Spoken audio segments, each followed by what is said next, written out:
Hello, everyone. Welcome to an exciting day of Academy Games. I'm Rivington III. This is Alberto Crumbs Rengifo, and we are ready to dive into what could be some tiebreakers after yesterday's exciting Academy Rush matches. Crumbs, are you ready? I'm so ready, Riv. The last day of regular season. How could I not be pumped about this? Let's go.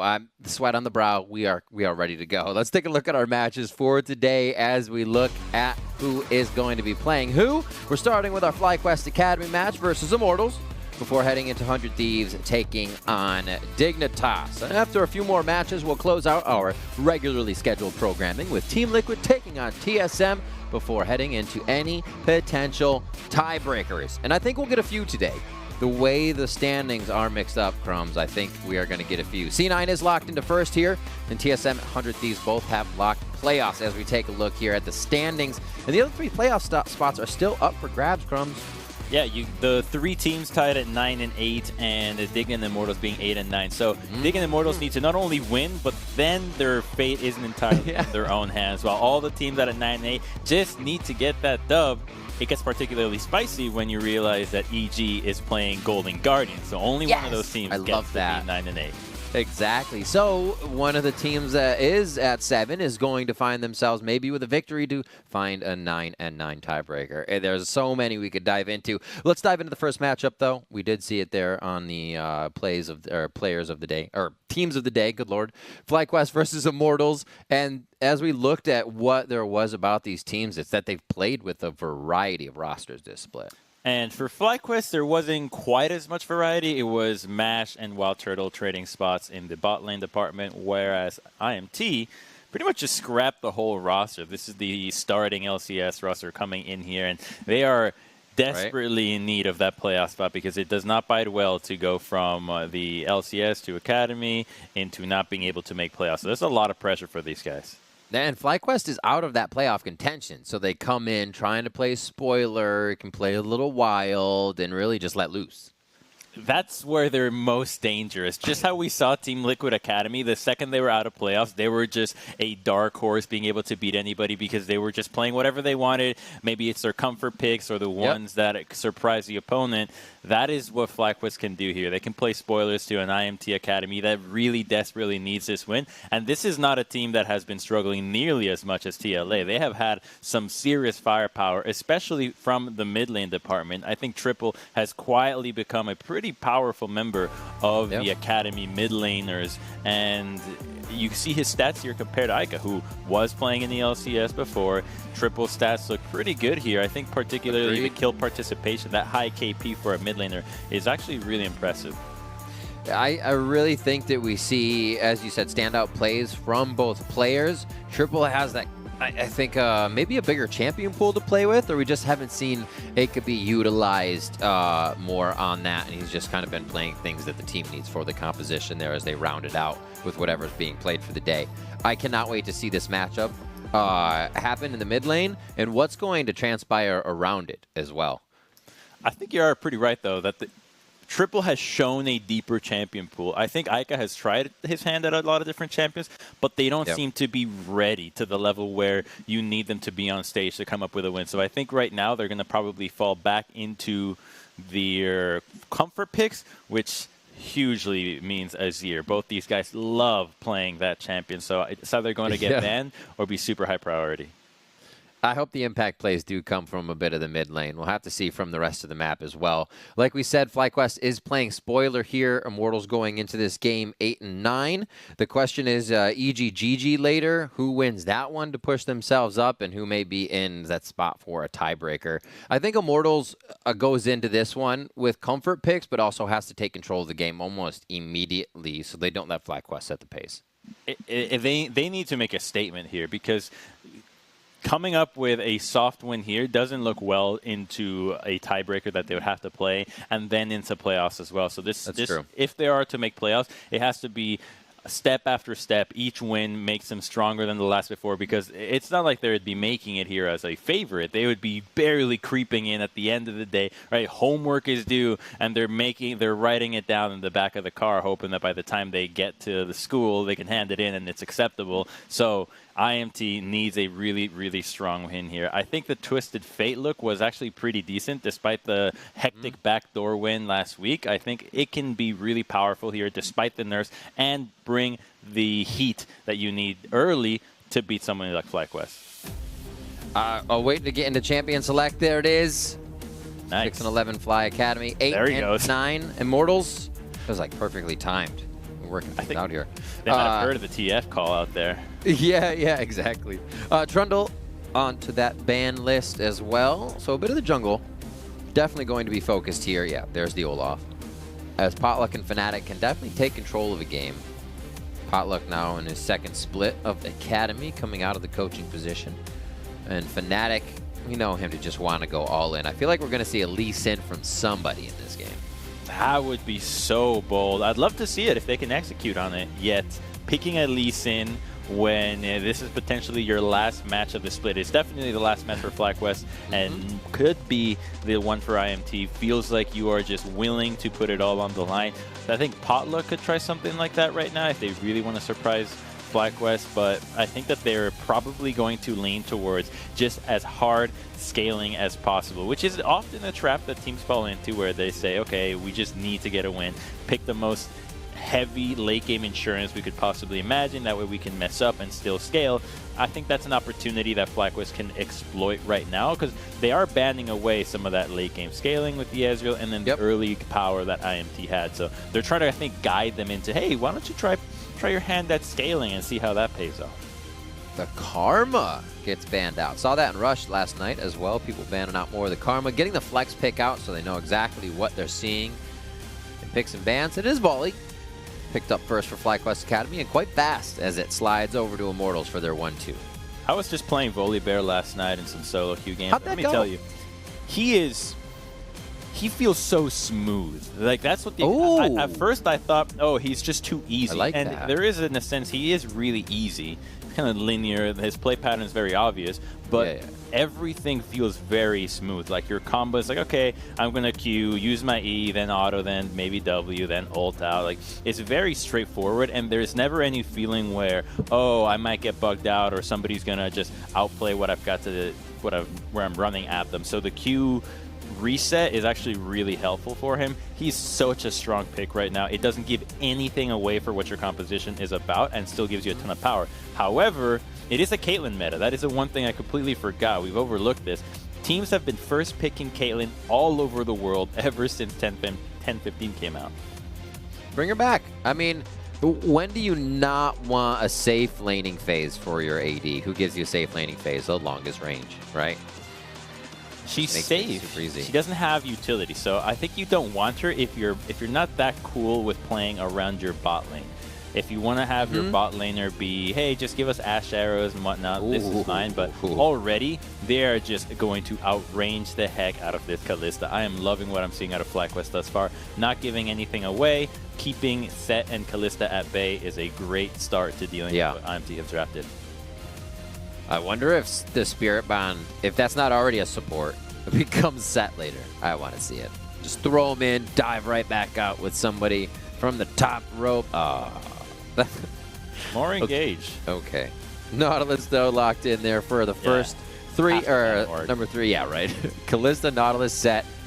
So we do know where that Nautilus is going, at least, and the Set now can be traded around. And a Volibear, Caitlyn, and Azir. FlyQuest, they feel good about their picks right now, especially Triple. I'm sure he's happy. It would have been amazing if they got that Morgana. I even thought for a second, maybe you could actually take away Morgana right away, since it's most likely that the Kalista is paired with a heavy engaged champion, and that you already have the Set. But the Azir is a higher priority for this team because it also serves as a deny pick. So you're getting a 2-for-1 in there versus simply strengthening your bottom lane. So really putting a lot more emphasis on Triple versus Aika. And now they get to guide the matchup that they want for the Azir. I think they're going to continue to spend bans on mid lane, which will hurt Aika's champion pool pretty substantially because you already lost to LeBlanc. You've lost to Twisted Fate. They could hit you with a third ban. And then what is Aika going to pick that he's most comfortable on that synergizes well? You're going to need some sort of engage. Maybe a Galio could look good here, but they would really need to count on Potluck to do a lot of the engaging and a lot of the damage. Yeah, we'll have to see. I like the Gallia. We have been seeing it get banned quite a bit, but he may be able to go for something tanky for the team here. They tried to ban out Tom. I'm sure Big's happy he doesn't have to play Frogman. But may have to be on another duty as Corki gets taken away. So yeah, they're definitely trying to pare down Aka's pool. We said we haven't seen too much of it. Doesn't mean he doesn't have a very big pool. As we look here, he has played Azir, Orianna, Silas, Syndra, snap. Morg. The Kog'Maw comes out. Oh, snap. And that's going to be towards the mid lane. Aka is going to be trying to tear him apart with the Void Puppy. It's a range battle. So Kalista comes out, 500, 550 range, I think is what it is. And then Caitlyn and Azir come out, outrange her, and now Kog'Maw comes out, outranges the both of them. So now we've got something really interesting. And then Lilia comes out. I haven't seen a full pro game of Lilia yet. We've seen her both jungle and top. I think this is going to be Lilia top, though. Yep. We get to see it. All right, let's go. Lilia locked in with Leona. Going to be sleeping and dreaming this one. I didn't think we'd see a Zoe, but we do get a Lilia. What do you think of her thus far? I haven't seen too many games of her. I don't have too much of a thing. I'm having a hard time deciding how strong she is because of how whimsical she looks. It's hard because her abilities are so powerful, but so you just like instantly know how strong Ivern is, but then... Well, Ivern, I knew he was strong just because he had shields. Shields, I have a very easy time. You're like, okay, that's really powerful. You can just boost somebody. Very easy to hand CC. Whereas I think Lilia's heavy skill shot reliance and really, really squishy nature makes her much harder to pilot than somebody like Ivern. And again, something like a Jace, I mean, Soas had counter pick into this, right? So he probably doesn't have that much experience against Lilia, but he chose this matchup, and now they're running a pseudo poke composition with Kog'Maw and Jace that can be a huge hindrance to what FlyQuest is running. So IMT came out swinging here, and this could be the beginning of the carry from the top lane Soas that we've needed to see from them all split long. Absolutely. Going in could be risky sometimes. I mean, you're not building HP on Jace, so you're not going to get whomped by Lilia right away. Do you expect to see jungle pressure towards that side? Do you think this might fake teams out, make them want to do something different? Or do you just play your game when you have something this new on the Rift and see how it affects things? I think you are actually going to have to ignore that side because for both teams, it's more important not only to control the dragons, considering both are trying to go scaling, but you have a Caitlyn versus Kalista lane. Kalista, Nautilus wants a ton of attention. They want to go in, especially against the Leona. Caitlyn wants to be really aggressive and then wants to rely on the Leona in case Nautilus goes in. So junglers must consider how much action is going to happen in that lane versus two ranged in the top lane that aren't necessarily trying to fight each other. So there's a good chance that there's not even a setup for a gank in the top lane. So I would focus all my attention in the bot and objectives here.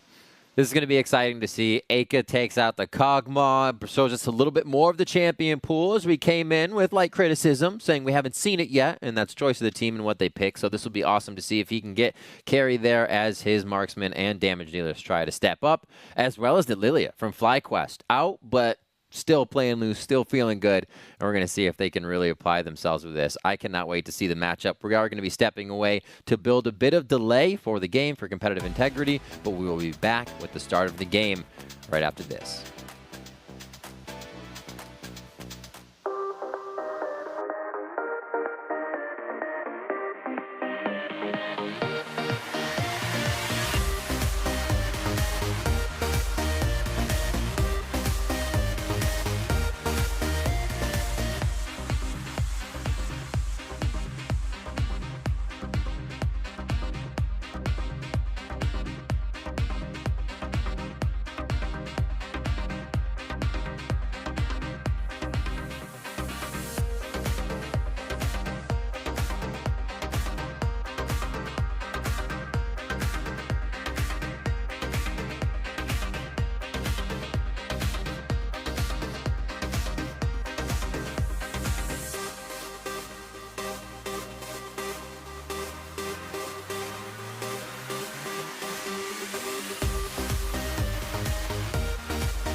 Welcome back, everybody. We are just getting ready for our first game here. It is going to be FlyQuest versus Immortals, as Immortals look to keep themselves alive in the playoff race, and they're going to try and do it with a Kog'Maw mid. The Void Puppy will have a bit of protection in the composition, but more so, he's trying to create a front line with his abilities so everybody else can be safe to fire as well.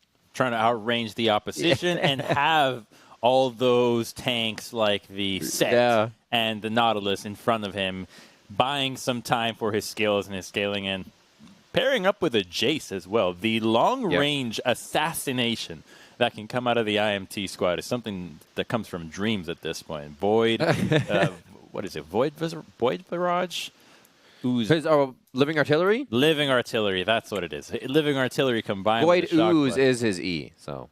There it is. Void Ooze, Living Artillery on top of a Shock Blast. And just be a nuke for a lot of these squishy long-range champions like the Caitlyn and the Azir. So we might actually be seeing the answer to Caitlyn compositions, Riv. So much Caitlyn has been played in the past few weeks. Teams are having a hard time against it. This could be a way to defeat it. Give her a bunch of ways to dodge. I mean, once Caitlyn 90 caliber nets stuck in place, you don't have to chase her with Living Artillery. You just kind of plop it down wherever she finally netted. So you have a bit of direction where she can go. Like you said, the tanks are going to be on the front line, and Immortals bringing Lilia into the game to try and put some to sleep. And like we said, she has a few tanks to hit. If she can get her passive on, does a bit more damage, and otherwise kind of whirlybirds, a bit like Hecarim. And we'll see Crumbs if her whimsical style of damage can woo you, because I know it's difficult for you. I sure hope so, because I'll tell you, not only her whimsical style, but I'm very particular about my style of champions, because even champions like Jarvan, I'm not a fan of their style in the first place. So even those champions are hard to be wooed by. And I do want to point something out where, and I know this might seem controversial, but Aka is running the Arcane, I believe, Arcane Wizard Kog'Maw skin. That skin actually, so Kog'Maw skins have different animations on different types of Living Artilleries. And that animation in particular is one of the most visibly outrageous of them all. There is literally a crystal that appears on the floor where it is going to drop. So he's actually not benefiting his chances of hitting that ability had he used the regular skin that just has a tiny little green line and a few green dots sprinkled on it's like the floor. starts a shadow as well, Yeah. If you use the Battlecast one, it kind of has like a target it's about to hit. Yep. You're like, here you go, check this out. I know what you mean. We'll see if you can still style on them. I miss the days of Cog Mid, actually, when people hit like nice Living Artilleries. They have a bunch of mana so they can go after a few, and it's just like everybody trying to scatter and somebody sniping you out. Good days. Those were good days. The ultimate evolution of don't agree. Yeah, exactly. We're starting off pretty easy. All right, they're like, we're going to be here for you, but we're not going to do too much for you, because they see Altec and Gate down bottom immediately. And they say, we want level 2 here as well. Potluck starts on his top side. He's alone as Soaz and Revenge start going at it. And using that range immediately. Mass tries to get a bit. Peacemaker on the back wave. They have a 2 minion advantage to the push. This should actually give Altec and Gate a bit of safety, but harass under the turret is very real if they can keep this up. This is why Mash and Big want to keep shoving this lane. It's so important for them to do that. But it also puts them in a position where a champion like Kalista can really chase them down. So there is a possibility for Potluck to find the gank into this lane. Depending on how quickly Mash and Big get to shove this wave, they'll have a window where they can ward. It's up to the bottom lane to keep the wave in check so that they don't get to ward. But Mash finds the time, drops it nice and easy, and now Potluck will have to find a different angle, maybe from the back, if he wants to really camp this lane. So we got Comet on Revenge for Lilia. Looking to tag a few of these seeds, a few abilities. Here Soaz gets a little sleep dust applied, but he's good to go. So Potluck just tried to gank the mid lane. He only got Azir to use some mana to dash away. So both teams should know exactly where the junglers are at now. They know at least that Potluck is in the bot side, and therefore, since there's no one contesting the crap, you can infer that Fnatic is in the top side as well. So it looks like we're just going to have a nice little stalemate. And in these situations, well, both teams just love it. They're both happy to say, we've got scaling. It'll all depend on how we get to play it. That's one of the things I was going to bring up before is if both teams going with the same idea at a... Okay, never mind. Wait, I was going to say an objective and they just go to poke, but it does not look like they're going to start poking right away. 3.5 minutes in. Mash and Big about to get exactly that. Mashed up real big in the bot lane. The teleport! Oh, here comes Triple. He may not have wanted to do that. Big's able to get a nice stun down onto Potluck. And yes, Triple's teleport comes down, but they pull that out. Now, it's Fnatic having to cover mid, but he could get the push down. So they seem to have pushed accordingly, but they do lose one on the bot side. As Immortals, Crumbs, we said they needed to set the pace, and it seems like they're off to the races. Well, at least they got the kill on Aka there, but boy, that was so aggro because Gate is not getting out of that. Right? When he's not even letting the minions tank. He flashed into the turret aggro and just instantly died. I think there's a way to definitely play that a lot better. Potluck didn't even have an opportunity to use his face breaker there, so it's a good look. I definitely respect that. I thought that maybe even Soaz was going to get involved in case more TPs came out, but a 1-for-1 trade at this point. The good thing is you're getting good money away from the Caitlyn and into the Kog'Maw, so there is something to be shown from it. Yeah, Leona picked up the kill as well, so hopefully that's not a reason for Big to just keep going onto Aka later in the game. Still has to respect the defensive line. There's going to be a few wards early, though, so this will help. Oh, my word. So spoopy to find that in the jungle, right? Mash starting to lay traps down. That's actually odd because a lot of times right now, Kallistas aren't even leveling the W. The damage from it with your support is negligible since you're not really harassing down. So players just tend to not even bother with that spell and just max more Rend or more of their spear. Oh.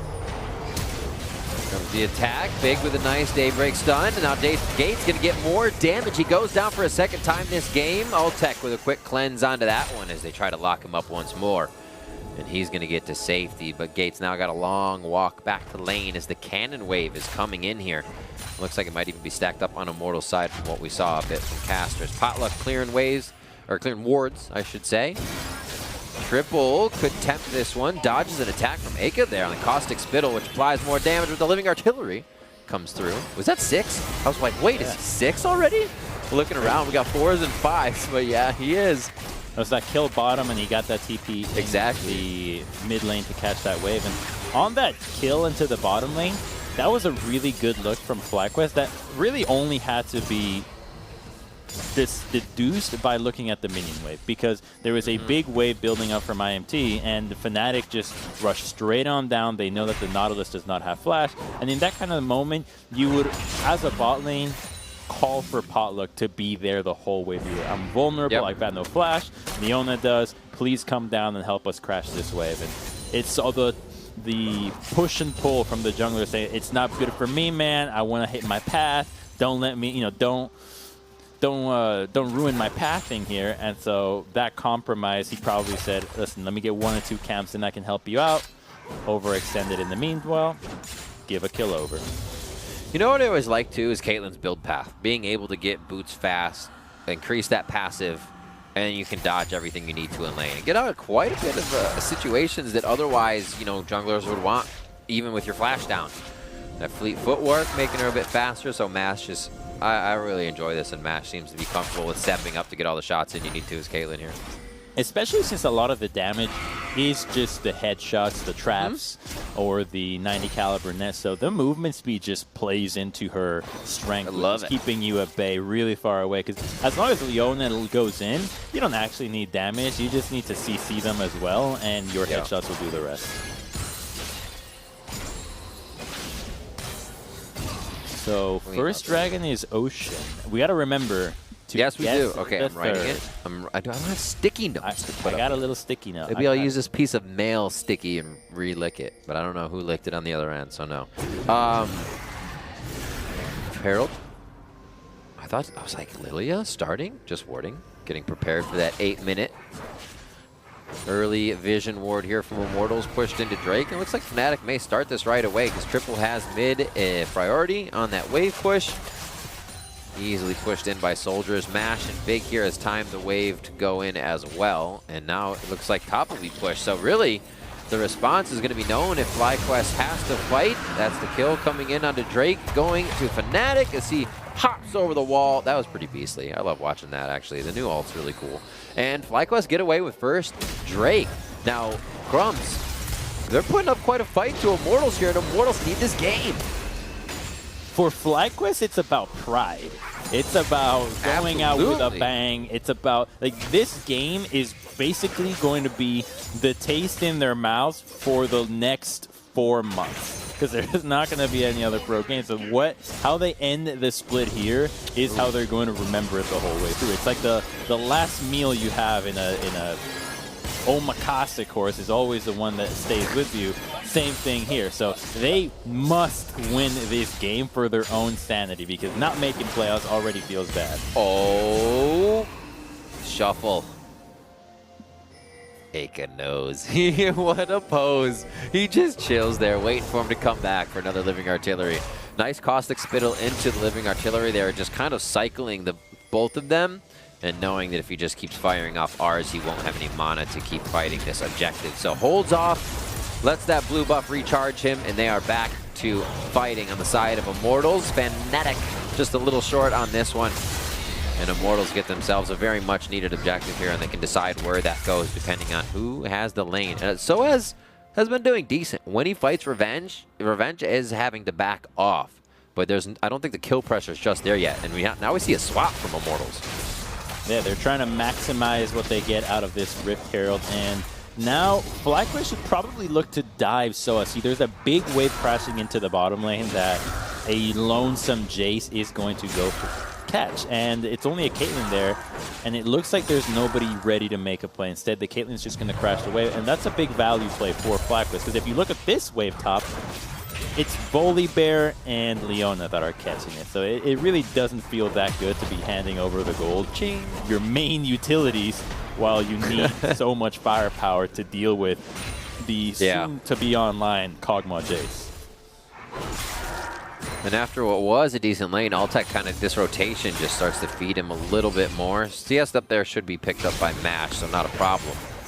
As Soaz goes Hex Drinker into the tier. Man, how long? It's been a while since we've seen Jace build tier, so yeah, scaling is definitely coming through. There's the Swirl Seed. Rolls all the way until it hits something if it doesn't collide with the target right away, and that'll slow you just for a bit of duration there. And he just fires one off into the brush. I love it. Look at her. She looks so ridiculous. She's a little lamb. Just boing, boing, boing, boing. I kind of imagine that, like, really wide eyeballed goofy face with her tongue out, though. Like, she's jumping around. Oh my god. I just want to see a Warwick come out of nowhere, just speed onto her and immediately kill her. Yeah. You just do not like this champion. I'm going to laugh when you're, like, maining her in a week and you show your history on Twitch and you're like, look at all these wins. Okay, here's how I'll main her. Ready? Chupacabra Lilia skin. I'm in. Oh my gosh. Crawling everywhere.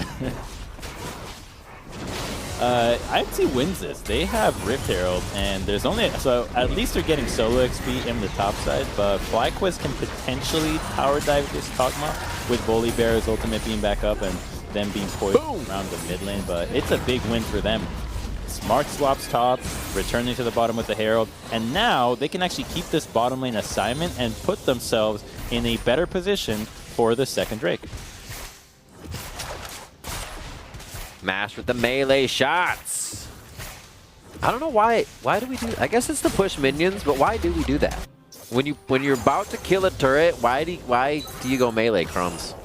Well, the idea is that when you're closer to your target, your shots are faster, because there is a travel animation between shot hitting and it actually resetting. So you're thinking, it takes less time, therefore my attack speed is a little bit faster that way, in the sense of I'm getting more shots out since they have to travel those instances less. So he just wants to push faster. It's funny that your brain, like, reads that, but it's not, like, completely seen and like, oh, I'm seeing this 0.002 seconds increase. But you like feel it. Interesting, because I always did it anyways, but it was just something I did. You know, you walk up. I think it's been somewhat trained into people from playing Graves and Aphelios, because it works definitely with That's Graves, a good right? point. That's and a then good point. Aphelios is Chakrams now. Yeah, that one you're just in there. That makes me feel like I'm playing an old platformer game. When you're closer to the edge of the screen, you just start firing more bullets. You're in the mid lane now. Aka and Mash going back and forth in the firing range, trying to see who can CS more. Pretty decent CS around the board. Highest currently goes to Soaz, out farming everyone. As we go for our second. Crumbs! What is our next Drake? Mountain. Mountain Drake called by the Prophet. All right. It can be Cloud or Mountain. Our rift will change for the better. Let's see what the coins decide. Very low kill game here. Like we said, this is not, it's not what I expected. They're still yet to fight, and that was close. But the poke game is going to be so pokey until somebody actually initiates. They're like, we have poke, let's use it. Oh, they have poke. They're trying to use it. Now that ends, and now we're a little bit closer, so they poke the bear. Potluck goes in from the top rope with the showstopper. He's going to get a big shield from Haymaker. Makes it out alive. No, he gets locked in place and taken down. That's a kill going in for Mash as he starts to look for more through his scope of Caitlyn. Dodging out on the living artillery as he looks to load up a few more shots. And they'll push Immortals back on that fight as Potluck was forced to pull the trigger as Fnatic came barreling in. They didn't use the poke. They didn't get a single shock blast before that. Now Kog'Maw's level 11. Of course IMT is going to lose this fight. What are you? This is insane, Riv. You got a poke comp and you're hard engaging without your poke champions getting damage in. Everybody, they wanted the poke, and they got cycled around until they found themselves too close, right on the front doorstep of the fight. And that was Fnatic's go button. Okay. Oh, my word. IMT need a ton more patience to execute this comp, because it actually was a really good sign that they got the Leona ultimate early on and that the fight still had not started. Because ideally what you do then is you just keep poking and you keep baiting out more ultimates. Okay, Volibear tried to jump in, keep poking, keep poking. You poke them out until the enemy runs out of resources and recognizes, okay, we can't fight them anymore, and they just leave. You're not supposed to even take a fight. You're supposed to just poke them and get the objective that way. So this is really good for FlyQuest that they can start stacking these dragons at this pace, considering how slow the game has been thus far. Crumbs, it's Cloud. Dang it. All right. Let's find out games today. You have so many games. Possibly 7 more. We'll see. Maybe a little less if it keeps going like this and FlyQuest just controls the pace. They're about 500 gold ahead. As it keeps creeping on either end. 2 kills picked up in that last fight, so 3-1 now. And Rift Herald is just doing its own thing, actually. It runs out. 3.5 minutes on to Cloud as it's about to come up. So as backs, we'll see what item he fits in. He does have the Serrated Dirk, and he might start completing a bit more. Maybe the Monomune? There is a completed Seraphs now on the Kog'Maw, so that is... we just saw that. Well, I'm watching out for being an absolute beast. And yeah, the Manamune on the Jace. So decent core items coming in. He'll go back to farming as he wants to charge that up. Obviously, Soaz wanting that Muramana very fast. Oh my word. Big with the Negatron cloak just getting chunked here by the living artillery of Aka. Champ does not mess around. No. FlyQuest back on to the Rift. Heraldine, number 2. That's going to go down really fast, actually. And now they once again have control over the game. That was a good push there by Immortals to get some stuff to work. Get that bot lane, open up the map for themselves. I'd love the early rotation coming in to really give Altac more farm. But it's all been caught up. And now we're back to figuring out who will take down the next turret. So I think FlyQuest can take down the next mid-tier 1. It'd be really useful to pop the Herald, push the Kog'Maw deeper. And what I'd love to see is pushing the Kog'Maw deeper into his side of the map, right, farming it to tier 2, and then controlling blue buffs. I think the blue buffs are going to be so important moving forward. You don't want to let a Kog'Maw, an AP Kog'Maw of all champions, have constant access to that. So FlyQuest should be thinking about that as another objective worth contesting, just because it's the only thing that will actually hurt them right now. The Caitlyn and Azir can deal with the Jace, they can deal with the Kalista, but a Kog'Maw with blue will be their undoing. That is a terrifying thing. Mid lane gonna get taken down, so yeah, they're able to break that. Crumbs, I was thinking. What were you Hear me out. Lilia, Ivern, Zoe. I'm not sure about the last two though for this composition. I see your Bard and somebody. Jinx, but maybe she's too evil to be a AD Nico? Oh my word, there it is. I don't want to play against that. I'll tell you right now, I'm dodging. I'm getting out of that game. That is a nightmare comp. I would be terrified. It'd be like walking into this haunted house and all these people are just smiling at you, and it's the scariest thing. That is what's scary, that they're so happy looking. Oof. I feel like Immortals is semi-facing that. They're like terrified right now of what FlyQuest can do, but they know they should be able to take down FlyQuest. They know this should not scare them, especially if Aiken gets big, especially if Soaz can next complete his item. Caulfield's Warhammer comes out. That's nice. Meandry's Torment from Revenge. We'll see if he can get in there and apply some damage. He's really just been kind of facilitating the slows and utility for these fights. And Immortals now regrouping back out onto the map. All summoners up, all ults up on both sides. Oh, Biggs is coming back up. But I'm almost right. Is that up? You are right, though, because I actually think Revenge might be a really good champion, or be playing Lily as a good champion against the Kog'Maw. You hit one of those bowling balls onto the Kog'Maw. You can CC him from afar, and that could actually be a really good way of dealing with this AP Cog. I was wondering about the power of that in this poke comp, right? You can really just separate a team by bowling one of these things down. It's not going to give them too much distance, but enough to figure out what you want. Quick autos over the wall, apply a bit more damage. Revenge versus Soaz. It's going a 1v1 behind the Drake, and Soaz says he needs to get back to the fight to help the team.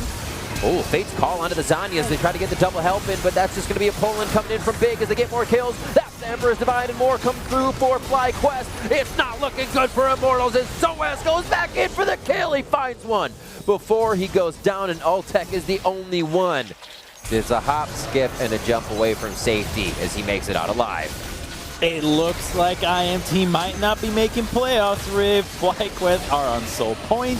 They have a gold lead, they're getting Baron, and they are on the money when it comes to being set up for these drag fights. They're already, by the time the Dragon is done, IMT just realized they need to walk into the river. The TP just barely came out. They did not have a priority in that objective. They tried to fight it as if they did, and they just got brutalized out of it. Again, watch how many poke spells are hitting before this happens. Good count, because it was 0. No poke was hit once again from IMT. Not a single artillery came down before the engage was already in the favor of FlyQuest. So this is just them having better fundamentals of how important it is to be set up for objectives before they spawn. And nice and easily cleaned up. They get a Baron. How many people actually get to take this Baron? Let's see. Did they let anybody stay alive, help them out after that? We'll get to see soon enough, but it's looking pretty good for FlyQuest. It really is. And we're seeing Soaz go in onto Revenge. I thought Revenge was going to take much more damage than that, to be honest. Like, seeing this tiny sheep only get bopped down to 1,000 HP, I was like, wait a minute. And Soaz then turned away, too, because he was in hammer form on the other side of the fight. And that after using Shock Blast in your gate, you're out up the river without a paddle there. He did get in for a kill. I like the tenacity. Put himself through to get that. And now he has a bit more items, still building up. The scaling is there, Crumbs, but I think FlyQuest is trying to break the scale. That sheep tankiness reminded me of this article about a sheep that ran away from its pen to live in the wild, and then it grew about 60 pounds worth of wool, and it was so fat with wool that wolves couldn't eat it. It was just too thick that wolves would just give up. That's amazing. That's what really is. Well, Immortals not giving up either. That's a quick kill onto Revenge, and this time he pops. They find it immediately. He will have a Zanya soon, but for now, Immortals finding a window they can easily work with. Bot lane needs to be cleaned up as that's already pushed in. Revenge does have a teleport to get back here. Oh, what a shock blast from Soaz, finding the heart of FlyQuest as they get pushed out of mid lane. That shock blast is going to be really deadly still if they can combine it with Aka, because it's not like this composition. There's more damage to come. Right, and even if they lose Ocean Soul, they can still win this. They just need to play how their composition is meant to be played, landing that poke early, because you hit a few of those crucial spells on an Azir. Yeah. I think especially Azir, because he's the one that doesn't have sustain. You already have a 4v5, so there's still a chance that IMT can regroup here. They can even give up the soul, and then it's all about that Elder, because this game is clearly going to go late with how great both these teams' wave clear is. Absolutely. That the Elder fight might just dictate everything and make us forget about what happened with the souls. And this game can, beyond getting them into a playoff position possibly, is big for Immortals in the fact that you get to stress your mental. Not that you get to, that it is being stressed, right? Playing under this condition where the other team is just kind of throwing punches to see if they hit whatever they can throw that sticks to the wall, and if it does, they follow through, or they take a pick because it's awesome, right? So looking at Immortals being able to play through that, knowing each fight could really just give up a whole bunch of their map, I think is huge to build up a playoff mentality. Here, Potluck getting taken down. The Haymaker's going to turn the fight as Fnatic has to jump out, and they deter that one as Fnatic has to second guess his engage there. The rest of the team of FlyQuest maybe not prepared, and Revenge looking to poke a few out here. That's a win for IMT. The same way they got the Leona ultimate in an earlier fight, you just got Volley Bears. Volley Bears would have been huge for following up on the Kalista ultimate re-engage or even Leona itself. So they just need to continue to poke. You've got blue buff on Kog'Maw and 12 seconds on the Dragon. Have Aka continue to land these spells, and they can actually win this Dragon. Oh, look at that poke over the wall from Revenge. Seeker's arm guard doing a lot of work for him. Now he has to stopwatch if he's the one engaged on. Immortals probably seeing that in the inventory. Have to second guess their engage and look for a different target. Ward's being cleared as a bit of the poke comes through. Soaz looking again for the back line, hits Mash, and he's healing that up just a few shots. Revenge now down to a third of health as Soaz is in and out of the fights. Shock blast ready again, and he fires out a Fizzler. This Drake's gonna go down. FlyQuest grabbing up Soul. 1, 2, 3, 4 immediately as Aka's forced to flash there. Revenge flying through. Matt. that is Oh, that's exactly what I think Lilia is about, just batting at people. So man. good. I love it. I actually love that. She's kind of strong, right? Like, she was doing a lot of work with the poke. Somehow FlyQuest's poke is greater than Jay's Kog'Maw. The thing is yeah, she's just able to draw Soaz's attention so much. It's like you're just so annoyed by this thing next to you that you have to go after it, and you're like, well, I did that once, and my team's doing, I'll have to go at it again. It's not dead. How is it not dead? It has hardly any defensive stats. But really, it's just the armor. Soaz can't bust through that completely to 100-0 Revenge. He's been able to be a nuisance in these fights and participated in almost every one. But Mash has 3, 2, and 4 on the KDA. As Soaz getting the 2v1, ace in the hole. Follow up. Goomba stomped. Fnatic comes flying through with the ultimate. Sky Splitter must have been already used and on cooldown. Mash takes a lot of damage there, dodges the last one with the fleet footwork. Nice to get that shot out and give himself some space. Showstopper onto Fnatic. Remember, everything was just used here for him, so the team would be coming in to try and protect.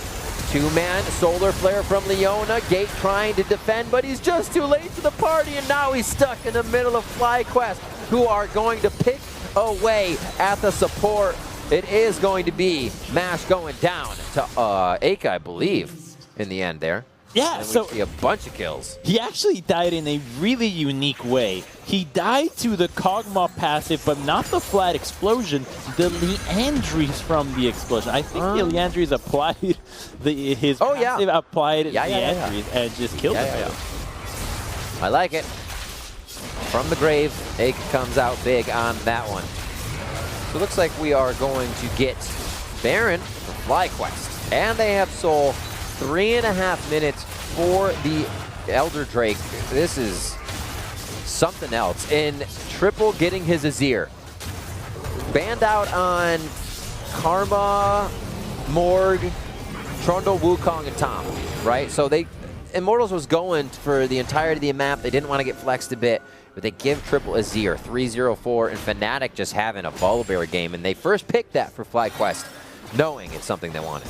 Yeah, IMT, I think with this plan, clearly wanted to give the Azir and wanted to play Kog'Maw against it. Heck, they had even seen triple pick Kog'Maw into Azir, I believe, and win that matchup. He had some Azir games under his belt that were pretty successful.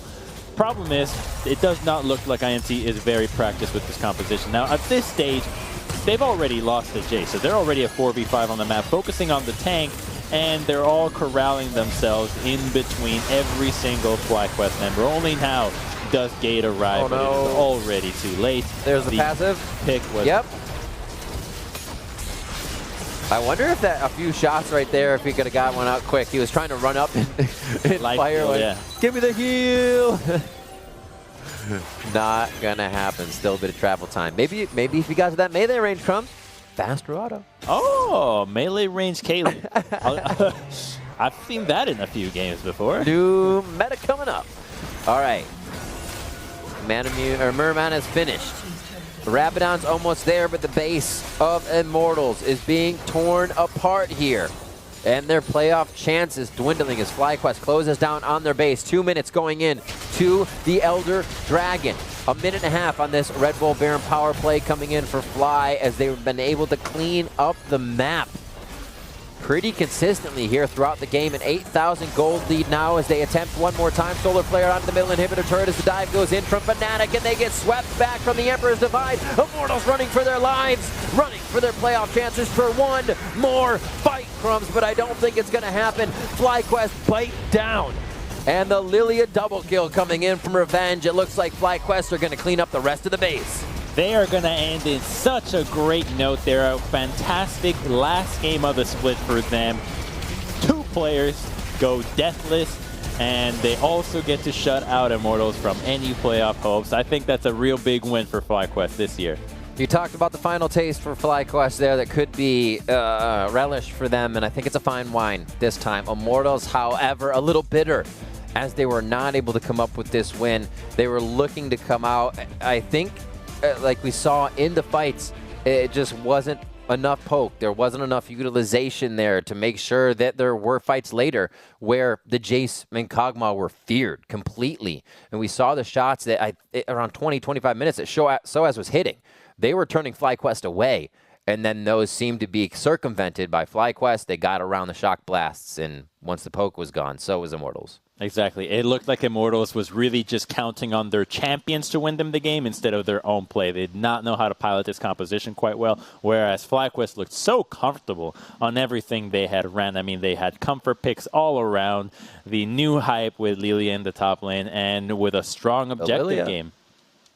Absolutely. So with that, Immortals is eliminated from playoff contention. We are going to be stepping away for a bit, but when we come back after the break, we'll be diving into Dignitas versus 100 Thieves. Don't go anywhere.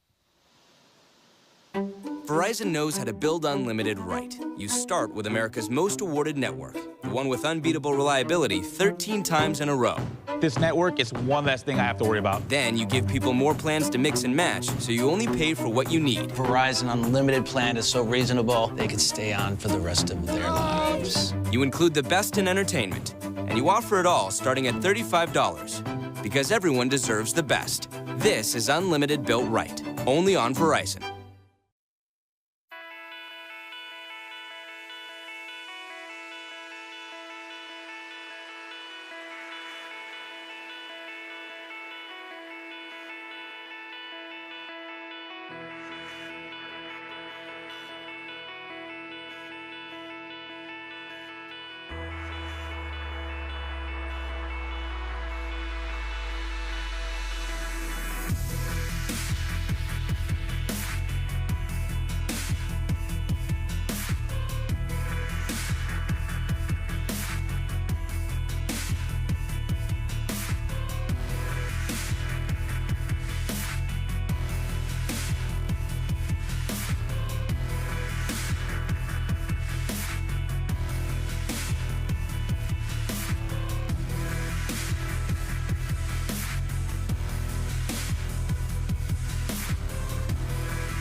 Welcome back to Dignitas Academy versus 100 Thieves Academy, where Dig is hot off a win over Cloud9. Yeah, you heard it here. You heard it right. And they are feeling good. They need some wins as well, as 100 Thieves will still be sitting in third with a loss. So Dig really needs to buckle down here and find what will get them to the Nexus. They really do. They're in the same position that IMT was in the earlier game that we just saw. They need to get that win in order to catch up, which would make them 2-0 on this week, which would be a pretty good week to end their regular season run. Whereas 100 Thieves did lock in that playoff spot with that win yesterday, moving away from that ever so dangerous 9-win spot into the 10-win round. The double digit was all you needed to show to be safe here. And I think that for Dignitas, well, this might actually be a pretty difficult matchup because 100 Thieves has to look pretty darn good, especially once Kenvi has come in. And that is just bonkers to imagine that the 100 Thieves roster has gone through 3 iterations in this split and is still making it into the Academy playoffs in the form that they are. I mean, Crumbs, is it even just this split, right? We saw last split changes and other split changes where it was someday and then other things, but they always find a way to make it work. That they find a stride, whether it's halfway through or not, get themselves into playoffs, and then look like a team that should have been always contending for it. So it's very interesting to see what works behind the scenes for them, and results on the Rift continue to show. Kelsey working some magic there with the Academy roster. But there are some returning players that I think have had plenty of experience that are just about cresting those zones where are they LCS ready? Are they not? You know, you've got guys like Fake God, players like Soligo that have been really stepping up lately. It'd be curious to see what happens if you put him into the LCS once again. We saw what that looked like the first time around. Clearly not ready. But the hype plays that he's been making when Kenvi's been on the team, I think just makes it so that this is a player that really needs a different kind of jungler to pair him with so that we can get the most out of him. But this is what they have been looking like when they're playing champions like Lee Sin Syndra, just a really deadly 2v2 combo. He is all over, always trying to create opportunities. And like I said, maybe we'll see a Lee Sin, and maybe we will today from him. Really always in the right spot at the right time, understanding where the pressure is and making the plays. I mean, to me where it starts is this is someone that is playing Youmuu's Lee Sin. That should tell you, if you're playing solo queue, I mean, this is Youmuu's Lee Sin. Just that is the most solo queue stomp build you could possibly imagine, and he made it work. So clearly this is a player that had a lot of mechanical skill that was scouted from how well he was playing these carry junglers and is having a relatively easy time translating those into wins against Academy teams. So there's a big promise here for Kenvi if the team can continue to play lanes that just set him up, because you don't need to play support champions. You just need to play lanes that allow him to go into the jungle, that have CC, that he can just show up and very quickly get a gank and leave. And that kind of efficiency just makes the whole team much faster in the early game, which is one of 100 Thieves, both Academy and LCS's style that they're leaning into. Win hard and win early. Absolutely. And Dig here, so much veteran status, that understands how to play under pressure, that knows what they need to do in situations where it comes down to the line. Right, top half of the map understands that completely. You know, Asta and JJ having their share of games now to understand what it means, and needing this game and the rest of the day to play out in their favor puts a little bit more pressure on them. So they're going to need everything here, every ounce on the Rift to make this one work. Hopefully they didn't use it all against Cloud9 yesterday, and they'll be coming in here strong with momentum. Karma and Set banned out from the side of Dignitas to say 100 Thieves, you will not have 2 flex picks right off the bat, and a Karthus and Callista. Okay, from 100 Thieves. So already Dig having red side makes me think saving counter pick for Froggen. You're probably going to need to have Froggen on a really strong pick here. There's not another player that I feel particularly confident about if I'm giving him the last pick, but champions like Twisted Fate are available that can be early rotation out of Dig. So there is a possibility to pivot into a TF style composition for either of these teams. And giving it up right now. It is possible that 100 Thieves first pick it. I don't think they're going to go for it. They definitely don't. Take away the Galio, and this is both a flex into support and mid, but also one that makes Froggen question if he is to lock Twisted Fate this early. Zirban into the Volibear. Ash. Boom, boom. Just instant. Freljord comp. Freya, I was going to... Freljord comp in there. Oh, Glacials. I have not played TFT in so long. Well, I mean, you're not wrong. Right? Unless Volibear... I'm not wrong. I'm just not right. Isn't that the life of a prophet? My soul, you've spoken to it. Ezreal and Camille locked in here for 100 Thieves. The Renekton. I like it. I mean, okay, 100 Thieves Academy just shows right away what their comp is about. Blinding Camille, that's already wild to see, but blinding it, knowing that you have a Galio, I think is what gave them the confidence to do so. We've seen the LCS team play this exact 3 champion setup. The remaining 2, I believe, would be an Olaf, which promptly banned by Dignitas. Love to see this ban right now. But it's all going to allow Kenvi to be really hyper-aggressive here. So I would be deathly worried for Acadian, because a jungler that is aggressive and tries to invade you, that also has a Galio to back him up, is relentless, and you don't really have an opportunity to answer him. You just have to concede objectives and bide your time for the opportunity where they are not ready to back each other up with their ultimates. Fresh ban is the final. What do we have? We're starting to get back into the picks, Crumbs. I think you can trust More that this global? is going to be Galio mid, and you should just take away the mid lane and save support for counter. There's really low chance that Breezy is flexing a Galio all the way down here.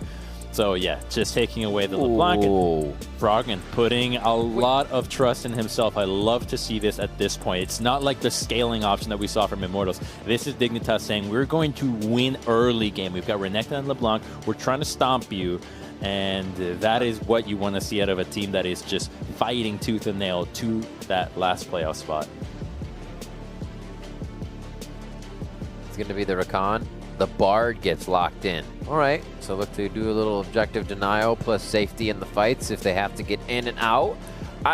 The LeBlanc pick, I mean, if Fake God gets ahead again, we saw him just completely control a game the other day in Academy, or yesterday in Academy Rush, I should say. I spoke to him after. If we see him do it again, it's just going to be Hextech Ultimatum on LeBlanc. Where does she go? She goes back to the Shadow Realm. She goes back to the mountain, anywhere but in Summoner's Rift. Risky. I like what you said, though. Froggen putting a lot of agency on himself to try and control this game. So, see if he's got it. The farm master himself, bringing that play style always and true to the mid lane. Braum getting go ahead. He's set up to succeed. I really like this when I see those assassin-like mid laners that are heavy AP with everything around them being AD. Because there's a lot of crowd control on the side of Dignitas, and it's going to incentivize maybe Merc Shreds out of 100 Thieves, but because there's so much auto attack damage, Tabis would also make a lot of sense. So it makes it so that Froggen's damage is really amplified since nobody else is dealing magic damage. Excuse me. Oh my word. I am, as I yawn, completely ready for this because it's all about playoff standings for these games. Dig almost in, almost out, depending on what happens for the rest of the day as well. As I said, that pressure is going to be on them, and it's something that the top half has been in, Acadian, Lorlo, and Froggen. They know what that is like, so hopefully they can kind of walk Asta and JJ through that, how it's going to be working, and keep a clear mind throughout. 100 Thieves feeling good. They love to move themselves up in position to see what else happens throughout the day, but still third here if they do not get the win. So comfortable and kind of maybe having to try things out. And looking for maximizing the improvement of that energy because Kenvi and Soligo, Kenvi and the rest of the team just need more time to fit in. Heck, even Breezy didn't even get to play the whole split with the roster. So every game that this team can get under their belt is going to make them a stronger contestant in playoffs, more so than most of the other rosters that have had changes and had a difficult time adjusting to them. So 100 Thieves continuing to show good games. is really promising for both new players as well as the organization. And there's a lot, too, that goes around with this. We see wins from Dig, and it could mean GG and EG later become a tiebreaker for them. So those are the games we were talking about. Crumbs, like I said, a lot goes on today, and you get to see all of it, Marathon Man, right here, if there are those tiebreakers. Running out. We're going to be stepping away for a bit, but when we come back, we will have the game from the start as we are building delay right now. Don't go anywhere.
Welcome back to the last week of the regular season here in Academy. Riven Crumbs ready to bring you a few more games before Pastry and Crumbs becomes a thing. You don't have to clean it up. It's a great show. Just leave it out wherever you need to as you watch it.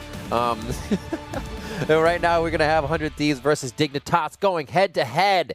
As 100 Thieves sitting pretty in the standings, they have stolen what they needed to. The heist have been successful. But now it's all up to Dignitas to dig hard, find a way to get this win off 100 Thieves, get the 2-0 weekend, and have that victory over 100 Thieves and Cloud9 in their final week to ride off into the sunset if they can get playoffs. They can ride into the sunset, yet it's not entirely up to them if the wagon ships. Right, because Could be a storm out there. Right, the win does not guarantee them, which always feels bad because if you don't make it at that point, you can look back at the regular season and think, oh, these should have been the wins that we got because all the wins are the same. But ending on that 2-0 note, like you said, at least is a really good sign for the team saying, okay, well, we rallied at the end. You know, we did what we could in the improvement that we could make.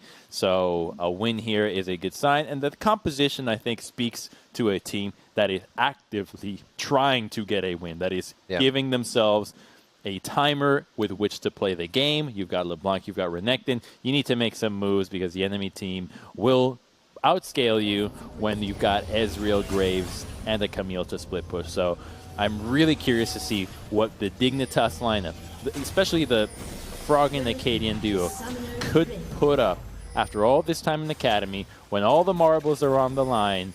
Can they deliver on a mid 2v2 combo? Oh, he wants it already. Soligo's like, shake, glove touch? Nah, I'm going to hit you with a sigil immediately. Electrocute Froggen, looking to shock everyone off the map here. See if there's anything else we're looking at. Conqueror, Lorlo, Acadian, ready to fight in the late game. Phase Rush, Grasp, looking over at the side of Fake God. Oh, damn. Breezy You're and thinking Guardian. Soligo denied the glove touch. He was that.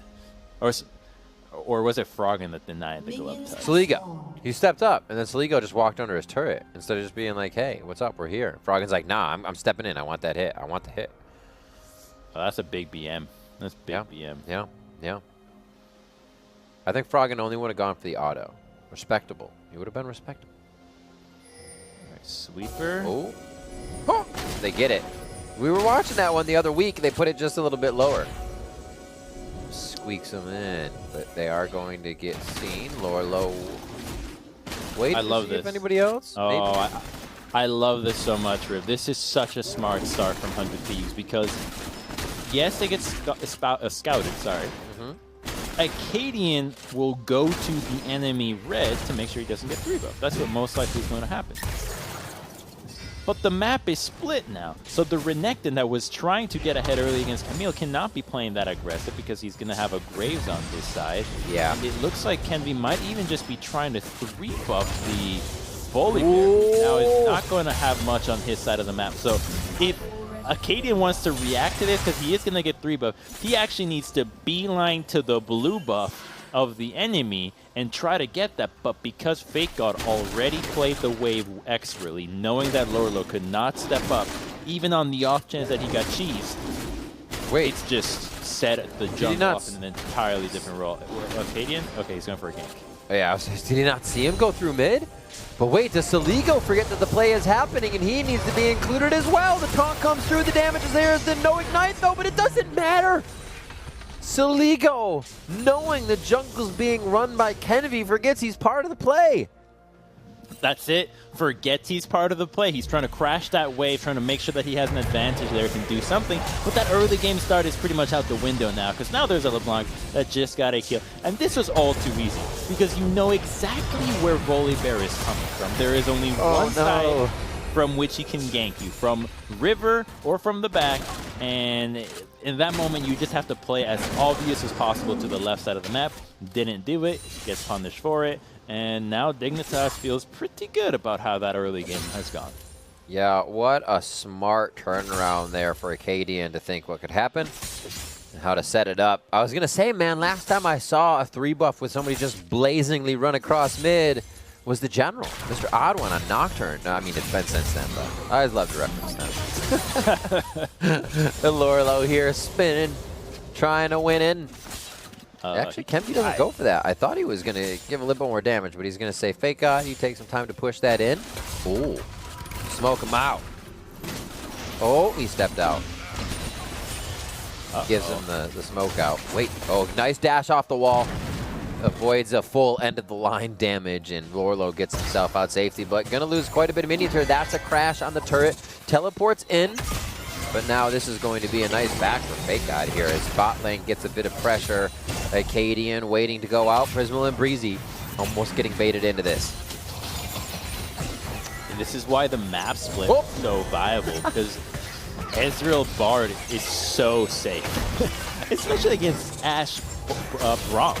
Yeah. You're really not going to kill these guys unless they overstep. Even if he flashes out, you still got little Cocos in the back of the turret. You're still chilling down here. Now your Graves is down, and Volibear is delayed. So the bot lane can continue to do this, and if things really go bad, well, you've always got that teleport and the double biscuits to help you out. So 100 Thieves' bottom lane is so happy to take the brunt of the early game aggression, as the rest of the map, with the exception of mid lane, is doing the job that they were intending to do since level 1. instant exhausts as well for that fight from both supports. Trying to stop that trade potential. Fake God has such a wave. Look at what this wave has done after he pushed it over to Lorlo's side, and now he's like, give me all of this dinner. Cleans it up nicely. So that dinner can be a huge play right here, because Fake God should have a level advantage with the wave that's going to crash. He should actually continue to freeze this. He's just going to push it. He's kind of slamming it now. Should probably hold it a little bit better, because if you hold it, what happens is Renekton gets pushed up further, and when you hit level 6, the wave is going to be in a much better spot for you to continue to gank the Renekton down the lane, which would be a great timing for the Graves or the Gallia to gank him. Dignitas says, well, Lorlo, you're on your own top. We're just going to focus on the objective game, and they're still being pretty proactive here. I'm really liking what I'm seeing out of Dig, but there's a lot of opportunities that 100 Thieves can play around with the lane advantages that they've gotten for themselves. Oh, Justice punch to the mouth. Froggen with a quick dodge out on that one. Oh, they think Soligo's playing to top side a little too safely, and they don't know where Breezy is, so everybody calls this one off. Maybe they're just saying Fake God, keep pushing. Kenby wants in the jungle. This has been Kenby's playstyle, right? To always be in the jungle, and if top lane is pushed, Kenby has no problem being up there. Again, once on the Krugs, and Lorlo's up to his turret. A 20 CS lead here for Fake God if he's going to start off the fight being tanky. Teleport's coming in now. I think that's from the bot lane. This could be the support. It is JJ. And Unbreakable comes up. He takes the punch, wins up. War's ticking, and it gets him. Soligo for the last tick. Oh, Kenby's exit is going to be stopped real short by a Sky Splitter from Acadian. JJ getting out. One of the Winter's Bite. Tags him once. Hook shot comes in. Concussive blows locked down. Chain 1. Where's the next chain? Another chain possibly. Froggen's already used the ultimate, I think, to get himself up here. A single distortion comes out, and Soligo's the one to go down as Dignitas finds himself a cross-map fight. Fantastic response out of Dignitas. They saw that Lorlo was in trouble. They came to his aid and picked up quite a few kills, and especially the one going to Froggen. That is the one that I'm really scared for. He's got a bounty now, 2-0 LeBlanc. He's got a CS lead. That is who could actually end up carrying this game. It would be really good for him, for Froggen, to be able to actually carry this game for the team. We've seen him get some leads on LeBlanc before. It was an LCS, and unable to actually close out the game. So he gets another shot at it here. And that is also why I would have liked to see that play from 100 Thieves before the wave crashed into the turret. It's a lot harder for the enemy to help you out or help out their top laner if the wave is in a terrible spot. When it's crashed, it was not a lot for JJ or even the Bolívar to crawl up. So it actually ends up being the ROM that TPs into this play, which is really unexpected for anybody. Ooh, what? Who's in there? Oh, it's the support. Not a lot of damage. And then they get a little bit greedy, thinking, we can attack JJ. And Acadian picks it up with Froggen on the backside. I love his decision to just prioritize the auto attacks. You know you need to just get that ROM stunned, line up your chains real easily, and then Soligo gives his life for his top laner. A real bro move. Also, Kenby escape path there. He was just felt comfortable to go in the jungle. It's like, I'm going to fight more. Oh, wait, fight's over. The other team's actually rotating, right? So, get himself taken down there. Overall, 3-1 here for Dig. After a bit of a scuffle in the top side, Froggen 2-0, exactly where he needs to be. We saw that LeBlanc come out, and I'm sure it put a smile on quite a few faces of fans of Dig and just fans alike. We'll see what he can continue to do on it. I expect to see that CS start catapulting as he starts stealing Raptors and taking everything he can to become true form Froggen. Looks like mid lane's going to get pushed in here, and they're going to go for Rift. There's a lot of squishies on the side of 100 Thieves. LeBlanc can have a real good time this game, and Dignitas is doing it pretty exceptional for how things were looking in the early game. They've gotten Dragon Control. They're now on track for a Herald. Kenby is fine. Oh, wait a minute. Oh, double distort. Oh, he gets the chain on the fadeaway. You gotta be kidding me, Froggen. Wow. Oh, man. This is the LeBlanc that we were worried about. He is delivering, and 100 Thieves doesn't have an answer. Right now, they don't know what to do with how strong Froggen is. If he can just do that in front of 3 people. Oh, my word. Who's to say it's not going to get worse? Get no respect. What a play, knowing he can tag on the damage with Electrocute, finish off the unexpected kill. Dignitas following through on a bit more of the map here. See what they can do to protect the top side. Lorlo's done a great job with the pressure he has continued to receive. Down in CS a bit as Fake God, we knew and thought he would take control of this lane. No matter what he has really gotten lately, he has been playing perfectly, and it's great for 100 Thieves to have him going into playoffs in that form. Coming out from spawn, a few items have been purchased here. Sheen now for Prismal on top of Pickaxe, a bit more damage there. Lucidity Boots for Breezy as he can start spitting out more bindings and heals. And the map looks like it's going to play out next over this Infernal. All right, Crumbs, remember, what's our next Drake? Ocean. All right, baby. It's going to be Ocean. Yeah, that's wrong. Wait a minute, that's so wrong. No, it won't be. Yeah, they took Ocean. I looked at that like 2 seconds ago, too. God, you're just so convincing with what you say. All right, Mountain. You can tell me it's Infernal right now, Crumbs. Oh, my God. It's for Cloud 2, again. bro. Cloud again. Yeah. At this point, I got to double down on Mountain the whole time. Right? Maybe. Cloud might continue to win out, but I'm getting... It's got to be that Mountain comes out at some point, if it's Mountain or win, so I'll just... It always... Whenever someone brings up an answer like that, it reminds me of an old episode of Boy Meets World where his friend would be like, Thomas Jefferson! Whenever a question would be asked, no matter what it was. And one day he was right. It was a glorious day.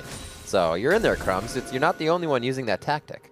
One day know that it has been scripted. I love that saying where a broken clock can be right twice a day, but the reality is if you have a clock that works but is actually at the wrong time, you are literally never right. You will never be right. It's always wrong. So. Oh no, Soligo wants to be right here in his escape path. Can be with the ultimate as he dashes backward to get a few more shots in. Lorlo now trying to flex his muscles after he has not been able to get into a fight. Glacial Fisher just missing here as a lot is trailing in this fight. The HP bars dwindling, but no more are falling. And the True Shot Barrage back from Prismal here seems to cancel this one out as Dignitas will go for mid-turret. A really chaotic fight here, Crumbs, as Dig tries to get control over mid lane and takes a plate for themselves. Rift Herald still stands within this fight as Acadian went down pretty quick. It's chaotic, yet it plays to Dignitas' strength because it's playing around Froggen. Oh my word. Great flash away from Soligo. Fake God's stunned right away. And then he can just buy the time in the backline. And Renekton's still going to be a big menace here. Yes, he's behind Camille in the laning phase, but in the team fights, he's got a very easy way of dealing crowd control and damage. And enough survivability right now so that Froggen can have multiple rotations of his spells.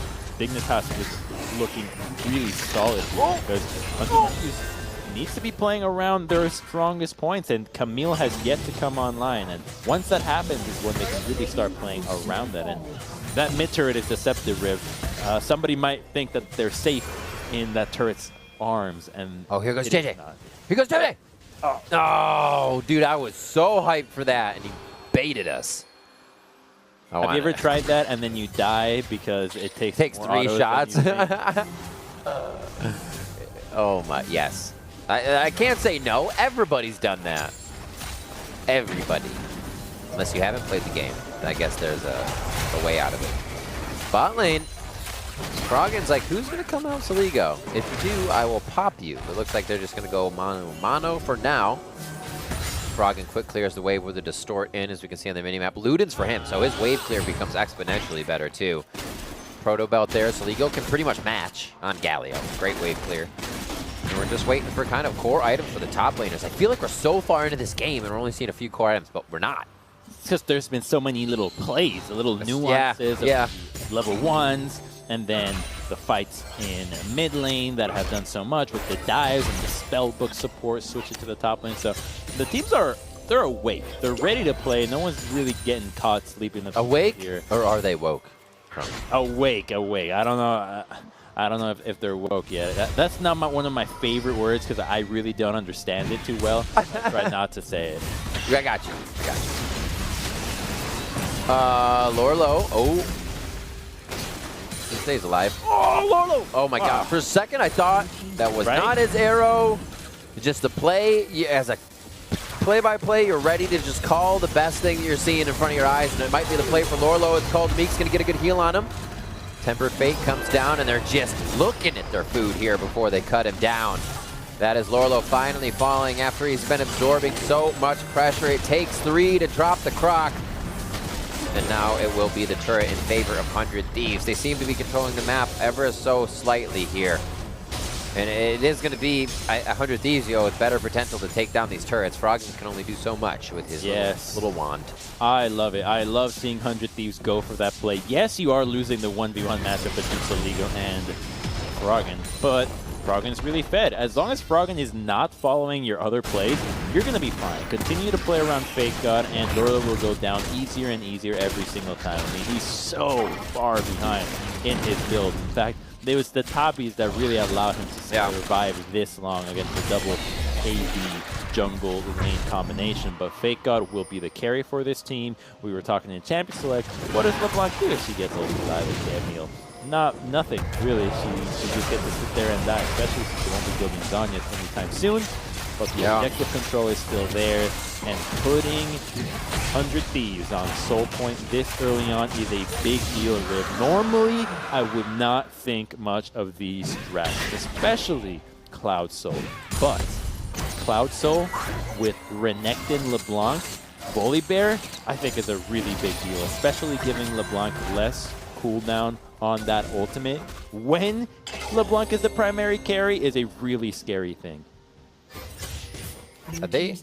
For a second, with all of them on cooldown, I was like, all sweepers, but they have 3 sweepers on the side of Dig. So really trying to create options right now for Froggen, so he can just be coming out of the woodwork every time, making sure he's safe on the bot side. If there were any wards, it would create a wall of safety for 100 Thieves. Froggen can create opportunities from the fog. So waiting for all those to come back up. Oh, my pink wards too. Intentions in the inventory here of Dignitas as they're going to be out. Let's see if they put these pink wards in places that are secured, places they can protect, or if they're looking for 100 Thieves to sneak into the jungle for wards of their own. Still 2.5 minutes away from our Rift Herald. I'm sorry, Baron. So it is ward wars now. Could sneak it. They do have the tools to do so, but I would not advise it. It's really rare for a team to have an Ashe and not be on top of that. It's just so easy to chuck a hog shot out if you're a little concerned at some point and make sure that it's not happening. So 100 Thieves just needs to make sure that you continue to play around Fake God and now not give up that soul. So they actually need to fight before that objective goes down. And I think Dignitas can just continue to pick on Soligo here. Yes, he's running Exhaust and a heal, but when you've got a Volibear, there really should be no place where the Galio can feel safe. And now a back collapse of the mic on these 300 Thieves members. Yeah, it looks like they gave him something else to think about real quick. Froggen over the wall. Breezy's going to take a huge chunk of damage. There should be a follow-up here. Exhaust goes down immediately, but it's almost after the damage as he heals himself right fast. Temper Fade out, and Kenby, that's going to be a rough one. I like the shot, though. It's very cinematic. Just throws out the ultimate onto all the members of Dignitas. Kenby goes down. Froggen at a 400 gold bounty on this LeBlanc pick. Almost the highest CS in the game as he's just outdone by the marksman of 100 Thieves. 150 gold bounty onto Asta. So 100 Thieves do have gold that they can just scoop up right now that would probably complete a few core items. We'll see how they start to play now. If Fake God can get a split push down, get away from the team, and start to spread Dig thin. He's already working on top. He's doing a decent job right now, and I think he's going to be going for that TM at Hydra build right now. I don't think he's rushing the Death Dance just yet. It is a really powerful build. Yeah, Tiamat comes out from the Camille, but you saw what happened with Dig when they were playing around Froggen. If he's there, there's not much that 100 Thieves can do. They had to burn single exhaust and a heal just to stall out, and they still couldn't keep one of their members alive. So 100 Thieves needs Fake God to just immediately put a lot of pressure in the top side. He has to basically go crazy on this turret within the next, I'd say, minute and a half just to make sure that Dignitas sends some resources out there and maybe even trade Fake God's life for this dragon. I really don't think it's a good idea to give this soul over to Dig's side. I don't know what the win rate is in Academy, but in LCS, Ocean Soul win rate is at 88%. Might be a little bit higher, and you can even think of the games that teams lost with those, and it looked like they were also going to win those games. It is a huge correlation to your wins. Having HP is good, Crumbs. It's a good thing. When that bar is full, when that bar... This is true. When that bar is full, things are good. So actually, we were talking about Camille just a second ago, and for those that play this matchup, play Camille. Look at this matchup, First Interactive or others. We have seen the Tiamat first. Is Triforce first here because of the 1v1 potential you're up against? So, yeah, the Triforce is really useful for engaging, but they're going to kill Froggen here. Oh, will our questions be answered, Crumbs? What happens when the Hextech Ultimatum comes out? He sweeps Froggen off his feet. 400 gold bounty going over now to the side of Fake God as he picks up a huge goal. He goes back in with 300 HP. Oh, Saligo's going to try to finish it off. Winsborg comes in. The adaptive field is there for Fake God as he dives in again. And a Justice Punch coming in once more onto Dignitas. Fake God a sliver of health. So is Kenby. This is insane from 100 Thieves that they're not going down and just microing themselves in and out. Acadian is forced to run back to his den alone. They're going for Baron.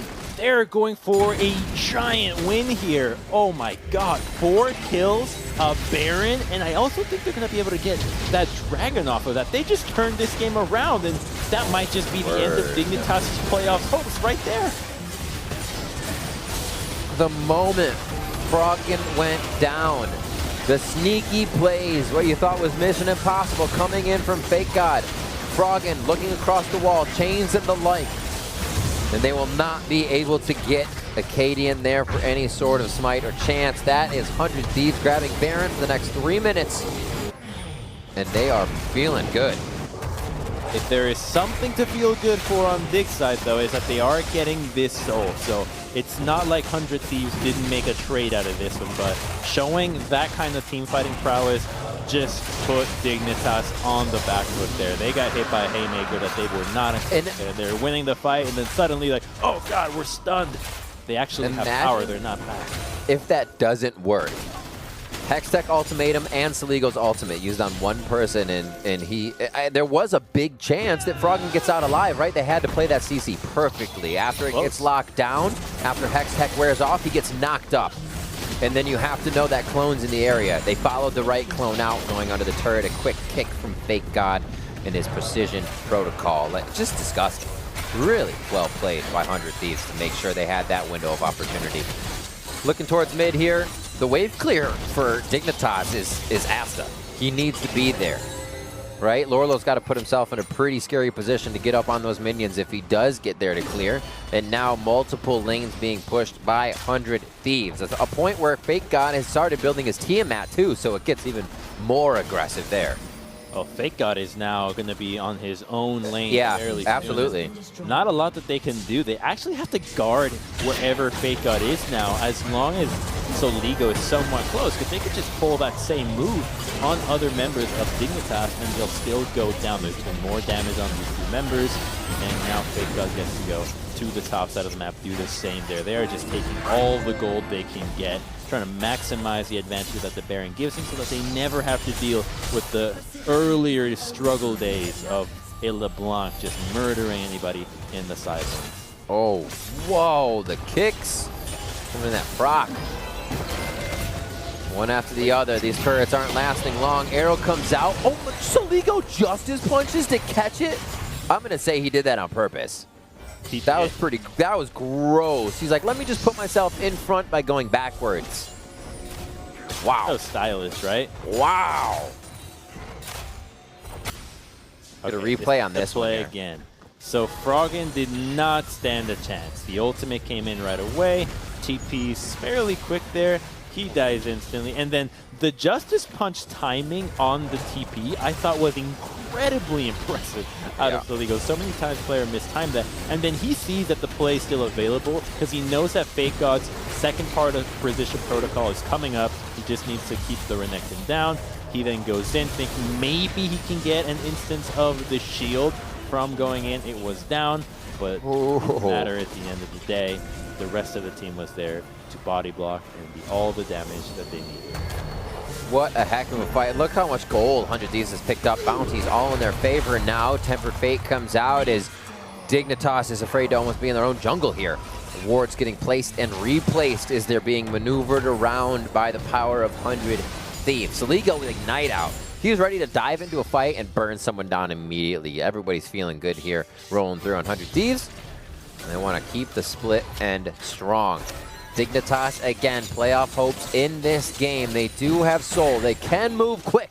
But can they move quick enough to get away from these engages, the windows that 100 Thieves are finding to get these fights? Yeah, they can't move out of the Camille ultimate. That's one area where it doesn't matter how fast they are. They're still locked in. They are looking for Ash. I mean, look at how far back he's playing. I think he knows that that ward is there and that somebody is looking for him. So the whole Dig squad just really giving a lot of respect to the vision that 100 Thieves has of both the lanes and the jungle. They're slowly cleaning things up. And despite there not being any tier 2s, just making sure that Dig understands that this jungle belongs to the Thieves is the first step in closing this game. That's true. It's really tough to take it back, though.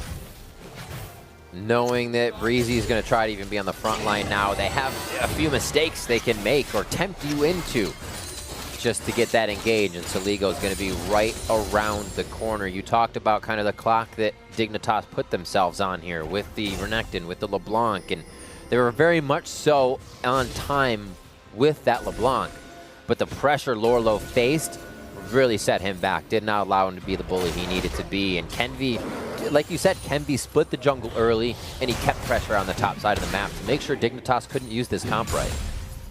Despite Acadian finding that gank on mid, the damage had already been done from that split by shutting down Lorlo. True. And I think that's really where teams have a hard time when they pick the Renekton, because no one ever picks Renekton for, hey, I want you to play weak side. I'm giving you Renekton. That's really not the case there. Right. You're trying to get an advantage, and they're hoping that the Renekton could do something into Camille. After all, Camille was taken in an earlier rotation. They had the response to it. They just did not anticipate that that was going to happen. In fact, I go even farther as to say that Acadian was planning on pathing to the top side, because he started on blue buff all on his own, hoping to finish his route in the top side of the map when Renekton has a few levels, and then you can kill the Camille. Yeah, that was all kind of mucked up there in the beginning for him with the way Kenvi pathed and just the way it played out. Interesting to see, you know, the fact that Acadian finds that kill, and we still see how much it played out in affecting the map, that Kenvi had control over all the buffs. And then eventually the lanes. We always saw Fake God pushing. Even that time he had an abundance of caster minions on the side of Dignitas' side. He still pushed that wave through right at his turret, made sure there was pressure onto Lorlo. Again, they ganked him after that. So 100 Thieves have definitely had an agenda the entire game. Now it's to go to the back line. Asta's going to be the target. Froggen on the edge, looking for Prismal. Only going to be half, not even half his HP as the heal comes in immediately. Now to Dignitas. Can they retreat from this fight? Lorlo almost going down. JJ's about to fall. Winds of War could take down Asta, but he skirts out to the right. It's a magical journey, Crumbs, and everyone's going to be taking it this time on 100 Thieves as this heist goes right. That was such a quick engage from 100 Thieves, and I think they could just end the game here. It's only Froggen. He doesn't have enough HP or mana to stay. Where are they going to go for? No, gonna play it safe. There's a Renekton here. No need to rush it because you also have Elder and Baron. Had they actually tried to rush it and lost that fight, they would have given up too many objectives. It is way safer to go for this play. And knowing they have Cloud, if you try to run away, that's probably not going to happen. Not at all. That's what happened to Asta. He did not run away from that whatsoever, because Fake God came out of nowhere. We hadn't even seen him grouped up for a kind of play just yet, and the Ashe couldn't stand a chance. It almost looked like the rest of 100 Thieves was a little bit too far to follow up, but the range is actually pretty insane when you consider Graves' ultimate, Ezreal ultimate, and even Bard's ability to traverse a distance. It's a really big deal. This is a Hail Mary play out of Dig, but it is scouted. They have a Elder opponent to face, and it looks like they're just simply choosing their burial ground as they put their last fight at the Baron.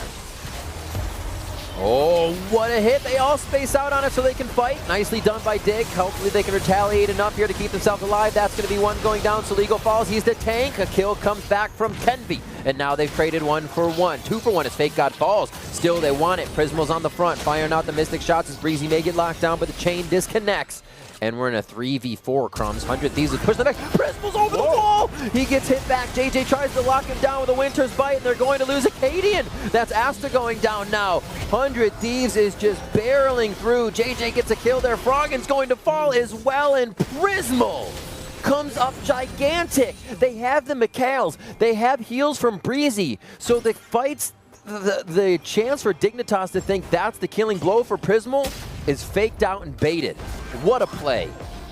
What a smart move by him. Not only is he a tank, first of all, Frozen Fist and the Death Dance, had the Zanyas, had the Elder, and they're going to put an end to Dignitas' summer run. Riv 100 Thieves finish at 11-7, and Dignitas' last game of the split ends here. Keeping Lorlo on the base. 100 Thieves move themselves to 11-7. TSM 11-6 right now in the standings, depending on how their day goes. They'll play Liquid later in the day. Should find themselves a win there, but unfortunately for Dignitas, a bitter ending for them. We've seen the teams that have tried to keep themselves in today failing under pressure, but having decent games, just not getting the stride and the compositions they have brought to the table. It was a single play from 100 Thieves that turned everything around. It was looking so good. It was. The block was carrying, but then Camille and Gallia joined forces. It was what 100 Thieves drafted at the beginning of the draft, showed it very eagerly, and we see why. It is darn strong. Absolutely. So we are going to be stepping away. We have Golden Guardians Academy facing off against Evil Geniuses Academy when we come back with Pastry and Crumbs. Don't go anywhere.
welcome back.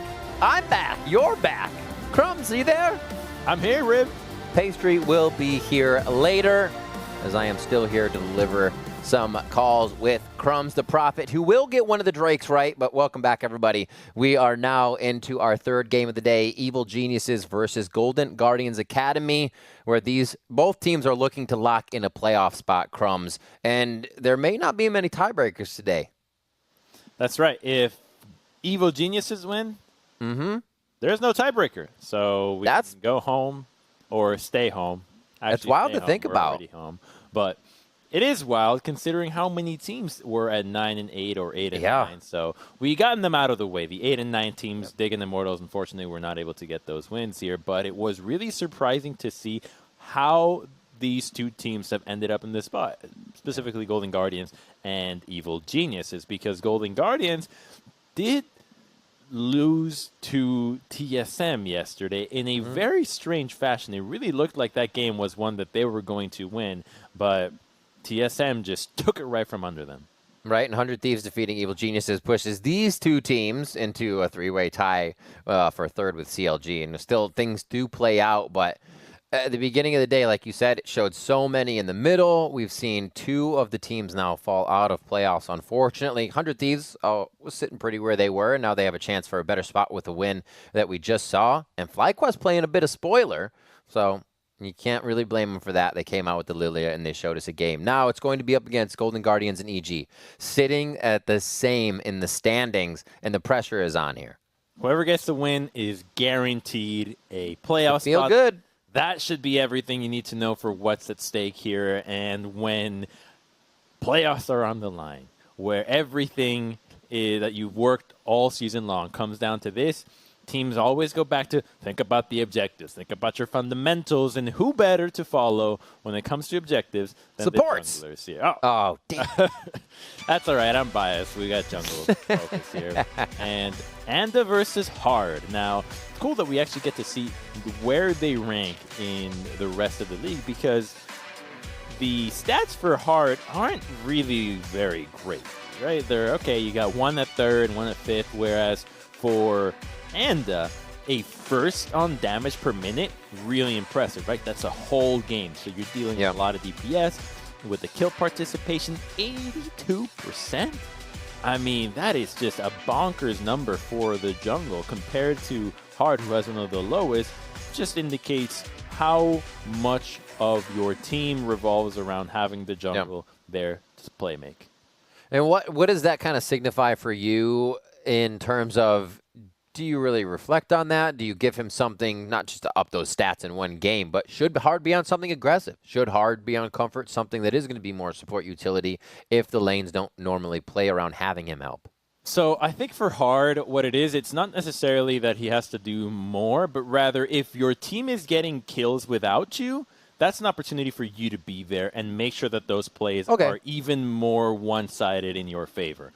And if your team is not getting plays without you, then that doesn't happen, because that's what it means. Your kills are happening when you're not there. Either you're dying first, which isn't really the case with him, or they're just playmaking and you're not being a part of it. And so if, say, the bottom lane gets a kill 2v2 or has an opportunity for a dive, yes, they can pull it off on their own, but if the jungler comes down there, you make sure that there's no counter gank, and you can get even more out of that single play. So there is some ways to look at it, but obviously we need to be very nuanced in what exactly is happening, because a lot of the times players just misclick during a fight and don't get to hit everybody, or you just forget to auto-attack a champion, or then you just play champions that hit everybody with an AoE, right? You play Volibear, auto-attack with your 5-stack passive, suddenly everybody's hit once, and now you have an incredible KDA. So there are tricks that players can do, obviously not consciously, but to boost the KDA numbers and make it seem like they're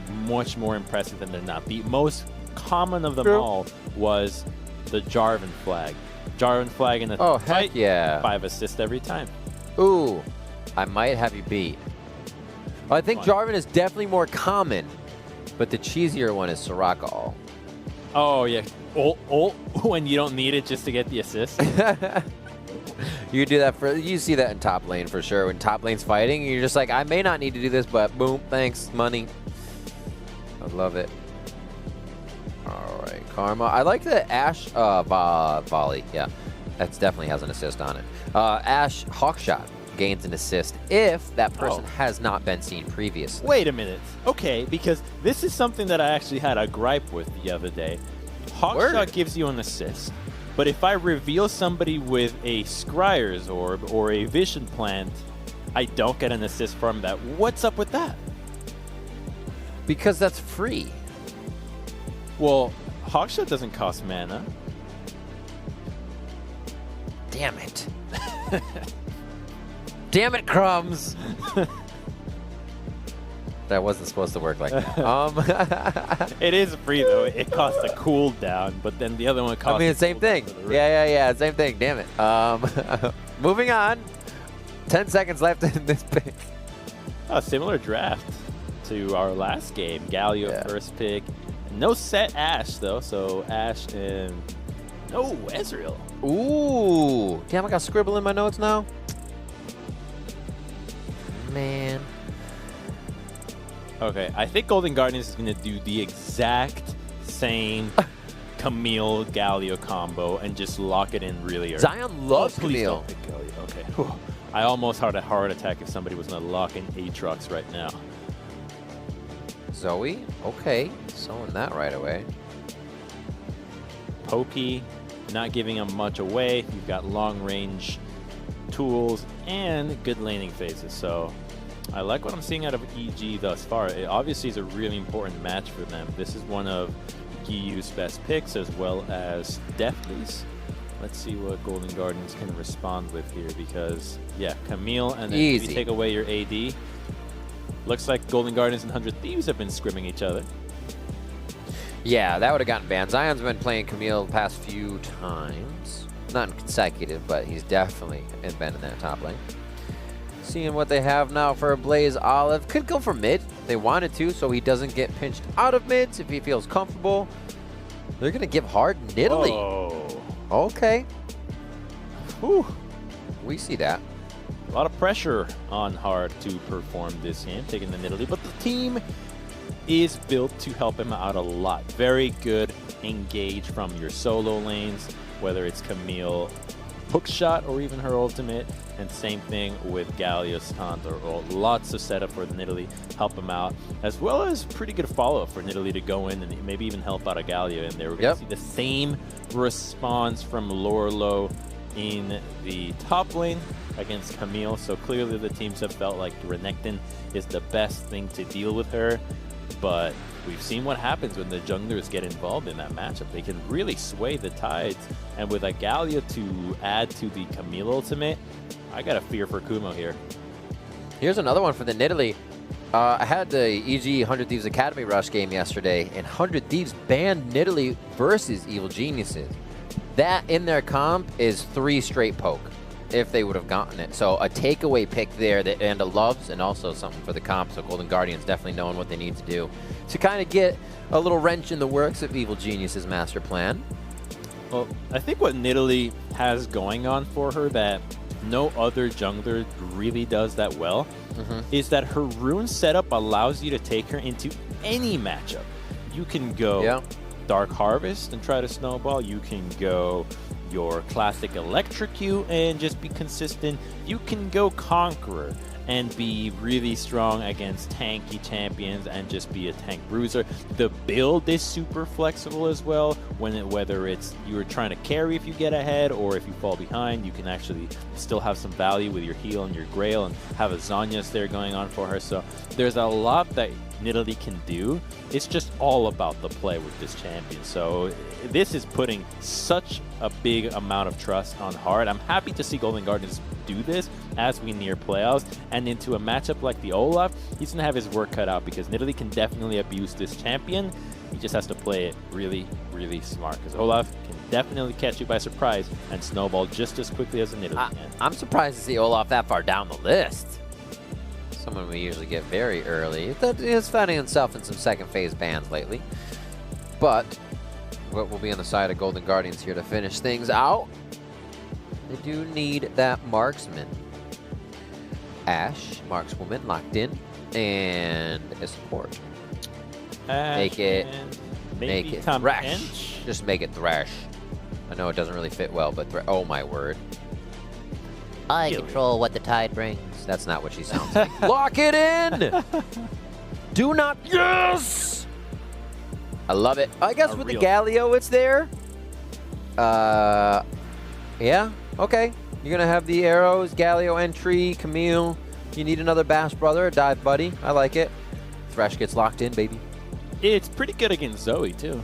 Hook her, you can lantern somebody out before the bubble actually connects, you can make sure that you're out of harm's way. So I love the Thresh pick, always solid.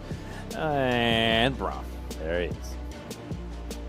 Not the most thrilling of supports, but hey, at least he can run Spellbook. I think that actually adds quite a bit of pizzazz to what the Braum supports do. Braum with pizzazz, huh? Well, with all the candy skins he's got, they're definitely going for giving him a little bit more flair than just a mustache buff guy. Now he just needs, I imagine, this like Italian chef Braum. Oh he my just God. like throws meatballs at people. Okay. Love the chef idea because the mustache really fits. Yes. Top hat. Yes. Or you could just What like about ratatouille chunks of zucchini and vegetables. a Poro that holds Braum as his shield? How do we go from chef to a Poro that holds Braum as his shield, Crumbs? Well, Braum is all about having Poros on his shoulders and all his buddies. Like, what if the Braum skin is Braum is a Poro and the shield is actually Braum? So it's a giant Poro that holds Braum in front of him and shoots out little Braum stuff. I love it, and I think we should see it in this game, but we won't. Seeing EG versus Go against Golden Guardians here. Again, it is a game that must be won as a Golden Guardians, right? I believe that was one. I'm double second guessing. EG needs to win for no tiebreak. Thank you. Yeah, EG needs to win for no tiebreakers, right? And looking for themselves to move on. Playoffs this weekend has definitely been a little bit of a letdown for me. The games have been good, but I wanted to see a few more tiebreakers. I wanted to see teams stretching themselves to the limit because I feel like a lot of what these teams have happen in best of ones isn't what we would see, and it's something that they could at least write during a best of 5 or a game that would allow them to just stretch their legs a little bit more. But the regular season does tell us a bit about each team. It's that pressure when everything's on the line, when you got to play a little bit longer, go a little bit harder. Yeah. It's those games that really tell you what the team was all about because no other team really gets that chance, right? Not every team gets to go that extra mile with those playoffs or tiebreaker games. And just being able to see them now really is like, okay, how much do they really want it? What kind of form are they looking at? Are they looking at like they're in right before they actually compete in best of? So I'm always thrilled to see them. A little bummed that we don't get to see more, but hey, I'll take what we can get. Absolutely. I'm excited to still see what happens with the Nidalee takeaway, if it kind of distorts the comp here for the Golden Guard, the Evil Geniuses side, sorry. But mid lane, Galio, Ablaze Olive has been kind of running things. Rather see him on something aggressive, but we're just getting new opinions now as we're waiting for the game to start. It is going to be that 3-minute break that we're going to be taking now to build a little bit of delay before we get into game, so don't go anywhere because we'll be right here with the start when we get back.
Welcome back, everybody. Thanks for sticking with us. It is Academy Week 9 and the final day of opportunity to make some moves. We are going to see Golden Guardians versus Evil Geniuses in just a moment. Before the break, I said I want to see a Blaze Olive on something more aggressive. I meant flashy.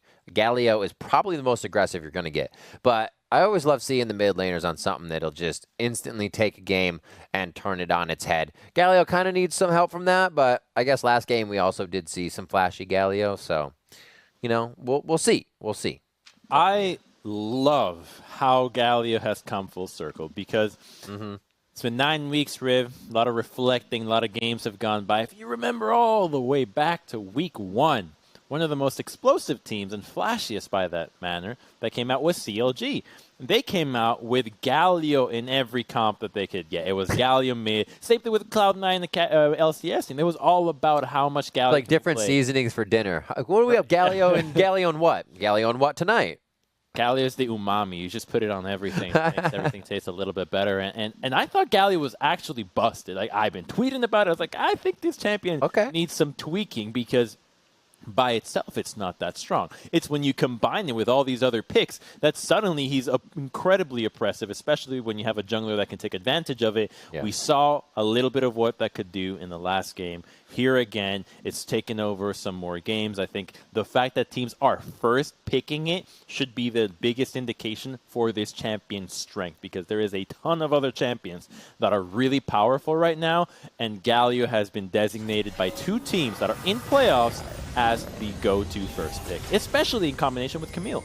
Yeah, the play style itself is seen in more bans that we have. TF, right? The ability to control a lane and quickly teleport out and offer assistance everywhere. Here, you're a bit tankier, and you can just start brawling with people. But TF has banned this game. Blaze Olive trying to create that global pressure by himself as it's not matched on the other side other than a true shot barrage.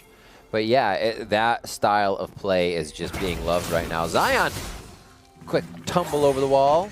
For a second, I looked at that, and I thought it was a different Lilia skin, and I was like, yeah, and I was remembering he played Camille. Yes. That'd be cool. Now I just want to see it prance around, to be honest. It's so funny. Maybe we can get some more Lilia as the games increase in stakes. Try to surprise somebody with a new pick. And speaking of surprises, I think the other aspect that is underlooked is the spellbook usage. I think it's been quietly just been something that is really, really powerful on the champions that can take it because it's difficult to play against because you don't actually know what's going on with their spells, and it just allows so much flexibility. You see it here. You've got 2 people doing it. You've got Matt running Spellbook Braum, and same thing with a Blaze Olive to Galio. Yeah. See, you know, I think, like you said, it's kind of one of those things you don't think of much. There's a nice hook shot kick here to start the lane. Kumo just building up a bit of fury there so he can get a good heal off the call. Is that you don't really think about it until you're like, wait, did that tanky person just ignite and get the kill, make a play, and then teleport somewhere? And then you're like, that's broken! Or the smite. Smite exactly. Yeah. But it just like quietly flies under the radar otherwise until that gigantic play is made. And you're like, mind blown, forget it's there, and just realize people otherwise use it to teleport back to lane and then feel like they have something to help. You know? That's a funny thought. I definitely get that sometimes as well. Zion. So yeah, that call to Meek into Slice and Dice seemed to help Kumo out here. He's back in. He might have Ruthless Predator. I don't know what he went secondary with the way the lane went there. Oh, Zion wanted a pretty big trade there, but ended up taking a Q back to the face as the wave crashes back to him. Both junglers know that top lane is a source of action. Nidalee makes it there first. I'm not sure she knows that Olaf has done the red. Someone is about to die, Riv. Waiting for the counter, but not waiting too long because Kumo's going in. Hook shot back, stuns him up, but the slice goes through. Dice is there. Oh, it's going to be the assist kill coming through too. Zion, don't give yourself up. One swipe. They want to give it to Spartan. All the top laners call him Zion Spartan. He gets the kill for himself. Flash there to outplay the kill from Kumo, and he knew he was dead to rights after seeing Hard. Oh, hook towards the bot. Nice unbreakable. And Hard changing the statistics about himself a little bit with that first play. and really helping out Zion on that play, giving away that kill, because he could have easily taken it. Italy can totally snowball games with kills. It's not like this is a champion that doesn't perform with gold. I mean, he's actually going to be pretty hurting himself pretty substantially here, getting double crap. So a lot of emphasis on Zion's lane here. Not a lot that Kuma could have done, and it's unfortunate because what ends up happening here is that Olaf is simply trying to power farm. He does not want anything to do with the lanes, yet literally just makes it there first, and Kumo's now in major trouble. He has to base, giant wave crashing. He's going to miss out on everything here, and there's nobody to take this minion wave. I feel bad for this Renekton. 2 games in a row, we see them get raffle stomped by the Camille with jungle pressure. Pushing through now. It just seems like such a strong pick, right? You try to attack it, it's safe. It gets ganked, you hook shot away, and hook shot is one of those abilities where you know it can go far, but I don't think people really fully understand the extent of its range. It's where she can or cannot pass over a wall if she's tried to dodge over one kind of thing, and it really hurts when you don't know where to position. It's a crazy spell. Late game too, when the cooldown goes down, I mean, it feels like she has it up for every single time that she just used it, and you're like, okay, her auto combo is down, and she has it again. And here it goes again. Because the build now with Death Dance is so easy to just have even more cooldown reduction. Sometimes they're even getting cooldown reduction in the runes, which just makes her even stronger for getting away from you. And now there's going to be a Galio that can also assist the Camille. So this is looking like Golden Guardians is just going to play through the top side. You have the Ashe and Thresh that can play super safe against From Ezreal, and they're okay with it because Camille can definitely hard carry games. Reminds me of a champion I always thought, like their jump ability. Like imagine Lee Sin, but they have the ability to kind of jump off a wall real quick, reposition themselves. Camille, right there. So turns out it's a pretty good ability. Coming up on 6 minutes. Okay, this is the first one. Cloud. I'm going to guess the next one. It's going to be Infernal. Infernal for secondary. Ooh, Redemption comes down. That's the Zoe coming in. Next Drake's Mountain. I see I'm bad at this game. Matt and Anda trying to get out alive hard over the wall. He's going to try to chase. Winter's Bite locks in. Javelin. Toss. Oh, misses. Ward behind. Auto's coming through. A Javelin lock-on would easily allow the range for a pounce. It's going to hit one. They try to turn back on. Now Chime is here. The hook comes through. That's an easy kill going over onto Matt that we're going to be able to take out. And now as the chase goes down. And Giyu is looking to get himself out of the frying pan here. That was pretty tricky as he gets out of the Justice Punch commitment here from a Blaze Olive. 3-0 for Golden Guardians as EG finding a rough spot here in the early game. EG thought they were being clever doing that dragon, just putting in that control ward, but it was too obvious that they were going for a rush because the second that Anda dropped the control ward, everybody else started moving towards the dragon pit. So it was like, okay, something's clearly happening. Can you stop this? Oh, doesn't get to stop it. At least he's stunned. Minion. Oh no, he did hit him because the sleep didn't come through right away. I actually thought the sleep went onto a minion. That's going to turn this play around so big. Oh my gosh. Giyu comes up huge to help the trade on the kill. It does leave Kumo dead, but Matt's there to help as well and split up some assist golds. What a back and forth is going on right now. Chime back to lane. Definitely going to be alone for now, but keeping himself safe with a nice wave. EG's not ready to go quietly out of this game because there is big implications for playoffs here, especially for the tiebreakers that happen afterwards. EG needs to win for those to occur. Otherwise, they will be locked into, I believe it is 6th spot or 5th. Not in, let me check. Yes, with CLG. So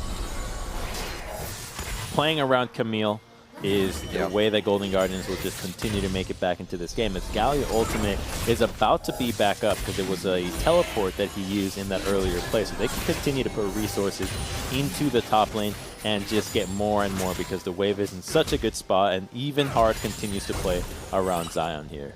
Hard's loving it this game. He's like, what graphic did they run about me? I'm going to get some kills and assists. So he's got 3 assists for himself right now. Not the kills yet, as he's being the perfect jungler. Skirmisher Saber, though, means he's definitely going to be trying to get into the face of one of his opponents quite soon here to make sure he can be a nuisance and control the jungle.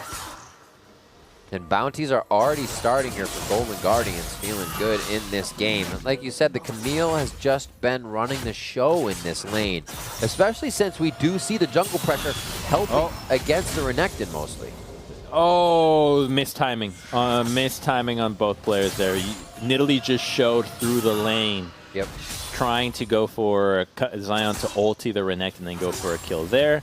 But now they've just given away what the Nidalee was planning about because they should know that blue buff is also up, which frees up everybody else to feel a little bit more comfortable that Hard is not going to be out there trying to ruin their party as the Conqueror Nidalee already has the completed blue buff. They're going to go for it once more. Olaf is here. Okay. He's the ward. I wonder if Enda shows right away. Good. To the top to play the counter, but Kumo staying, knowing one's there, I think might give it away. So he plays it like he's alone. I like this. I like this a lot. Waiting for the next wave to reset. Perfect. Zion Spartan feels safe. Kumo with the mind games. Evil Genius's madness. Ruthless Predator charging up so he can get a good stun. There's the lockdown. 3-hit coming through, but hookshot. Once again, the savior of Camille. So slippery. And they know Hard's probably doing Rift. She easily ran to mid instead of back down her lane, and a thwarted gank by Zion Spartan draws 2 to top. Oh, I hate that gank, Riv. I hate it so much. Ganking the Camille, out of all places, the place that is so far ahead that you have such little follow-up. But that's the shutdown. What if it works, Crumbs? You love it. So it can only work if Camille chooses to go in, right? The only way to kill her is if she hookshot, because she also has flash. Now, he's super low. Olaf is not playing the objective game. Lost that on the Rift Herald to the Nidalee. So it just snowballs even further because they could just drop this in the top side and make Kumo's life a living hell. They could just dive him here if they want. Dominus is down. I was going to say, he can't ult. He's going pretty heavy here. He may stay. This is going to get a plate and a half. There you are. Okay, they don't stay for more, but the damage is definitely done to these Renekton, as Camille will have a Trinity Force fairly soon, and that is just the scariest champion. I think the build with Camille, the 3-item build, is really where it is a spike that I have not seen in a champion in quite some time. I'm talking about the Trinity, Raven. I mean, it's like just Fiora and Camille and could do that, right? It's disgusting. Just Fiora can't jump around. She used to. Remember that ultimate? I kind of liked it, right? She kind of, it's like disappeared and flickered on your screen. It's an, what do you call it? Glorified Alpha Strike. Yeah, basically that's what we called it, right? So Zion as well this time, we spoke about it for a moment last time. I said, Triforce against Kumo, and you want to continue the 1v1, but instantly Tiamat and Sheen in the combo, and he starts to piece together a Phage. So going for both best of both worlds there in the build-up. The Tiamat's going to help him continue to power push this lane. Oh, yeah. Just so that he can try to creep in those plates, as we got 2 minutes left until those plates actually disappear.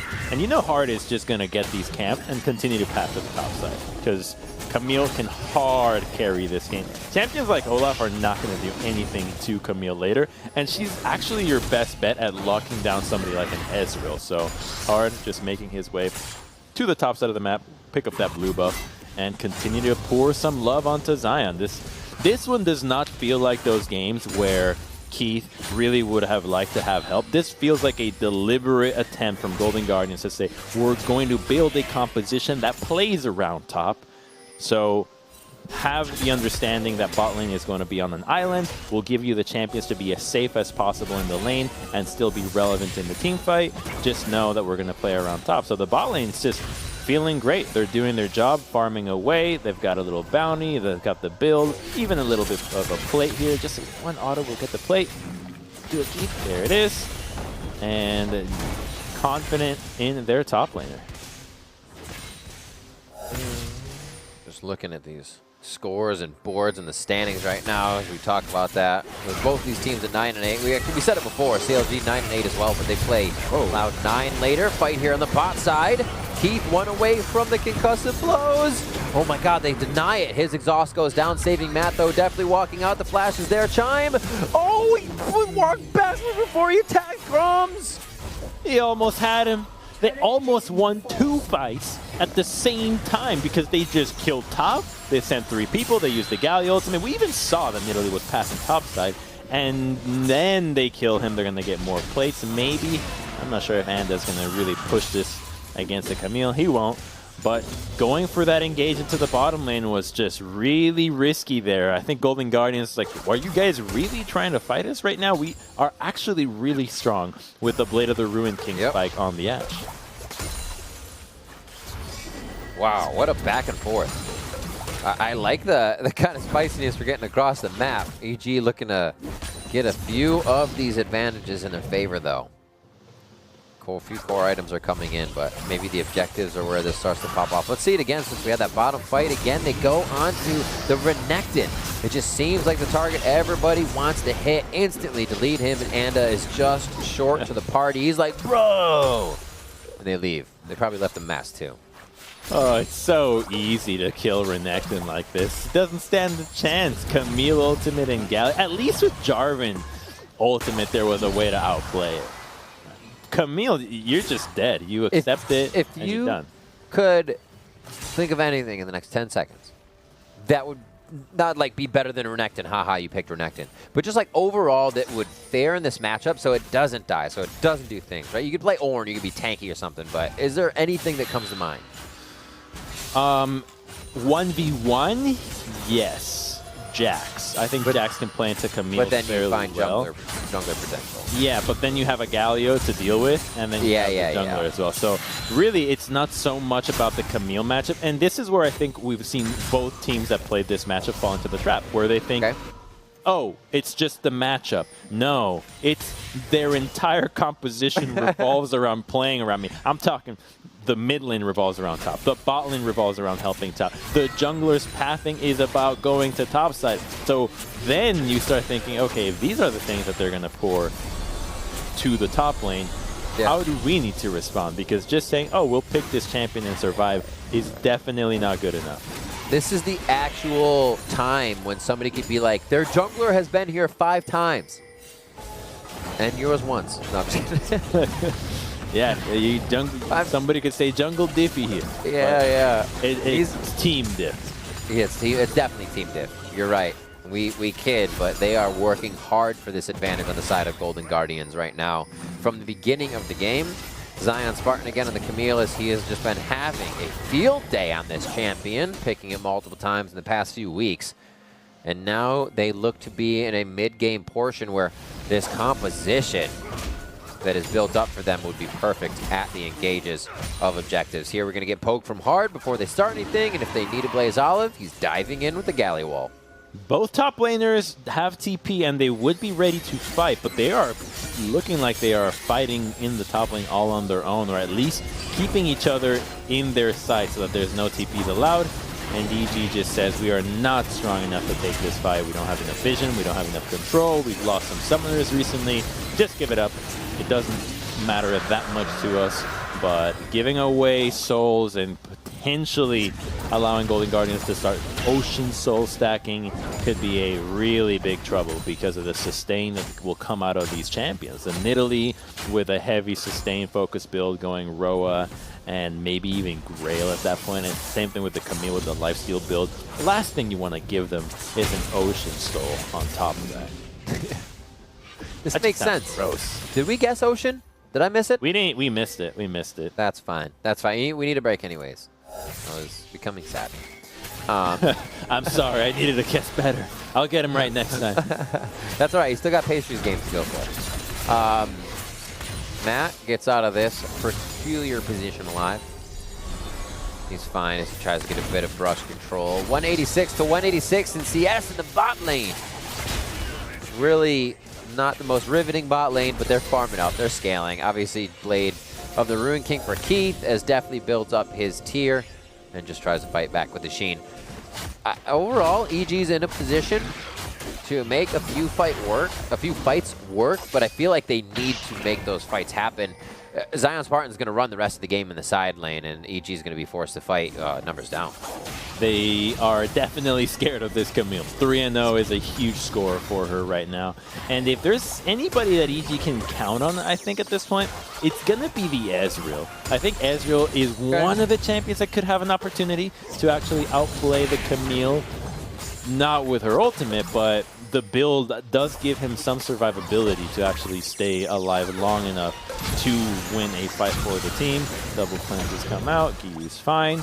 But yes, Ezreal with the Frozen Fist build and how strong he can become in the late game of the Death Dance. But they're going in again on Giyu. Oh my word, instantaneous death for him. It's going to be all up down just for some resistances, but the fight could go on, and Kumo's here. Does he capitalize? He goes down for hard as the kill goes into Deathly. That's a pickup. Iceborne Gauntlet was just finished for him on top of that Muramana. Oh my word, he just got so big, and this is what they needed, Crumbs. You talked about it could be a possibility, and he just came online sub 20 minutes. A big time to happen. Kumo getting caught in the jungle, and you can just see Zion Spartan able to read this off an early ward, knowing he'd be around, but the fight changes. Oh my word. A sliver of HP. Oh my god, I think if Kumo realized right away how much, wait, the Ezreal ultimate? Oh, he gets him! What? Definitely!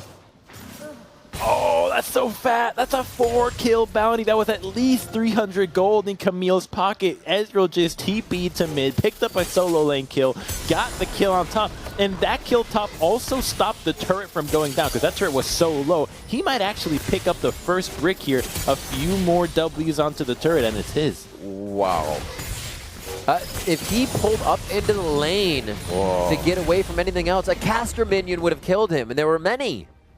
Dude, what a play. Zion still goes down, though, to the true shot barrage. Bounty's picked up, and now we do get to look at Deathly a little bit more in this situation.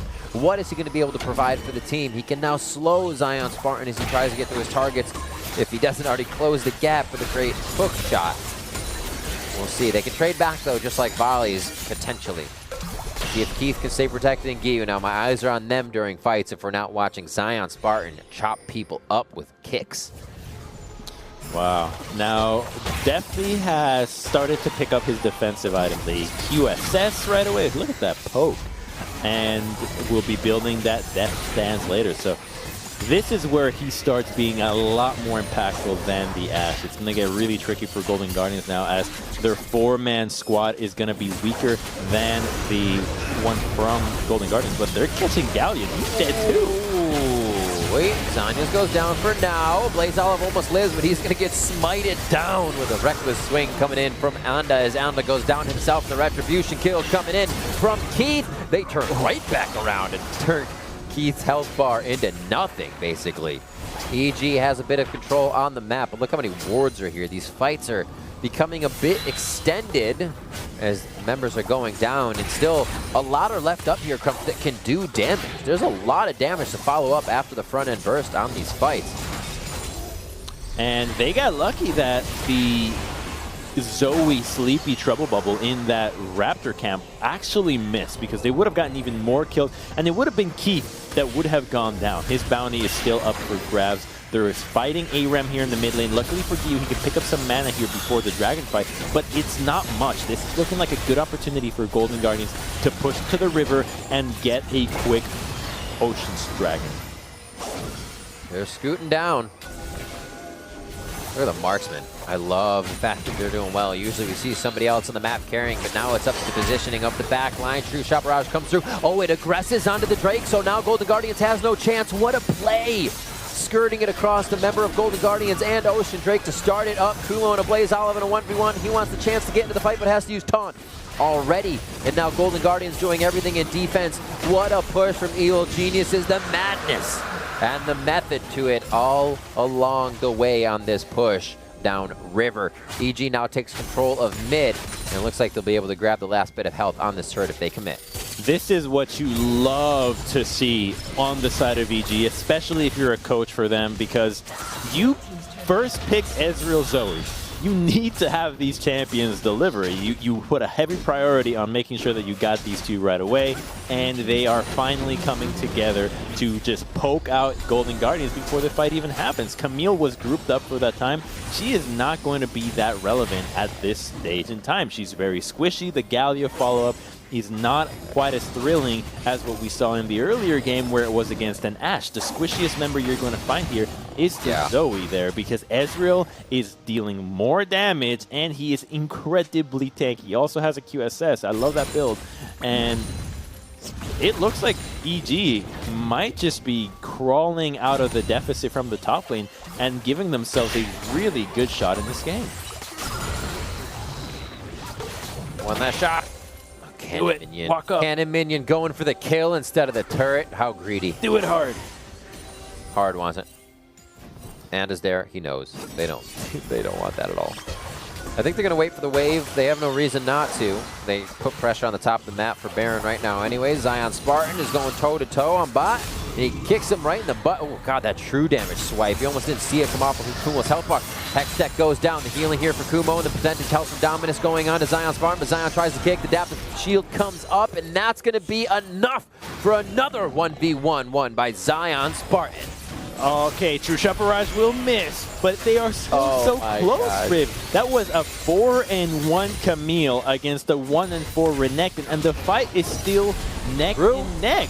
I think that Kumo, if he commits to how the fight is going to play from the very start, if he commits thinking this is an all-in from the get-go, I have to use everything in the most optimal way, there's a chance he actually kills Zion here, but instead he goes down, and I think that with another itemization, or maybe if we can just have somebody help him out at the very start of the fight. How about timing the True Shot Barrage with Camille's Hextech Ultimatum, giving you a better chance of actually hitting her? I think there could be another way to sway this fight, because it's not like the matchup is completely doomed. Those two fights have been so close. Doesn't look like this will be any contests. Maybe another close fight towards the top side of Blaze Olive. I like what they're doing. I like what they're doing. They're going towards the defensive champion, but he seems to be able to protect himself. With the map being pushed by Golden Guardians and not enough forward wards, they don't know what's coming out of the woodwork, and they got to stop Keith. They have to put respect on the mid lane push here from Golden Guardians, and Evil Geniuses puts themselves back into a defensive position. They were almost there on the forefront, making the plays themselves. And Golden Guardian says otherwise. They have a lot of wards here to protect Zion in the bot lane, so he has a ton of time to play with Kumo and really just wreak havoc on the pressure EG wants to create. It's giving EG some hope that they can play make, because the Galio is not connected to the Camille right now. Being That's true. On both sides of the map, Here you know that you can catch her. She still has flash, and we'll just back up, but it's going to get really hard to Riv, because Camille is very close to having that death stance completed. And once that item comes out, yeah, okay, the item is out. This is where Camille will definitely obliterate the Renekton now, because that is just a brutal, brutal thing to deal with. You can tell I dislike this item. Aptly named, though. Death's Dance, providing you safety from death. Who do you think leads in that dance? Who's the lead dancer, Death or you that's dancing with Death? You are, until Death takes over. If you mess up, Death leads. That's the whole dance. Oh, that's very cool. And if you're in a box step, usually you can lead. 1, 2, 3, 1, 2, 3, you know. It traverses a lot of dance genres. So. Box step it and you're good. You can dance with Death all day. Coming up on 30 minutes here in just a few. We're going to see this fight now under the turret too. Adaptive shield comes out just for a moment as that's a Blaze Olive now to take the turret tanking. And I like the dodge by Kumo. Zips right through what would be a punch coming in. True Shot Barrage again over the shoulder. You can always expect it to come across your screen after a big fight like that. And we have 11 seconds on Drake. Who's going to get there first? It's an Ocean. It looks like EG may be able to pick up their soul. Yeah, I think Golden Guardians... Wait a minute. Oh my god, that's soul. That's definitely soul for them. Oh my word. What? Like hard just disappeared? Oh god, it's falling apart for Golden Guardians, because going for that play Wow. Best case scenario for Golden Guardians, you get the play, and maybe you can start pushing a tier 2 and maybe threatening a base. But you're giving up Ocean Soul, right? If you win that and commit 2 people topside, you are giving up the soul. And now that you picked the Nidalee, you know there is no Galio ultimate. So defending this Baron and doing it in the face of Golden Guardians is a lot easier. A single moment might have just turned everything. What a game that Kumo had to persevere through to get to this point. Hopefully this pays off for them as well. EG looking for a big return on investment with the attempt at the Baron. Golden Guardians on the other side. Oh my god, he unsealed Spellbook, he smites it! It's gonna be a Blaze Olive coming up huge! Everybody is exit stage left on the side of Golden Guardians, and EG is chasing so they can get some kills. They can get the objective off, but it's not gonna work. A Blaze Olive comes up huge! Oh my god, Riv, are you kidding me? They had the opportunity, and then the Spellbook Galio. We were just going on about how strong Spellbook was. Oh now it could surprise you. And that's how he does it? Oh, okay, he has it. They see him. I just don't think anybody's expecting it because it's so hard to check for everybody who has it. He's got the spell in, flashes in, 750, just a beautiful smite. He might as well be a jungle main in a past life there. Oh, he did so much. That is such a big play. That's a huge deny for EG. I mean, at least EG has the soul, but not having the Baron really stinks. Ladies and gentlemen, let it be known the Olive is ablaze. Setting fire to this game. What a play. Evil G. They had just lost hard too, Crumbs. You were talking about how imperative it was that EG had made that play. They got themselves soul, and that they were going to get Baron. And the unexpected, you have to expect it in League of Legends. And Kumo now back to top lane. We semi-reset, but for Golden Guardians, it's an amazing position as they start to push minion waves across the river and onto the side of EG's map. Man, if I'm hard and I got ult chat after my mid laner smites that Baron, I'm typing jungle diff in the chat. Right after I die, no, jungle diff right there. Just letting them know, bro. Fight's breaking out. Good hook, Keith keeping himself poised here. Oh my word, a Blaze Olive just able to protect them in that channel perfectly. Nothing EG can throw at them here seems to be working as hard as dodging left and right. Balloons, bombs, beach balls, bubbles, what have you. Hard's out safe, and he's healing the team up. Oh, they can really stay in here. He's got so much health and mana. There's a Lantern. I'm not sure what Anda is thinking here. He wanted it. He thought maybe Lantern's down? Nah, death sentence. Or I'm sorry, dark passage to the light, if you will. Holy macaroons, that true damage is just slicing right through. Kumo keeps him in. Dominus goes down for a bit of that health. Knows the percent damage is going to sting and does not want to lose Baron just yet, as that's the advantage. Knowing he'll pull more EG members up, Zion Spartan feels great about his position and now has hard here.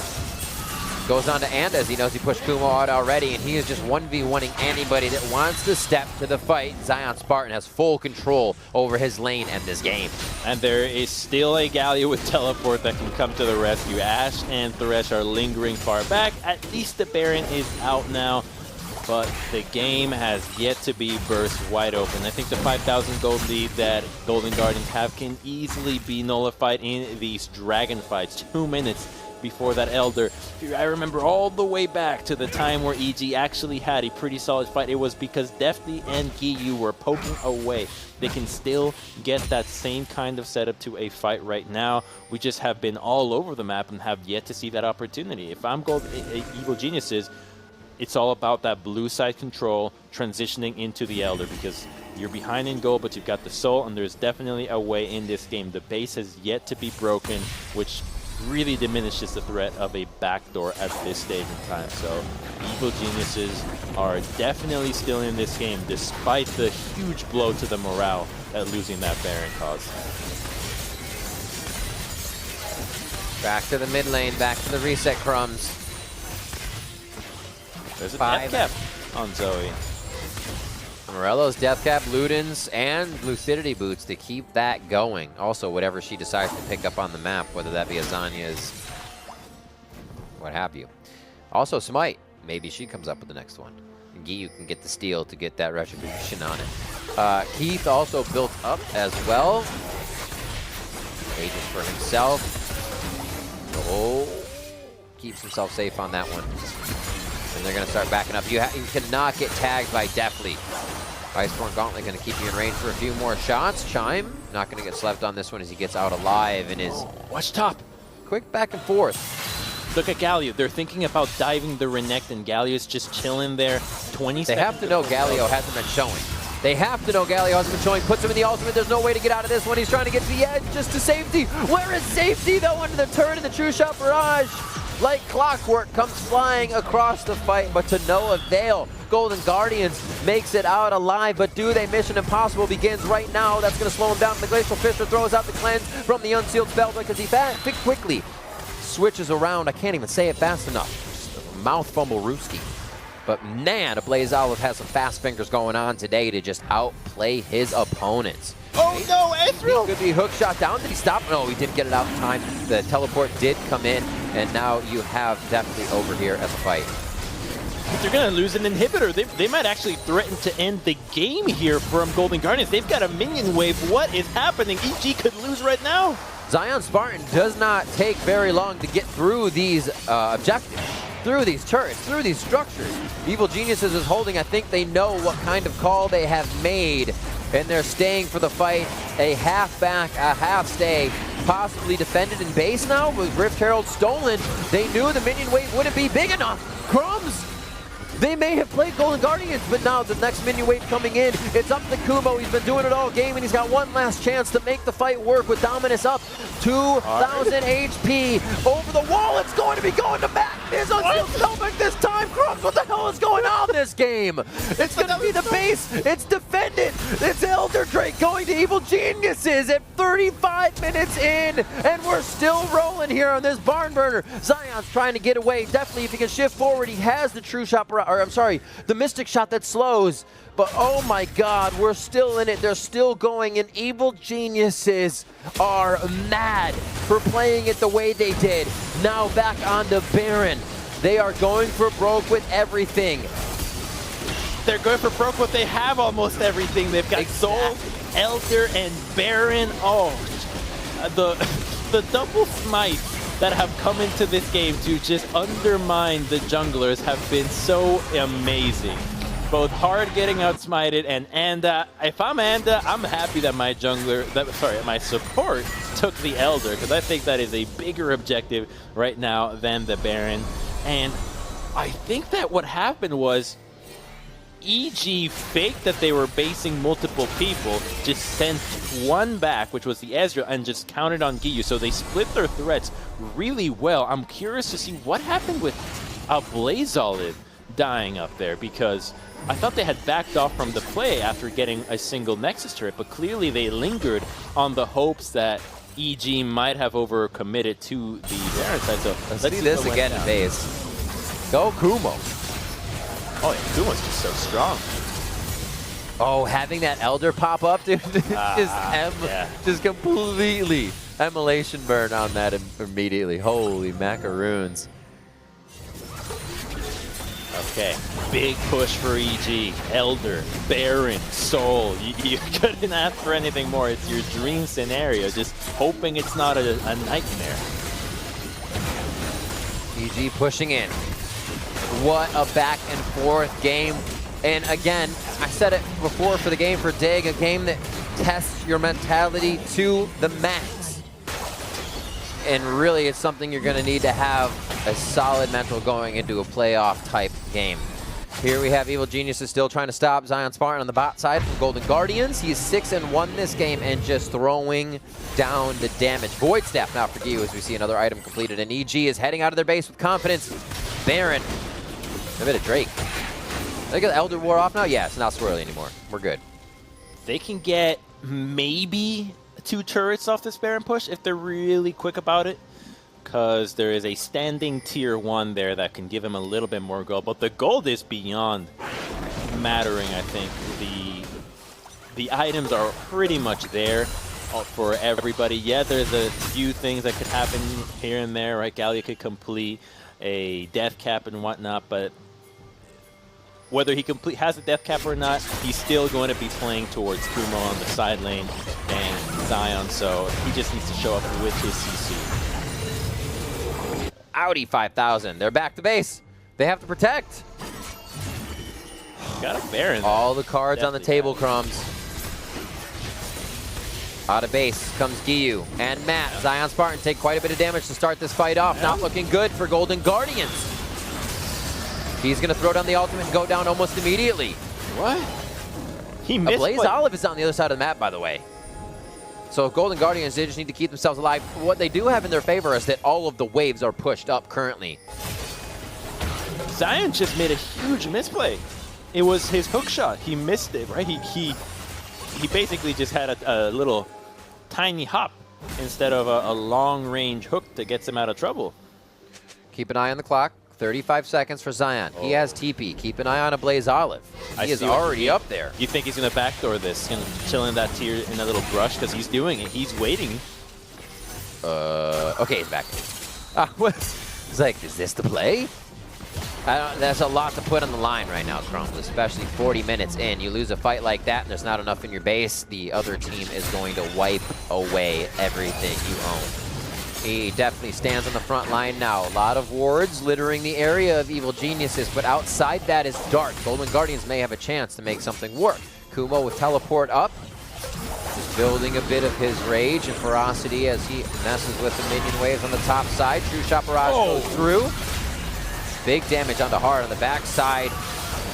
Oh, wow, their tempting fight. Keith almost goes down here. Hard and Keith very, very low as Evil Genius is making this look better and better as the Nexus turret's taking damage solely from minions now.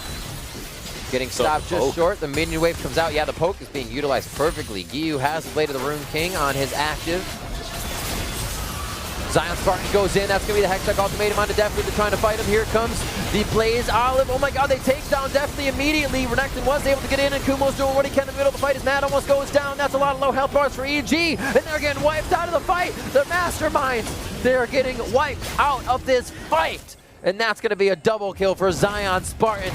Matt going to get one more Justice Punch, and I don't know if Giyu has what it takes, Crumbs, to stop Golden Guardians. I think that's it, Riv. Golden Guardians with the Camille Galio combination take out the slippery and most dangerous member out of EG. And with 30 seconds on everybody, I don't see how you can pull this kind of miracle here. 1v5. It looks like Golden Guardians has solidified their spot in playoffs above Evil Geniuses.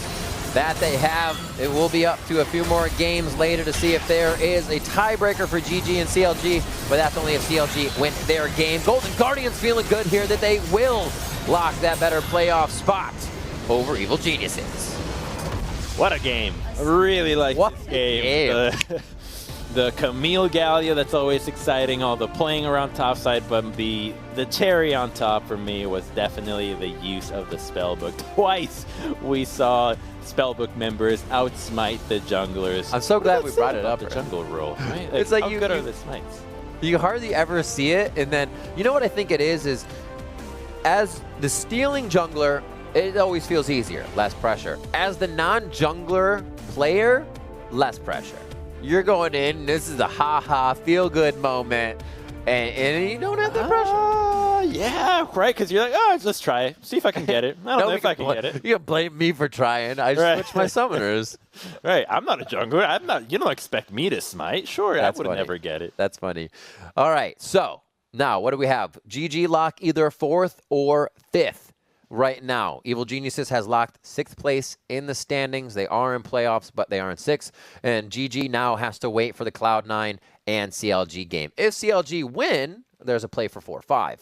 If Cloud9 win, it's 4-5-6, Cloud9. Sorry, GG, CLG, and your EG. So if C9 wins, sorry, if CLG wins, there's no tiebreaker. Right. No. Yeah. Right. I hope you heard that from production. I did. If CLG you confused wins, me for a second because I was just about to agree with you because that's what a good guy does. We got games of League of Legends. We look at them, and we're excited about them, and we can tell what's going on. I mean, if you're going to be like that game, oh my word. I said it before that it's pastry, but can I stay on? I'm just kidding. All right, we're going to be taking a quick break, but when we don't go anywhere, when we come back, it is going to be that Cloud9 Academy versus Counterlogic Gaming Academy we've been talking about in just a few minutes.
Hello and thank you for joining me for game number 4, where C9 has looked strong throughout the back half of the split until they stumbled in yesterday's match versus Dignitas. Thankfully, Crumbs, they have still secured that first spot. If Cloud9 win, there are no tiebreakers, and the standings will be as follows: C9, TSM, 100 Thieves, GG, CLG, and EG for your 6 playoffs team. So Crumbs, we are very close to finishing off the top 6. And normally I would think, oh, yeah, sure. C9 versus CLG should be C9 favored, but this is a different CLG. Different players. That is true. So I think it could be a toss-up at this point, but there are some consistent players that have been playing on C9 and beyond the consistent players, I think what's been really helping them out is the same focus on objectives that they have had all split long, both in the LCS and the Academy team. And you can see it there. I mean, they are leading in every objective. We haven't even included Herald in it, but they're going to be at the top of that one as well. And it just shows you, it doesn't really matter who you play, what you're playing. If you got the objective game down, your win rate goes up.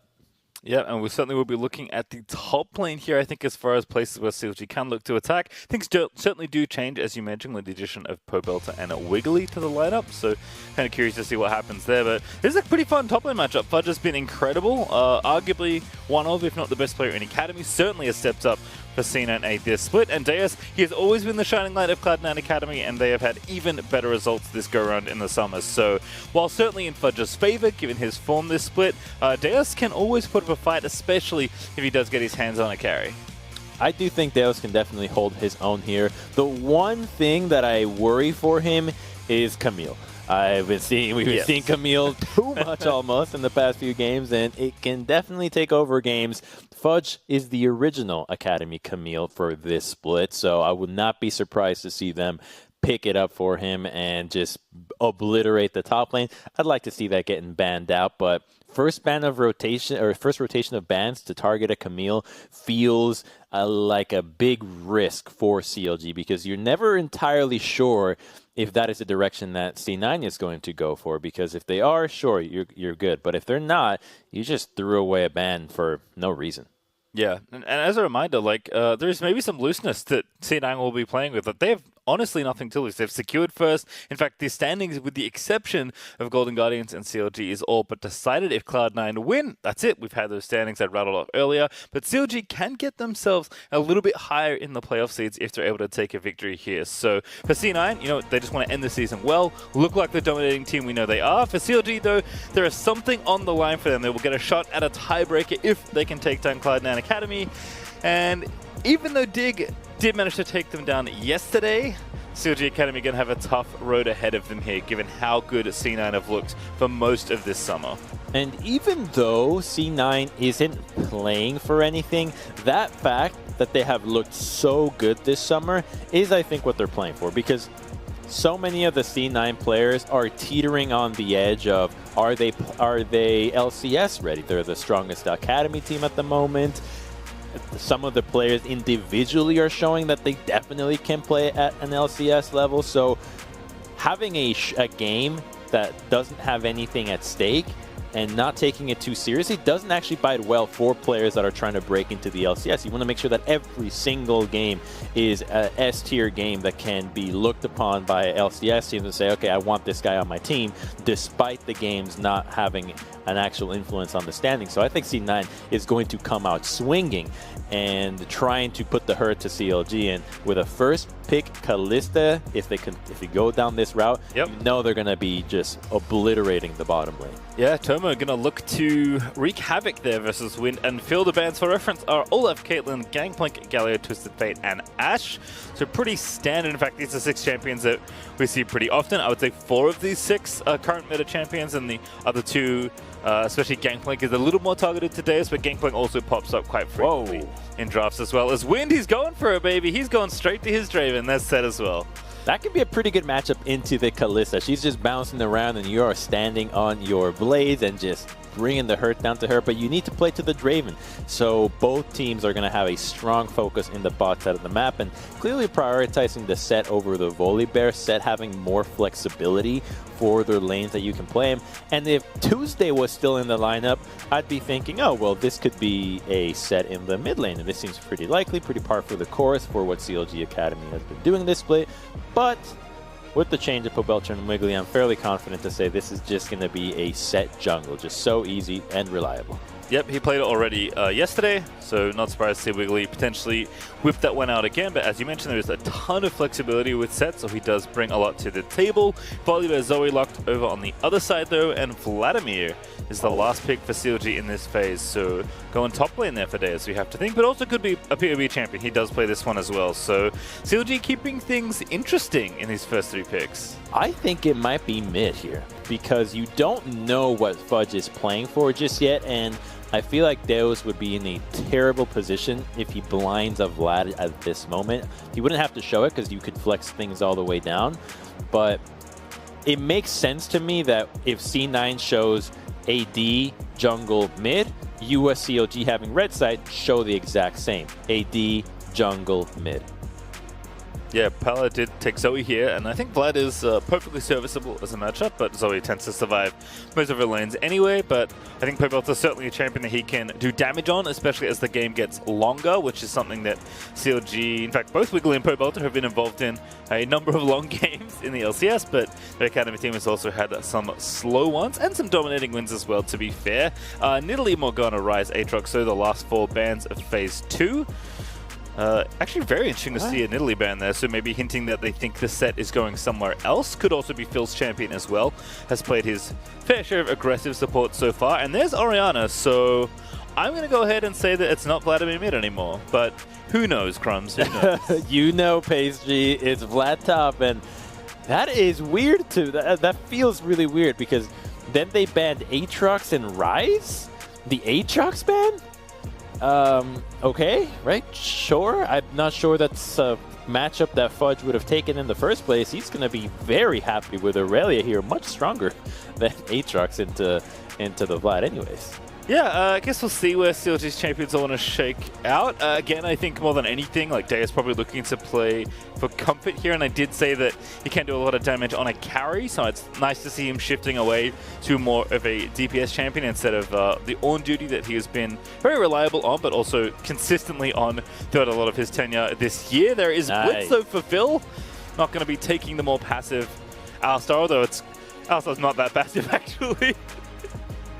Love the Blitz. I was going to be a little disappointed if it was an Alistar, actually. Pretty hard to play it into the champions that C9 would have locked in. But Blitz into Thresh, always solid, especially into Zoe. And even against Aurelia, you actually can do quite a bit to her if you either hit her with a power fist during her combo going in, or even just a silence. A duration where she's just in the middle of the team and doesn't get to dash around makes her a pretty easy target to focus. Yeah, Blitz definitely has a lot of pretty good targets here to try and grab. So I like it here from CLG. I think sticking to their guns, it seems like, and it, of course, is confirmed to be Vladimir top. Not that we are particularly surprised. Orianna top would be cool, but don't expect it, especially against someone like Aurelia. I feel like you might just get trapped. I'm a little surprised. I want to see how well Deus can do from this, because he is one of the last players I would have expected to see from CLG to blind his champion early. I feel like if he does, it would be an Ornn, a tanky kind of champion, not one that is susceptible to falling behind and is a late game scaling threat, because it's a very different play style from what we have seen from him, which he can do pretty consistently. I mean, that's why they're banned out the Gangplank. That's why the Ornn has been such a heavy priority for CLG. But if he can deliver on the Vlad, it's a pretty good look for CLG moving into playoffs. Yeah, it's interesting too, because we've seen this Cassio before. That was one of the things he took up in spring, where he was like, I feel like I have to try and carry these games. But Cassio generally bullies other top laners, but Vladimir tends to get bullied. So I have faith in Deus' ability to play a mage and play the late game, but does he get there safely is the question we'll have to ask ourselves in just a few minutes, because we are going to be stepping away to build up some game delay. When we come back, we'll have the game right from the beginning.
Welcome back, everybody, to Game 4 of the evening, and possibly our second last game, possibly not, depending on the results of this game. Crumbs, Cloud9 have already locked in first, but CLG can give themselves a tiebreaker to make that playoff positioning just a little bit easier for themselves, as they will play Golden Guardians later in the evening if they do manage to pick up the win here. But as we said, Cloud9 Academy, never an easy team to beat.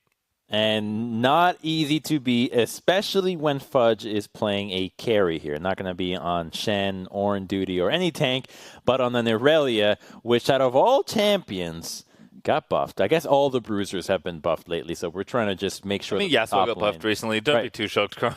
Yasuo, Jax, Fiora. I guess Yon came out. Might as well add him to the buff list. Just he for came existing. out, but he won't be coming out, unfortunately, during playoffs. Yone will not be available, sadly. Lilia is, though. Maybe we'll see Lilia. Probably not. We saw her today. Do you like Lilia thus far? She's interesting. I like her ulti a lot, but how to use her effectively is not something I have really grasped. But I guess because I play Zoe, I just like putting people to sleep, and putting lots of people to sleep seems like an even more fun version of that. So I think she's cool, but definitely not sure how to utilize her. Oh. If all her ability, I got it already. If all her abilities apply her passive that puts people to sleep when you trigger it, GLP. Just GLP everybody and just start spraying people with your dream dust, and then you ult them, right? Wouldn't that work? If that works, I think it has to be her ability, so like her actual skills. I don't know if it works with item actives. If it does work with item actives, then both GLP and Twin Shadows become absolutely disgusting. I'd test it. Because, all right, you know what? That's something we can go test later in the practice till Crumbs, because that's certainly an idea. I like it a lot. All right, let's see what happens here in this game. Peeking down the summoner spells and the runes real quick. No surprises, I'm going to say. Pobelta with a nice respectful cleanse in mid lane. You'll love to see it. And Hail of Blades, once a rare rune, Crumbs, now one of my favorite runes, but also very common on champions like Kalista when you want to try and get ahead in your 2v2. And when you're playing Draven Blitzcrank, you must at least not lose your 2v2. It's the marksman that really prioritizes going for that Hail of Blades. And that 2v2, even though it's all about the marksman here, it's like, oh yeah, Kalista first pick, Draven. I think it comes down to the supports. The supports really are going to dictate how this lane plays out, because both CLG's bot laners were picked after Cloud9 picked their champions. They picked Draven after Kalista, and they picked Blitz after Thresh. So they clearly opted into this matchup and need both parts to deliver, whether it's the Draven harassing Kalista or the Blitz hooking out the Thresh. Now, Diamond can definitely outplay it, but he knows that they picked the Blitz to deal with his Thresh. Yeah, definitely excited to see how it works out. This is the champion that Wind does pull out every now and then. I know he loves the champion, like Draven. He's a very big fan of it, but he doesn't get to play it all that often. In fact, I think in Spring it was actually banned quite frequently, despite CLG Academy's record not being particularly good throughout all of that split. But Wind is certainly a player that when he gets rolling, he does look quite good, and Draven is quite a champion to get rolling on. But this is the matchup we were worried about, Crumbs. Deus is just getting slapped by Fudge. Although a good trade there using that Q. Wasn't even the powered up version, actually. Level 1 Vladimir. It's always scary against the Irelia that can just be so deadly. There's just something about her play pattern that just screams dangerous blades everywhere. Watch out. And yeah, I mean, she jumps on your face and then her ulti puts like millions of blades on the ground. I would agree with that sentiment. Not just the ult, the laning phase I think is really what scares me. The ulti is already where I accept I am dead. It's during the lane where I see her dashing in and now you're like, okay, can I attack her here? And you try to look at the minion waves to understand what you can dash to and what you cannot. But so much of her is just about keeping that passive up, and when that is available to her, she is just an absolute monster. But at least the wave is pushing up, and C9 might be thinking about There's a dive coming. There's a Zoe. Oh, there's a 3-man dive coming. Zoe's going to TP as well. And now going to start things off with a stun. Flawless duet, and that's an easy first blood for Palafox, who TP's in for the delivery. So there is really not much Deus can do. Please don't TP or you'll die again. Please don't TP. Oh, no, absolutely not. He's walking. He's thinking about it. He's oh no, no way. No way. Come on, man. I mean, he has flash still, but like, I don't know how you get out of this. Stun, jumps, Powerfox already taking the tower. Inori's there. Into pool he goes. Fudge still going to live though. And Inori going to flash in, try and get the kill. He does get it. It is a trade. And here comes Orianna. Pobelta maybe in time here to at least get another kill. But Fudge has flash. Should be fine. And Deus, it's just not worth it. Oh, so at least we actually learned he had pool, I think, from that earlier play. Because he was level 2 when the second dive happened. But CLG is salvaging whatever they can get out of that. I like that Wiggly went to mid lane to push the wave and then Pobelter rotated up, but here we see the first one. So I don't actually know if he had pool up and just didn't get a chance. It doesn't matter. He got stunned real quick, and then I think what ended up happening here was Inori used his Q cooldown on the doubles because he didn't have it available right away from this second gank, because they should have just stunned the Volibear right here, right? So he doesn't really have it, and then now it's available for him, has to burn a flash for it. So it was the disbelief in that Deus would TP back to the lane that actually got him a kill to trade against the Volibear. Yeah, I mean, Deus at least gets some gold, but just look at the farm. Like, Deus has nothing. A level 3 Aurelia with a giant creep wave in front of her is hitting the Vladimir. That is confidence from Fudge as he slays that cannon. Here's Wiggly to try and break this potential freeze. Don't think it was really going to with the massive wave there anyway, but Powerfox also roaming back up here, so C9 are fancying a fight here in this 2v2 potentially. Ah, that's why it's a 3v2. Here's Inori again. No flash here. Gets the slow down. Gonna find the stun, not this time. Good pull this go around for Deus. Wiggly's still here. It's going to be bad news for Deus' future experience, but if he can get Fudge here, it's very good news. Good double stun. Fudge going to get pulled in. Fudge is actually just fighting the Vladimir. He knows he can get the kill. Looks for the Fudge, gets the auto. Fudge able to take him down. He's level 5 down. I don't know if Wiggly can do anything. The punches are in. That is going to be a kill. No Fudge. He walks to the weak point of the Haymaker and almost manages to live it. Here comes Inori. 1 level down now. He's going to have to catch this wave. That was really good from Fudge. That was sick. To know that Deus did not have pool so that he could actually follow up on his stun and take the kill, and he just puts himself even further ahead, and this Vlad is in some big trouble with a Cutlass now and a wave pushing back to him. He has so much kill pressure on this Vladimir. It is a disaster in the top lane for CLG. Kind of makes you forget about what else is going on in the other parts of the map. Everybody's just out there looking out for the top lane, but Pobelter doing a really good job farming it thus far. The Orianna could be a big threat here. Yeah, Palafox's roam top lane costing him, given how long it took.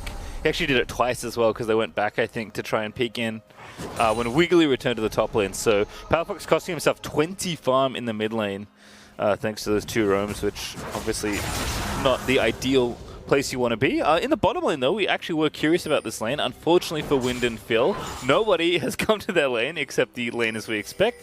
And Poma's actually up 10 farm right now. Approaching on 2 waves here as Wiggly's going to try and take the Scuttlecry. He's going to get it with the Smite. A set is going to tick over to level 6. Yeah, Tomo just pretty happy to know that he can continue to push this wave, because the only thing that the Blitz Raven lane has is the hooks. You're not really doing anything if the hooks don't land. And if the hooks are missing or you have a wave to play around, it's only Draven, and then this could happen. But there's a gank coming from Wiggly. Good hook there for Diamond. Here's Wiggly, as you mentioned. There's the Power Fist out. No, that's the hook, excuse me. That's the E there from Phil, but Diamond is already going to flash away. Uses the exhaust as well, so 2 sums expended. But Diamond does keep himself alive. They had to exhaust that because Wiggly was level 6. You could have Facebreakered into ultimate and take out Diamond, but this might be the last time they actually have an opportunity to play around the bottom lane, because the Kalista and Thresh are going to be hitting level 6 fairly soon, and we know just how oppressive that lane gets to be at that stage. He's diving this? Yeah, he's diving straight up. He's dead. Fudge just knows it. Knows the limits, doesn't even need to test them. Fudge is playing so well right now. See, this is why I was worried it was going to be a Vlad top pastry. Yeah. No one else in the world is playing Vlad top right now. Dragon goes over to CLG at least, but yeah, Deus's blind Vlad getting heavily punished by Fudge in the early game here. I mean, also by Inori and Palafox, right? Like, it's a team effort to give Fudge this score, but the individual skill he has displayed in the moments he has had so far in just 8 minutes of gameplay has been pretty astounding. Something about the Mammoth Boys from OCE Crumbs. What is it? Triple what's King going on? and Fudge. I mean, to be fair, they're all like OPL champions. King, I think, actually has the most OPL titles of any player ever in the history of that league. But I mean, Fudge and Triple were on one of the best OCE teams before they came here. They obviously ended up on separate teams here. They went to Worlds as a squad. You know, it's a small region, but the top talent clearly can compete here. I mean, it's time to reassemble the OCE teams, put them together, because I'm already digging this idea. Fudge and Triple together. These two players do well on their own. Why wouldn't they do better together? Yeah, also Destiny on that team was at least playing for Origin for some point in LEC. So 4 of the 5 people ended up in international teams. Oh, the wave is pushing back as well. Yeah, this just feels so bad. After. Okay, Wiggly's here. We'll see if they can kill Fudge here. Yeah, just going to make sure this freeze gets broken. Wiggly doing the right thing here, covering for his top laner. Fudge is going to hold this, though, but can't hold it forever. Ooh, trying his hardest, but not going to get it. Here comes the jungler, though. Flows to it, misses. Fudge is out of there. Here comes the set. Inori's here. They're going to flash it. Needs to get the Q, but he can't because Set's in the air. And now Fudge is going to go back. He dodges the Haymaker. Deus again going to be the target. The Storms are brought, and Fudge gets the kill again. Now Wiggly. Oh, he's just so dead. He's got no flash. He's going to get stunned. Inori is just going to walk it off, and Fudge is going to grab the double. I don't think we're going to have a tiebreaker today, Pastry. Yeah, I don't think so, Crumbs. I'm sorry for anyone that didn't want it a bonus game. I don't think we're getting it after 10 minutes of play already. Fudge and Inori have just taken over the top half of the Rift. It's been the story of today's games. It's teams playing around the top lane, playing with whoever can play these carry-style champions, Camille, Renekton, or even an Irelia. It looks like going into playoffs, if you don't have somebody that can play these bruisers expertly in laning phase, you're going to be in some trouble. Well, there's a little redemption wave clear here. It's one of the Zoe specials. Cobalt, though, just going to farm this out. Still holding his farm lead pretty well. Blue Palafox has cut it down somewhat. Blue buff's going to get donated over also as Diamond is on the roam. What? And again, unfortunately, we wanted to talk about the bot lane at some point. Tomo's actually 20 CS ahead, so whatever is happening in the bottom half of the map isn't really good in the isolated 2v2, but unfortunately this game has been all about top lane on either side of the map. That's the ironic perk of the Cole. You get to fall behind in CS and still make up for it later. It's like, aha, I actually have some gold extra. But now there is a bubble angle. Wiggly. Oh, beautifully timed hook by Diamond as well. Wiggly, no flash. No, he does have it. It just doesn't matter. Tomo's going to rip the spears out and claim the kill. Oh, and even in the top lane, there's more punishment. There's Nori's the same level as the Vladimir. And what level is Wiggly? Is he level 8 or 7? I'm not sure. He's currently dead, so I can't see. Oh, sorry, you can't. Oh, there you go. 7. Oh. I should have made you guess, Crumbs. That's my mistake. I missed my game for a moment. Palafox running the heal. Pobelta looking for the solo dolo kill. Runs in. Flash QW. No, not up. Close though. Good play there from POB. Trying to hold things down in the mid lane. It's an experience he's relatively familiar with, but the top tower, outer tower is going down. Fudge already has finished Blade of the Ruin King. They didn't even need the Herald to take down that turret. This is a questionable teleport from Palafox. Gonna put him to sleep. Oh, here comes Fudge. So the cavalry is arriving, and strong it is. Wiggly gonna get poked down, and I guess I'll take it back. Palafox there had coverage from his teammates. Actually gets up pretty easily there. And now they get to actually play around this mid wave to go for the Herald. And also your game show movement is not entirely out of the question because we've got a third dragon coming up. That's true. Already had that first mountain go to CLG. We got the Infernal there, I guess. We'll wait until they start it to make our guesses in, but Cloud and Ocean are our options. In fact, I already have my guess, Crumbs. Do you have yours? Oh, we have to get... Okay. I mean, it doesn't matter when we guess, right? Yeah, it's true. Win. Yeah, I think it's Cloud Drake too, because it looks like a C9 win to me, Crumbs. Oh, in the mid lane, Fudge going to miss the ulti as Inori tried to get it going with the volley bow ult, turning off the tower in mid, but the Herald is down. They will take the tower as well, and they'll fall back to split the Drakes here and make sure that the fast soul snowball is not an option for CLG. And Crumbs, will see if we're right. We both guessed Cloud. The dragon is down. What's it going to be? Surely the odds must be increased if we both believed in it. I agree. Yeah! Oh, let's go! Nice. I mean, it just makes sense. The mascot trick for Cloud9. One day we'll track their win rate when they have Cloud Drift. Is that that's the answer? Name yourself after things in game. Team Baron. Oh, Team Baron. That's a great team name, actually.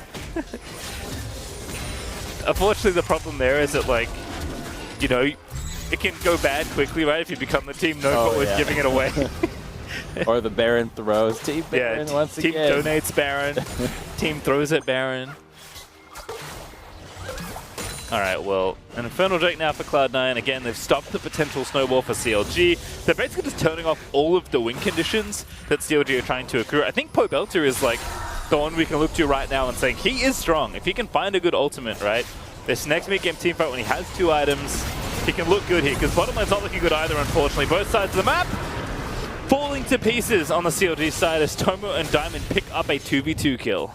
I don't know if Pobelter has it in him to pull this one out. It feels like he's bailing water under...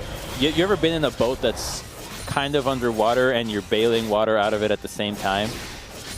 Yeah, I've been in a canoe that's had some issues floating, yeah. That's kind of what it feels like where he's at here, where you're just taking water out of the ocean pretty much, hoping that your ship rights itself here, because no side lane is winning on their own, no side lane is winning with help, and the farm lead that he has is nice, and the Orianna is definitely a pretty strong carry. He has the tools to do it, but they have a lot of dive power on the side of C9 that could just say, okay, just pick on Pobelter, because Vlad and Draven have not done much this game. They're not that strong. There's only one priority target. Yeah, it feels like your team asks you for some magic, and you're soberly reminded that you're a magician and not an actual wizard. As Diamond is going to get caught by the trap that was set by CLG in the brush. 1v4, not really possible for the Thieves to win out there. So hold on to his flash, hold on to his stopwatch, but CLG do get a pick there. They'll need a few more of those to close the 4,000 gold gap that has already opened up this game. Pobelter's got sleight of hand, not miracles. Exactly.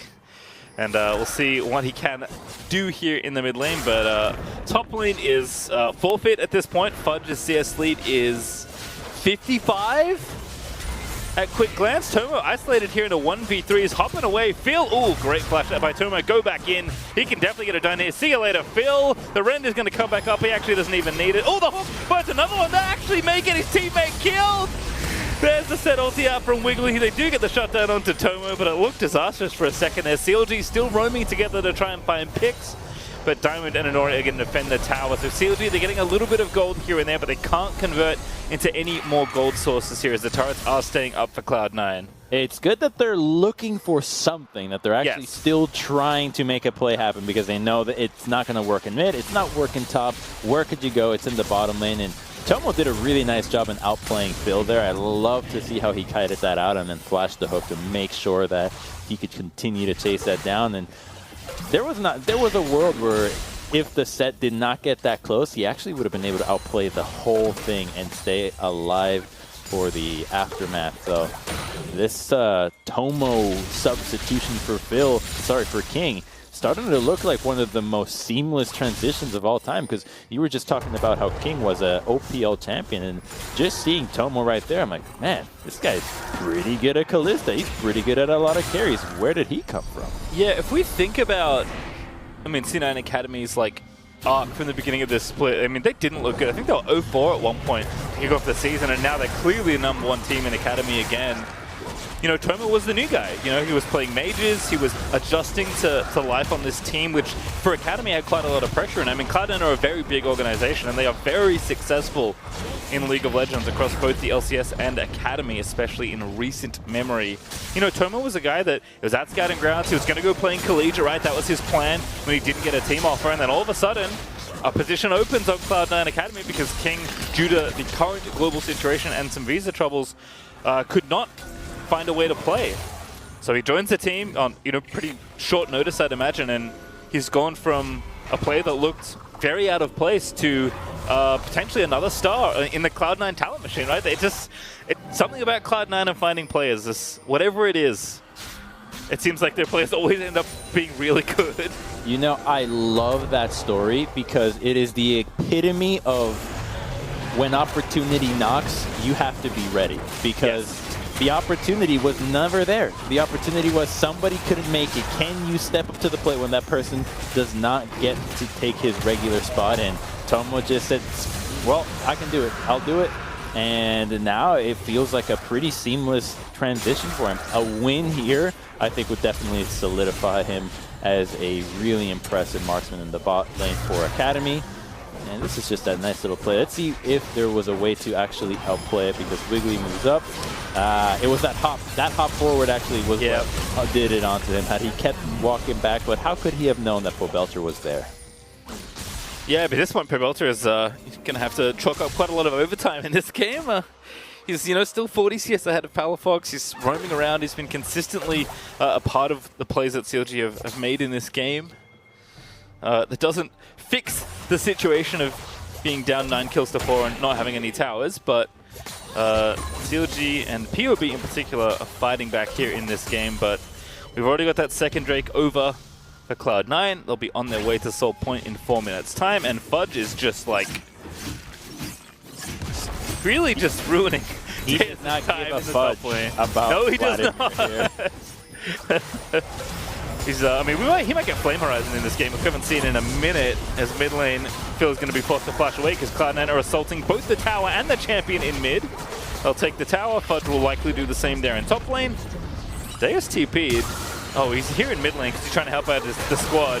Going to prove to be a decision he regrets as Palafox is zooming in with the spell thief for the Nimbus cloak speed, but Deus does escape, does have to burn his ulti and his flash to do so though. That just makes him weaker in the 1v1 when he eventually faces Fudge once again.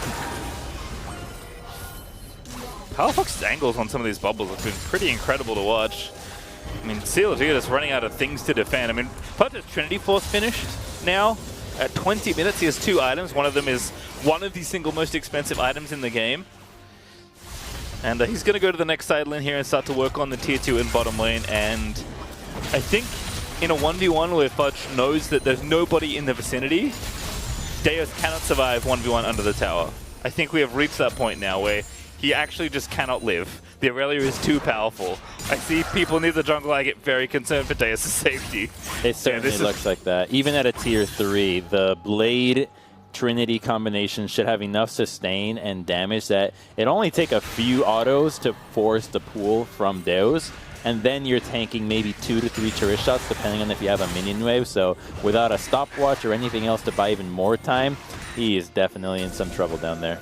All right, the good news is Fudge is mid lane, so Deus can safely farm that wave as Palafox is taking the top lane and trying to push that one in. Baron's also up at spawn a minute and a half ago, and Cloud9 look like they want to set up for a very quick 2-man here. They do have the Kalista, one of the better champions in the game at sustaining damage on Baron. But they're going to clear out the vision first here. Still got a couple wards to move out of CLG's red side jungle if that's the play they do want to make. But with Fudge having TP and they know Deus doesn't have it, they've got a very real advantage here if they do want to make a play on this side of the map. A big part of that playmaking will be when Fudge gets to push this wave up, because when his minion wave crashes and they see where Vlad is at and they know that the Aurelia can pressure, that's when it's a lot easier for them to pivot into the Baron. But that ward in the back of it has done a lot. They're trying to catch Pobelter, gets the Banshee, then they might just get him too. He's got Chilling Smite, good cleanse there. Stormbringer though, Wiggly maybe the target instead, but he's going to get pulled back towards POB. Wind is here, going to pull him back with a shockwave there, and Wind is going to get the kill by the looks of things. It is POB, of course, that secures the final hit, but CLG respond well to take down the Cloud9 jungler. That is a really big pick for CLG. All the gold to Pobelter is really the only way they can win this. He's already doing a great job farming, and he picked Orianna just because this is a 1v5 champion that can actually win games by herself if she's left untouched. Doing the right thing here, knowing that I can't actually help my laners, I just need to get myself strong and then team fight well. This little bit of gold will go a long ways, as the itemization that he's gone for is opting for a little bit of a defensive start first, just so he can stay alive and survive those picks that C9 was just looking for. Yeah, it looks like Cloud9 also have to relinquish all their lane pressure because Dragon is coming back up in 30 seconds. Thankfully, Fudge has actually done a good job of pressuring this bottom lane so much that there wasn't a lot in here anyway, because CLG didn't want to walk towards the Aurelia while the rest of the top side was being pressured. There are a couple wards down now. You can see one that Palafox has turned off. He's going to go ahead and take that one down now, and I imagine Inori is going to pop that sweeper and make sure the rest of the vision is gone. Indeed, he will. But Cloud9 are set up here to take this third dragon. That would put them on Soul Point. They're still up 5k at this juncture. I wonder if CLG fancy trying to contest this dragon or going for a trade instead. By the looks of things, they're not going to get a choice in either matter because C9 are going to perfectly split the objectives. Yeah, and C9 is now waiting for the final dragon to actually guarantee themselves a fight. I highly doubt CLG won't contest that one. And they also have the items to actually prepare for that team fight right now. You have the biggest one that tells me it's a team fight about to happen. The double stopwatches for Diamond and Fudge, especially for Fudge. Having such a squishy build, at this stage in the game, if he goes in, he can get popped right away. So if he can just use a Zhonya's to dodge out of a shockwave, or even just buy enough time for, say, a Lantern to come out and bail him out of a sticky situation, can really keep that bounty alive. Because those two bounties that C9 have on their heads, while the Goldie can be large, if those slip into the pocket of Pobelter, they're in some trouble. CLG is definitely still capable of winning these team fights. They've got Vlad Oriana. Two big ultimates can just turn the tides. Yeah, I mean, with the turret difference and the bounties combined, there's maybe, what, 3 or 4k sitting on the table if CLG can get all that stuff cleanly. So there's definitely ability to close the gold gap. It's just, you know, how cleanly can they do that, if at all, is going to be the question here. Is Cloud9 have just straight up started Baron here. Deus is not going to be allowed to leave the top lane. Hook here for Diamond. Here's the TP, though. I take it all back, because Fudge has actually walked up here to try and make the fight happen. C9 not looking good right now, but here's Fudge with a potentially very big flank. He does ping Phil with the flawless duet, but no follow-up there for C9. Love the look there from C9. They can turn back to this if they want. Oh, hook! It's Fudge. He's actually dead here in the stopwatch. He goes, the Lantern's out. It might save him. The heal out as well, but the axe was in the air for wind as he grabs a very big chunk of cash for himself. Wow. Oh my god. That is such a big pick to get. Phil with a max range hook gets gold over to the Draven, who actually got to cash out. We forgot to mention how in that play in the bot lane where they killed the Kalista, that was a cash out for Draven. So he's actually been quietly pretty strong despite having fallen behind to Tomo in the CS department, and this just slows down C9 a lot. This is it's getting kind of scary, Pastry. I don't think that was a good kill to give over. Look at the gold. It's pretty much the same between Draven, Oriana, and Aurelia. Yeah, it's the big discrepancy just is this one in the top lane, right? I mean, that is like 4k between. In fact, basically the gold lead that Cloud9 are currently presenting is pretty much all isolated to the top lane matchup, which is impressive, but it does mean that Fudge has a much bigger burden on him to do something with the lead he has, right? Because he's the one with all the gold.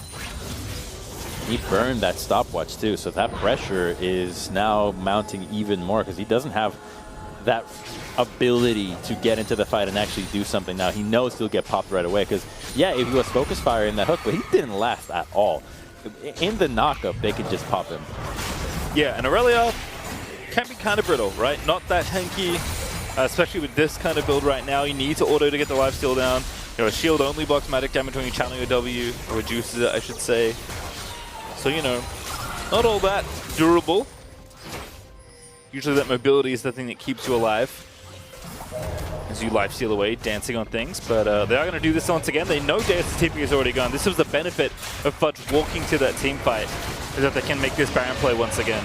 I have to really credit CLG's ability to ward in areas that are typically not scouted by control wards, because this is the second time that C9 does a play around Baron, and CLG has no idea what's going, or CLG knows that is happening, and C9 does not. They're not going to go back to it again because they're not entirely sure they have the ability to take a fight in the same way that it happened last time. And they get scouted right as they hit it. What a great Scryers for the win. Yeah, they are going to bait it in though. Fudge is walking over, so I guess the plan is to turn and teamfight here because CLG are in the area well before they can finish the objective.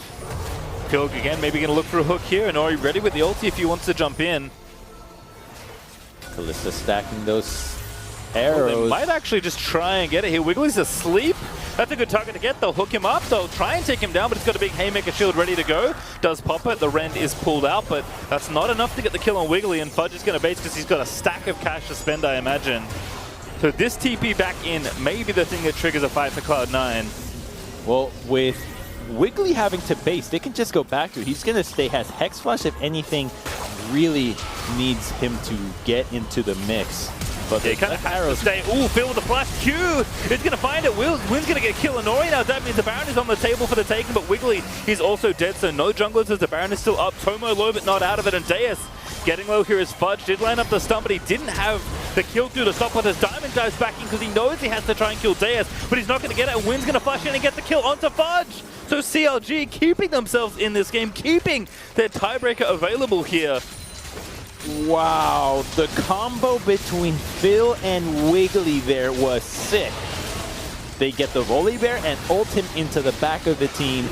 Now you also get to zone anybody from following up into your front line. You get the massive damage from the Volley Bear's HP into the back line, and everybody else gets to follow up here. I think CLG just might have turned this game around. This is not only going to be the Baron, but a lot of time for these carries to get some gold, as now they're having a big bounty. At least Top9 get a soul here, but Cloud Soul does not feel like it's going to make Power Fox. the world. He's dead. Pobelta going to get the shutdown. Here's the smite they need, though. Inori is going to get the soul for the team. Can't get out though. Yeah, this Diamond with the Lantern is going to make sure his buddy gets out safely. So Cloud Soul is nice. Pretty good on the front liners, especially here on Cloud9, but certainly not game over. CLG with the Baron now.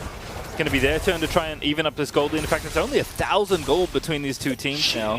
Pastry, look at the level lead that Pobelter has. Oh, he's level 18. That's intense. Diamond is level 10. What? I mean, PUBG's been put in work. We can say that much. First to 18 in this game by a mile. This is actually the one player that I've seen this year give us the someday treatment when he comes in. So let's see how this happens. Because Kalista flashes right away, thinking that he's going to get hit by the hook, but everybody else came in to follow up on that play. And in the backside, it looked like the Blitzcrank did a good job peeling with Raven and Orianna. So two fronts on different fights for COG because they were not tanking Baron. They're the aggressors. They did a really good job in identifying how they could actually play that. Yeah, I like what Diamond tried there. I think trying to get the kill and save your teammates is the right play. Looking back, I don't know why Fudge didn't flash towards his teammate and try and at least escape the same way, but whatever it was, CLG picking up their Baron, picking up a bunch of kills. They'll call this game even now as far as gold goes.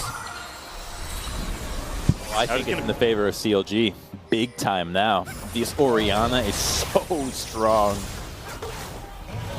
Good sleep there for Power Fox, but can't pick up Phil with the extra poke from the Paddle Star. And as you said, kind of summoning the game right now for Pobelta. Massive farm lead, huge item lead, huge level lead. Right, he's actually basically speed running a game in the way you'd think a top LCS player should if they come into Academy and actually have the skills to do it. So he's identified how it was that he needed to do it. Pick a champion that can 1v5, that can help his team out later in later stages of the game, and can farm very well. So prioritizing the farm, and now the focus that he put on catching all those waves in the earlier stages of the game has come to fruition as a ginormous threat that C9 doesn't really have an answer to because of the giant level discrepancy. Yeah, I mean, PUBG has always been a big boon to teams he's been on. I think he's often been overlooked because, like, I think people remember his mistakes more than his highlights. And he's a pretty, like, quiet, consistent player, right? He doesn't go for a lot of flashy plays all that often. But this is certainly, you know, a reminder that PUBG is a very real threat.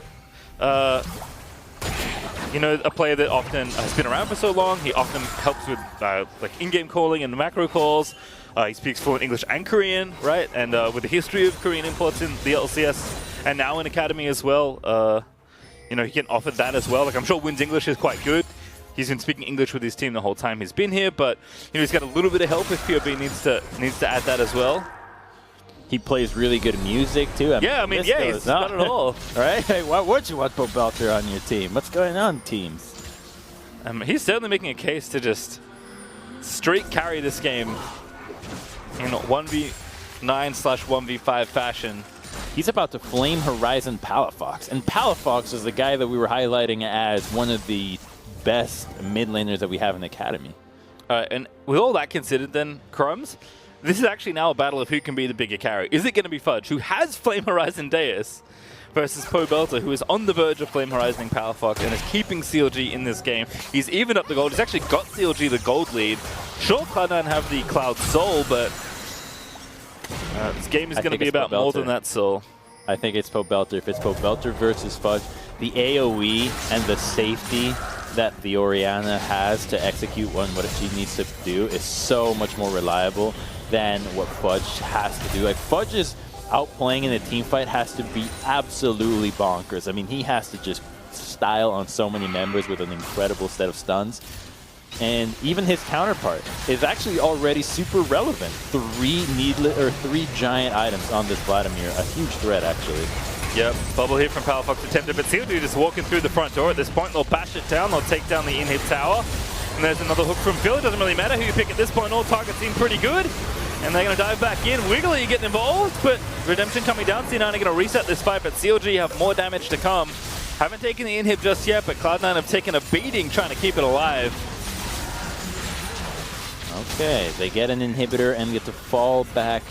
This timing for a reset is really important for both these teams, especially CLG could get caught up trying to clear some jungle camps and foregoing the 30-second Baron spawn that is imminent right now. So, the objective game is going to be the name of the game thus far. I think C9 has a real opportunity, though, to catch CLG off guard because they have the setup first, which gives them the opportunity to find a pick and not even opt into a 5v5. If they can actually set up the midway by pushing it and then going into the jungle with the champions that can pick, like a Thresh or even the Zoe, there's an opportunity for C9 to still claim this win.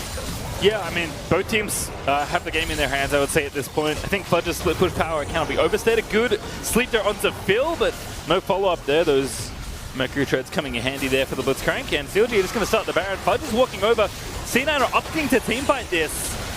Asleep again. Oh, that hook was sick nasty from Phil. Thank goodness Palafox had a spell shield, but the damage is sustaining from Baron. Maybe a little too much. Phil is a magnet for these bubbles, by the way. As Fudge gets the ulti down, he does clip wind on the very end of it, but the Baron is up and available. Wiggly is going to go down. Now the Baron's there for the taking, and Ori knows it. He's going to rush into the pit. Shockwave is going to whip from Pobelter. They needed that one, Fudge. He's going to find himself the double kill, and he's going to leap onto Pobelter as well. He's going to get the kill. Are you kidding me, Fudge? He's going to make it a quadra kill before he goes down, but it's GA only as he gives up his second life, but not his first, and Cloud9 are going to TP Fudge down bottom lane to try and end this game, Crumbs. They can end it, definitely can. What? Oh, what a bubble. Actually played this, and he's... Oh, there was a dead. Yep, he's dead. There's the ace for Palafox. They'll deny the Penta from Fudge, but it just doesn't matter. Cloud9 will not be stopped today, Crumbs. They say no tiebreaker for you, CLG. We're the best team in the Academy, and we're here to show why. Get Pobelter out of here. He's not going to smurf on us today. It's Cloud9 all the way to the end as they'll finish playoffs in style and still in first. Wow. I'm getting chills from that play. The way they played around that Baron was so nice. Just back and forth, bide their time, get some hooks, get some stuns, let CLG tank it, let them get a little bit nervous. And then they struck, right? They made sure that they got the Blitzcrank removed. No more could they hook the Aurelia. They go onto the Baron, distract CLG, and then Fudge in the backline takes out Pobelter and Draven. Quadra kill on the Aurelia. I think turns out he was the greater carry. Yeah, right. We asked the question, who's better, Pobelter or Fudge in this game? And we did think it was PB for a while, Crumbs. I was there with you, that it did feel like Pobelter was ready to carry that game, and he was certainly in position to, playing well the entire game. But Fudge with that final team fight, it was one of those things where I'm like, is he really going to stop split pushing here? I feel like you just split and hope they pull off the Baron, but Fudge proved us wrong. If you think about it, both teams lost around Baron.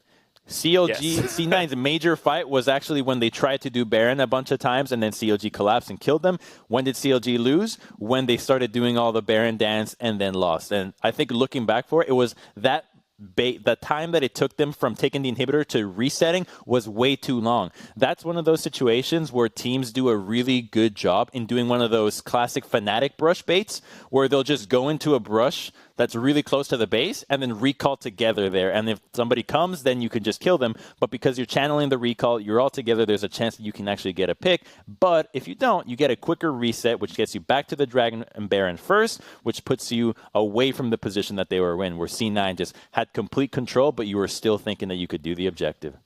And, you know, Crumbs, we were talking about this a little bit, I think, before we got into this game, and this idea of, like, you know, where are players in Academy up to as far as playing in the LCS? And for me, I kind of look at it in levels. I have not ready for the LCS, LCS capable, like, they are able to play, but they're not, like, fully ready to necessarily play at their best level or necessarily ready for what the LCS has to offer. But if you need them to slot in, you know, they'll survive, right? They're not going to drown. And then you have ready for the LCS. And I think Fudge is well and truly ready for the LCS. Whether or not he gets a spot, totally different question. But as far as skill goes, yes, it's cheating a little because he's already proved himself in another region. Like, we've had players, Closer comes to mind, as like, you came from a different region, you're clearly good enough for this league. But if you're ever trying to prove yourself, Crumbs, that is the kind of game you turn in. Absolutely. And you could actually get a few more of the games he's had this split and even this year as more games to turn in for him. So we'd really like to see what he can do competing against these other top laners in NA, because he's one of the few that actually plays a ton more carries, especially the bruisers, the Camille's, the Aurelias. How many players can we think of in NA that legitimately have those two and ready to go to hard carry games? It's not I'm not sure if I can play this. It's, I can definitely play this. You can play around me and I can win the game. Yeah, not many. Yeah, well, and Fudge certainly turning it another great game. It's Cloud9 end this season in style. We are taking a break, but on the other side, we'll be hearing from Inori from Cloud9 Academy, so don't go too far away.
Welcome back. I'm here with C9 Academy's Anori after finishing on top. First, once again in the regular season. How's it feeling, man? It was pretty good. I mean, this time it was a lot cleaner, I would say. Maybe towards the end it was kind of rough, but I mean, getting first 2 times in a row is pretty good. Yeah, talk to me a little bit about kind of the mid and end of that game. It seemed like it was just going to be a completely crushing victory with how well you all played the early game, and then things kind of got a little fuzzy in the middle. What happened around kind of that Baron where things went wrong? Yeah, I think we kind of got like such a huge lead. Everyone was kind of having fun a bit. But after a while, we were like, maybe we kind of need to get it together and not throw this game because it was still pretty important for us to win. All right, well, you talked about your early game, so I do want to try something with you here. We have a new little segment where I want to get, kind of deeper into the insight of the pros that are playing the game. So I'm going to show a replay from this game, and I want you to tell me kind of what you were thinking as this was all happening. So you're probably familiar with what's about to happen here. Yeah, so we're like, Vlad is free kill, come up top. Fudge is like, I want to dominate this guy. I was like, okay, I'm going to stun him shield. We tank it once. Everyone's like, let's kill Deuce again. We're like, yeah, for Sven, because he's rank 1, and Deuce is rank 2, so we try to kill Vlad again. I was a little late on this one. I should have went there earlier because my Q was down, but we're still able to get the kill. We really wanted to punish Deuce because Ben is rank 1 and he wants to keep that rank 1 spot in solo queue. And yeah, it just kind of worked out. I like that. Protecting your LCS teammates, making sure they can maintain their ranks. Were you surprised he TP'd back at all? Because when Crumbs and I looked at that play, we were like, he just seems so dead here. Yeah, actually, I mean, I was surprised because I went to do Krugs. I was like, nah, this guy's not TPing here. No way. But then he's an NA player, so of course he TP'd back. And yeah, he got punished for it. All right, well, kind of looking back at the whole season, of course, moving into playoffs, you are first once again in the regular season. Fun fact, despite the LCS having many back-to-back champions, there has never been a back-to-back Academy champion. So is Cloud9 Academy going to be the first team to win both in a year? Yeah, probably. I mean, I'm feeling pretty good. The team is feeling pretty good. We got a lot of time to build a lot of chemistry together. We have an incredible top laner, Fudge, OC top player, and I mean, Academy overall seems pretty easy. Like, I'm pretty confident in our team because we get to scrim LCS teams sometimes, and we've had really good showcases on that. So I think Academy is gonna be pretty easy for us to win. All right, well, confidence is always from Anori. Thank you so much for talking to me. Yeah, no problem. All right, well, that was Anori for the Verizon post-game interview, but don't go too far away. We have one last game cooking before we call it an evening. Don't go anywhere.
Welcome back for Team Liquid Academy versus TSM Academy, where TLA is looking to play spoiler in the final game of the regular season. Crumbs, TSM is locked into second place with TL locked into 10th, and we are looking forward to a fun one.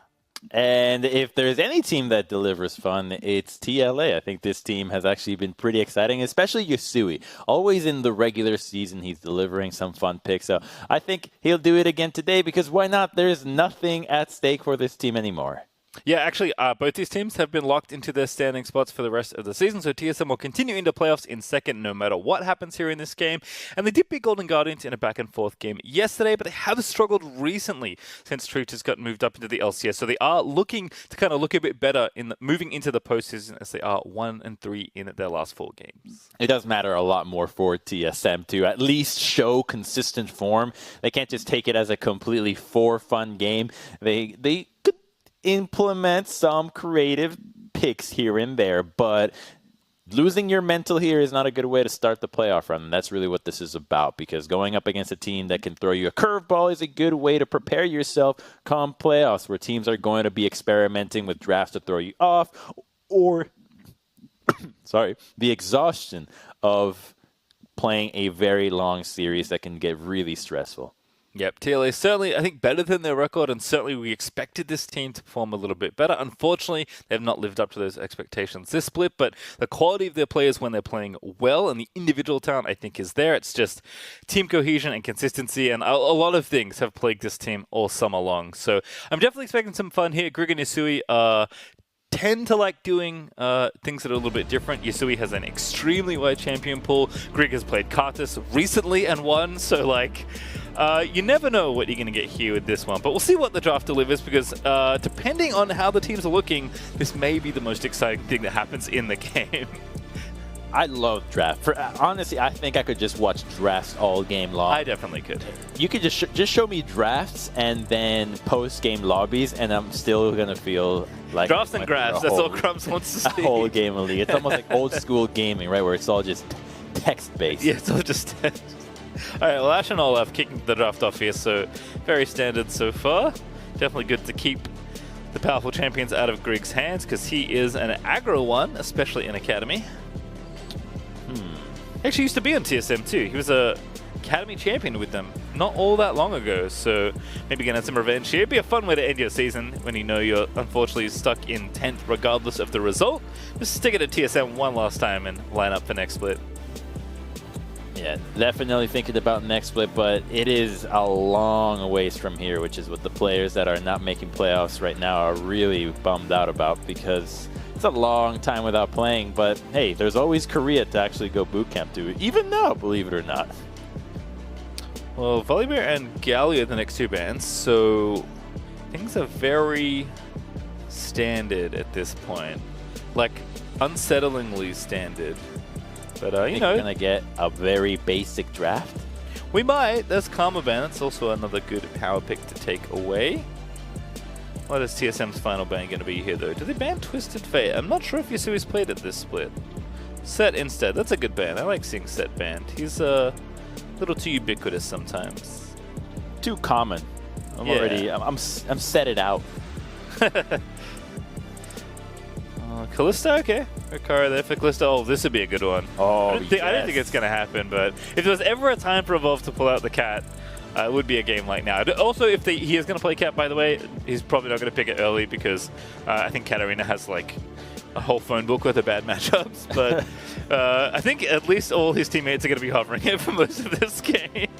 That's nice of them to try to coerce his teammate into picking his unique signature pick, although maybe he's even rusty at it, because there would be no reason to continue to practice Katarina playing pro games. And if you bust it out now, it would just be showing a hand that could actually get you a win in playoffs if you've actually been practicing it. So I like that they're reserving it. He has so many games on cat that, like, I just assume that it could, like, a decade could pass and he could still play the champion. Like, but he's going to play LeBlanc instead, which is at least aggressive. This is definitely a pick that we're starting to see come up a little bit more, kind of out of... I mean, a lot of the global mid laners getting banned. A lot of the control mages are falling off a little in popularity, even though they're still very good. Yusui also is good Katarina, by the way. I don't think as good as Evolved, but if anyone is going to do something wild in this draft, I think Yusui is my #1 candidate, and then Griggs the second for pulling out something a little different. Varus Mig would definitely be different. We'll see what they lock in, though, before I talk about the potential matchups here. Ooh, there's a card again. I do like this one from Greg. It was certainly fun to see, and I think it is a pick that is very enjoyable. Also quite good right now as the expected Perma Katarina hovers continue. So the Karthus could also be flexed into mid into LeBlanc. I love the hypothetical matchup that has continued from the beginning of time of can LeBlanc beat Karthus? Like, oh, Karthus, if he plays perfectly, could beat the LeBlanc. Well, maybe. Highly unlikely, but LeBlanc should have the advantage there. There's a lot of wave clear that Karthus can have, and he's surprisingly tanky in a lot of instances. So I think that it can be flexed thus far, and it's somewhat risky to take away the Karthus very early on from the jungle, because the enemy can just pick, I don't know, aggressive jungler and invade you, and suddenly you are very, very susceptible to getting killed in your own jungle. And that's what Team Liquid is going to ban, starting to ban out junglers that can be aggressive, and that is the dead giveaway that it's going to be Karthus jungle. Yeah, just kind of covering their pick here. Also Aurelia taken away from Yusui, presumably, so Evolve trying to shore up his matchup. But yeah, I think LeBlanc being ranged makes it really tough to beat her in a lot of, with like these kind of control mages, right? Certainly possible, but like I think she can always default to just farming if the lane's not going all that well. Obviously, if you're just farming, Karthus will be happy with that situation, but it kind of reminded me of like the long-standing debate of like who wins the TF vs Fizz matchup, and I think the only reason TF even has a foothold potentially, apart from the fact that like very well-known players have shown that like yes, TF can win this matchup, but I think like Fizz just being melee creates way more problems in that matchup than anything else. Especially when you have the junglers being involved, because always in the vacuum, it can change so dramatically when people can feel the ability to all in whenever they want. And there we go. That is a spicy pick. It could be Skarner top. It's probably Skarner jungle, but I really don't like this pick when there is a Morgana and a LeBlanc, because the QSS itemization just becomes so easy now. Yeah, I mean, there's part of that. Like, paying the Skarner tax can be pretty expensive, though, and Black Shield on Skarner is really brutal. Oh, it's Jhin somewhere different. Kalista top? Or Kalista mid, yeah. Something's happening here, Crumbs. Ooh, okay. Lilia too? All right, Lilia too, sure. Let's get them all in there. This is what we wanted to see. All righty. I think it's Kalista mid? I think it's Kalista mid. Yusui loves his marksman mid. If you remember his Kai'Sa back in the day on Echo Fox Academy, he is unbelievably good on these kind of champions. He actually might roll swap to AD. Like, that's a viable career path I could see from him in Academy. I think he's good enough at those champions that he's shown he can play them. I do prefer him as a mid laner, but like, I wonder if that's something he's ever thought of as a player. He's like, I like these marksman champions, they're pretty good at them. Maybe I should swap to bot lane. Hey, he might be inspired by perks to take up the bot lane and show the bot laners what they're missing out in having an arsenal of mid lane picks that they could also bring down to that lane. So I'm already hyped though, because we got what we wanted to see, which is new picks and more Lilia to discover what she's all about. The Skarner, not really that new, but he did get he got buffed. So got a pretty substantial buff. In fact, I'll do a quick plug. Captain Flowers did a video, unsurprisingly, on the Skarner changes that we aired in the LCS last weekend. I'm sure that's somewhere out on the YouTube channel that you guys can go find somewhere in the LOL Esports forum, or somewhere out on the internet, probably on Captain Flowers' socials. So if you do want a very good, thorough, quick breakdown on how the changes affected Skarner, you can go check that out. But the thing I took away from that, Crumbs, is that Cinderhawk Skarner is the man. That was always going to be the case in pro play, especially. But yeah, look for some Skarner to get some pretty nasty-looking ults and some nasty-looking Qs. I'm just happy that we can move past Warrior Skarner from now on. I don't think I ever went Warrior You might be able to Skarner. move past the Crumbs. Captain Flowers isn't moving past it. I think in that video he has like a quadra kill on his Warrior Skarner. Yep. So I can see why he likes it. He's like talking about Cinderhawk and he's like getting kills with Triforce and Warrior. Yeah, it's fine. It all synced up. We're going to step away to build up some game delay now, but when we return, we'll have this game right from the start, Skarner included.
Welcome back to the last game of the regular season as TSM Academy and Team Liquid Academy will do battle for the final time, at least for one of these teams. TSM Academy are your second seed moving into playoffs. TL are firmly entrenched in 10th, but that doesn't mean they're going to go out without a fight. And this went from, oh, this isn't a very exciting way to draft this, to, oh my goodness, what is happening? We got bamboozled. It was the Kalista in the solo lanes. And I got to ask real quick, are you wearing maroon underneath there? Are we color-coded for the last Oh, yes, we are. Look at us. Nice. We didn't even do it on purpose. And it's stylish. It's unlike Prawley and Mark where they're wearing the exact same thing. We're actually wearing different kinds of the same color. We're stylish. They're just foolish. You know, that's how it goes. We got it unlocked, Crumbs. Don't worry about it. It's all these Academy games together, building up that synergy both on and off air, at least as far as Wardrobe is concerned. Crumbs has also been here for yet another marathon. So good credit to Crumbs, as always, for sticking through 5 full games. Unfortunately for you, Crumbs, or perhaps fortunately, depending on how you're feeling, we aren't going to get any bonus games this evening, as there are 0 tiebreakers, thanks to Cloud9's victory over CLG Academy, although it was close, certainly towards the end of it all. But our final game features both Kalista mid, I believe, and Lilia in the top lane for Jenkins. So Team Liquid Academy mixing things up, to say the very least. And they mix it in the way that we know Yasui loves to mix it, because you were pointing out that you think that Yasui could be a marksman, the Kaisa, the Corki, now the Kalista. If his mid lane Kalista is actually any good, that's going to be a really big sign for him maybe trying his hand as AD at some point, but also maybe more flexibility within the teams, because having somebody that can play that solo lane Kalista is actually a really dangerous threat. I guarantee you come Worlds, IG is going to be winning games with Kalista top. So the players that can pull it off can get the wins. They're just so darn difficult to win on. All right, Crumbs. So here's the question. Who is Kalista going to bind with this game? Because obviously when you're a bot laner, you bind with this support. That's the obvious one. But Yasui has a bit more flexibility, given that he's playing in a solo lane. So typically, what would you expect Yasui to want to have his ulti paired with?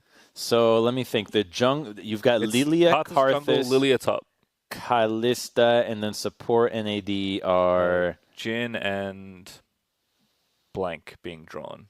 Yeah, Morgana is the other laner. Okay, I actually Enchanter? I think it might be Karthus. I'd love to see how the Karthus interaction works, because chucking a Karthus into the mix is huge. Well, Thresh could obviously be a really nice one, but I wonder how well Karthus bind could be. I think they've already bound, right? She's already spirit bound, and I think, it's definitely with the Karthus. So that's exciting. I don't know if Defile, obviously, I really don't think it should work this way, but I don't think it does either. Okay, you're thinking what I'm thinking then. Yeah. Does Defile stay on during the full? If Karthus is active, I don't believe it stays active while Kalista has ulted Karthus and he's hanging out in the Shadow Realm or whatever. I will say that it's a very fun way to gank the enemy laner. It's if once you hit 6, you just pull the jungler in from over a wall, and then Karthus just leaps in there. So there's certainly excitement to be had. Also, like, before anything else happens, I'm quickly checking TSM. Everything looks all normal and standard, so that's great. Going over to the other side, Arcane Comet, Lilia, that makes sense. You're probably trying to harass. Greek has Dark Harvest. That's very standard. Fleet Footwork Ignite with Spellbook there for Rhino. That's all standard. Yasui has Halo Blades, which we've seen already in bot lane. Great even in solo lanes now, because you can get it triggered without in combat. Also, Jenkins is completely owning Dokla at level 1 because Lilia passive is pretty good. This actually might go really pear-shaped for Dokla. Going to keep spinning around here for Jenkins, and yeah, Dokla has lost the level 1 trade. I would have loved to see Jenkins just run Dokla down there and just stick onto him and try to kill him, because he definitely would have gotten a kill on that. I don't think Dokla had enough oomph in his combo at this stage, but already Jenkins showing the power of the sheep? No. Someone corrected us on the internet, on Twitter. It's a fawn. It is a fawn. Which is a young deer. Yes, except she's like centaurish because she has a human torso. It's fine. We'll figure it out together. She's adorable is the real takeaway. But yeah, getting a bit of speed there on the blooming blows. So Jenkins maybe could have chased it down. Well, it's a nice hook, but Lost is already pre-shielded. So Rhino is forced to flash. Thanks to the magic of Caitlyn Traps plus Morgana Binds, they both last an eternity. Rhino is not willing to be locked in there for that long. That was a really quick Black Shield from Biofrost into the Caitlyn trap. So that's actually pretty impressive out of the Caitlyn Morgana lane. So many times the Morganas are slow with the Black Shield, and then you wonder why you even picked Morgana in the first place. But Biofrost is on point, and unlike many of his other Biofrost games in Academy, where he's playing something that actually has to be a huge playmaker, here he's really taking a back foot to his carries, and the rest of the team just playing a super supportive support.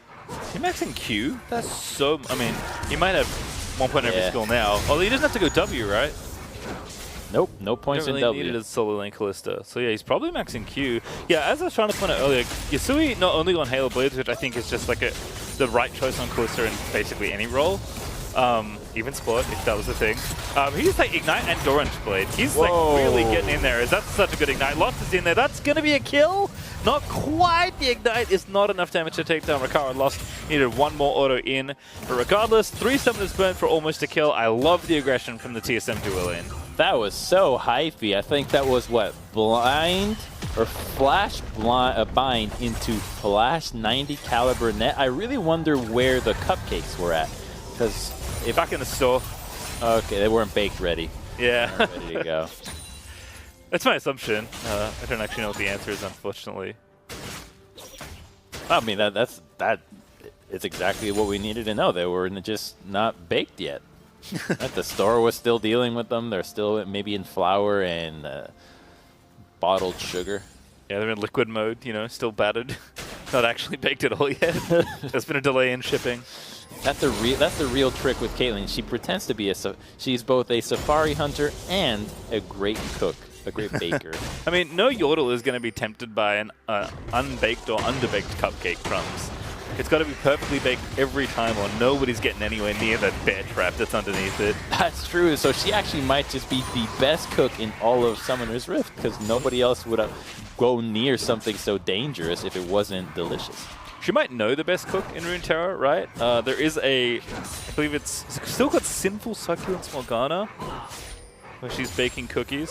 Oh yeah, I know it. Yeah, so that would be a good pairing potentially if we were trying to extend this intersection of Caitlyn's lore. But unfortunately, I think all these questions will have to be answered in the future, because I don't believe we've gone in depth about Caitlyn's hobbies outside of arresting people and shooting them. I don't know if she's the sheriff. That's her job. You're right. Hobbies: arresting people and shooting them. I mean, I guess that's her occupation. So it's a bit different. You know, she's got to lay down the law in the bot lane. You know, she's got a 12 CS over Rikara here. How else is Lost going to function if he's not making sure he's winning in the 2v2 as the marksman? I really want to see if it is Sinful Succulents Morgana that is what Biofrost has gone for. Oh, you already noticed it? Yeah, I'm pretty sure it's not. I love that skin. For obvious reasons, it's among my favorite skins in the game. So I do tend to notice it rather quickly. If he is somehow, my mind's going to be blown. It's in the name. No, I don't even. Actually, what skin is that even? Is that like the... Is that the reward one? The victorious one? Oh. I actually don't know. It's hard for me to tell. I can default? recognize him in the splash. No, not default. Definitely not. Morgana's model changed actually so much in her update. Oh, first blood happened in mid lane. We were distracted by skins. Oh, Evolved killed Yasui also. Oh, he didn't get Power Dive involved. Did Winston get an assist? He did. Okay, Winston was also involved. We'll probably see that one back, but our detective work has told us, I think, most of what we need to know here. Officer Caitlyn will be pleased with our investigation, I'm sure. Good binding there for Bio into the cupcake. They're baked this time, Crumbs, and see you later. There's second blood over on Rhino. I guess technically third blood. That was so easy. It's exactly how you want to see the combo. But now, Dokka's in some trouble. Grig is here, but he's so slow. Wall of Pain. Now Dokka's so slow as well. Good flash from Dokka to get out of there. Oh, Grig's straight in there. One more Q. He's got one more Q. We need an isolated one. The minions there saving Dokka's life. Oh no! Oh, Dokka cancel it! Oh, so close! But Dokka dies to the Requiem. He had the right idea. He had to go for that play. Oh, okay. Academy players, if you want to make it till LCS, emote game. Got to step up the emote game, guys. That's true. Because that would have been a perfect time for an emote. Imagine the Karthus is dropping the dab emote while he's channeling the ultimate. Oh. Oh, Savoy just got here, yeah. Wait, oh my goodness. Why would you turn around? I guess maybe he wasn't going to be far enough anyway, but yeah, that was just a straight 1v2 trade that Yusui managed to get, and then bottom lane a very academic kill here, but really well played by Bifrost and lost to it. Continuing to look good on this pairing, and then we can watch even more action actually, because Grig also managed to get involved here. Nice. Single replay gets us everything. I mean, there really wasn't much that Dokla could do here. Once he got hit with everything and Grig flashed, there wasn't much of a chance that he had to stay alive here. So this was definitely the right play out of him. It's just so funny to see exactly how it transpired. So close! So close! Oh, that's beautiful. Yeah, Dokla made it awfully close to try and cancel. I'm sure this is a very well documented interaction at this point, but if you are curious, Karthus' ulti when he's alive, if you kill him, will be cancelled because it is a channel. The same is also true in his passive Deathified. He just can't be killed because he's already dead. So that's why you often see Karthus, if they can, wait until they're dead and use their ulti in their passive because it's uncancelable at that point. So we're going to go for mid lane again. Yusui continuing to battle here, and Evolved is just getting crushed, but Winston with the ulti is going to give Evolved a clean kill this time. That was a really good chain out of Revolve. How many times have we seen a LeBlanc jump into a Kalista and miss the chains entirely? First time, predicts the jump and goes for it. So, really good job out of him making Sleepy. Jenkins Otis spin the branch around. Does get Dokla low, but not dead yet. But that's the ulti committed there. As Jenkins pops a lilting lullaby. Also, this combo is continuing. Lost. One more auto. No! That's it. Oh, one more auto. That's the second time that's happened to me, Crumbs. One Skittle and one auto of the difference in a couple of the kills there in top and bottom lane. But Lost and Bifrost, regardless of the result of the kills they are or aren't getting, the CS result and the plate result is certainly heavily in their favor. They are dominating this 2v2. Oh, the heal, too, is what kept Rhino in here. He is definitely feeling the hurt here. Another one. Just keeps happening. Oh, what a beautiful combo by Lost as well. Oh, he's in there. He really wanted it. Flash auto is not enough, though. But I like how hypey they are here. Lost is not normally this aggressive, by the way. Like, this is something that I feel like Treats and now Bifrost in this particular 2v2 have kind of slowly instilled into Lost. You know, such a good team fighter. He's a really consistent laner, but he often doesn't have that killer instinct. But that is not the case in this particular lane. Bio is definitely invigorating him to go for more of these aggressive plays. Grig might be dead. Oh, what? Oh, surprise! Fate's call! Yusui going to go back in, but Grig's not dead, but that might be his plan all along here, Crumbs. Can he get the Herald? Yeah, he's going to get the kill. Yusui's going to grab it. Now Dokla's down here. Grig's dead, so we can't use any of his abilities, but Yusui's just going to straight up take down Dokla. Yusui, they're not going to be so lucky to survive the trade. Has Evolved on a rampage. Picks up his 4th straight kill. Okay, this LeBlanc is really popping off. It's pretty much just going amazingly for the mid and bot side of TSM this game, getting so far ahead from just laning and roaming around. And Grig, well, you're playing Karthus jungle, so it's just farming duty for him. He's got not much else to do. In that bottom lane, though, I really feel like there is a mismatch with how Rikara and Rhino are playing this lane out, because Morgana can be beaten by Thresh. The Thresh has to be really, really good at it, because you actually do have enough damage early on to break through the Black Shield. But I mean, these binding are just magnetic. There's not much hope. This is too much. I think Bifrost has missed a binding on camera. Has lost this, is able to easily get that kill thanks to the Ignite out of Bio, and another beautifully placed landing out of him. It's the level 2 rush that happened. When they lost that flash down there, it was pretty much over. And this lane of Caitlyn Morgana is what most pros use to smurf, to climb, to abuse non-duo bot laners, because it is just so good at 2v5 in games and crushing the laning phase with surprisingly high amounts of kill pressure, as we've already witnessed. Reiner gone down twice, and this turret about to go lose all their plates, even without a Rift Herald. And here's Winston. I don't think he's been down bottom lane very many times, but he hasn't needed to be.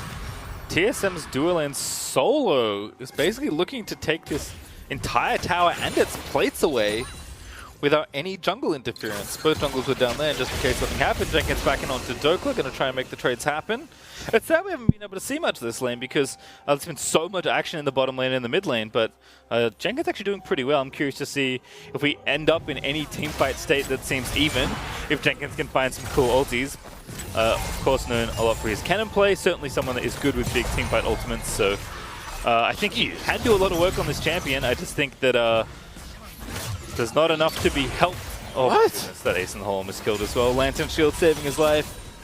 Winston's here, and yeah, Kara's gonna have to get out of there. Rhino Tower's gone. Too many turret shots, or Caitlyn shots. He's just walking in front of him, parading. Feels like a turret, huh? HP, right? Oh man, the Caitlyn Infinity Edge at this stage in the game. This is so cool. Tower dive. Oh, that was so cool. Dokla getting low. I don't think he's going to die though. The TP in as well to protect him.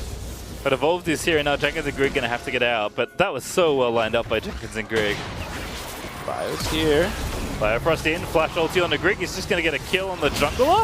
Evolved here, going to get a kill on the Jenkins. Flashes in, misses the chain though. Jenkins able to juke it. Evolved still going to get the kill. Yusui here, but Evolved going to flash out of there. But the Requiem coming down is going to get the counter kill. No, Evolved barely going to live. The level 1 Karthus ulti not good enough. And now Winston gets the binding. That's going to be a kill for sure as Biofrost goes into stasis to ensure he survives. And now Rhino continuing to get bullied. Now this time finally with a bit of jungle intervention. Rhino does have his flash though, so surely he's going to be okay. Has to pop the box, but Winston still chasing. He's going to get stunned, and Lost is going to wrap around the tower, but it doesn't even matter. Winston able to get the kill himself. Doesn't even give it to Lost. He's had enough gold into his pocket from the laning phase. Skarner needs some love too. He got buffed. He's a little bit better than he was before. They also get to go for a Cloud Dragon and continue the objective stacking.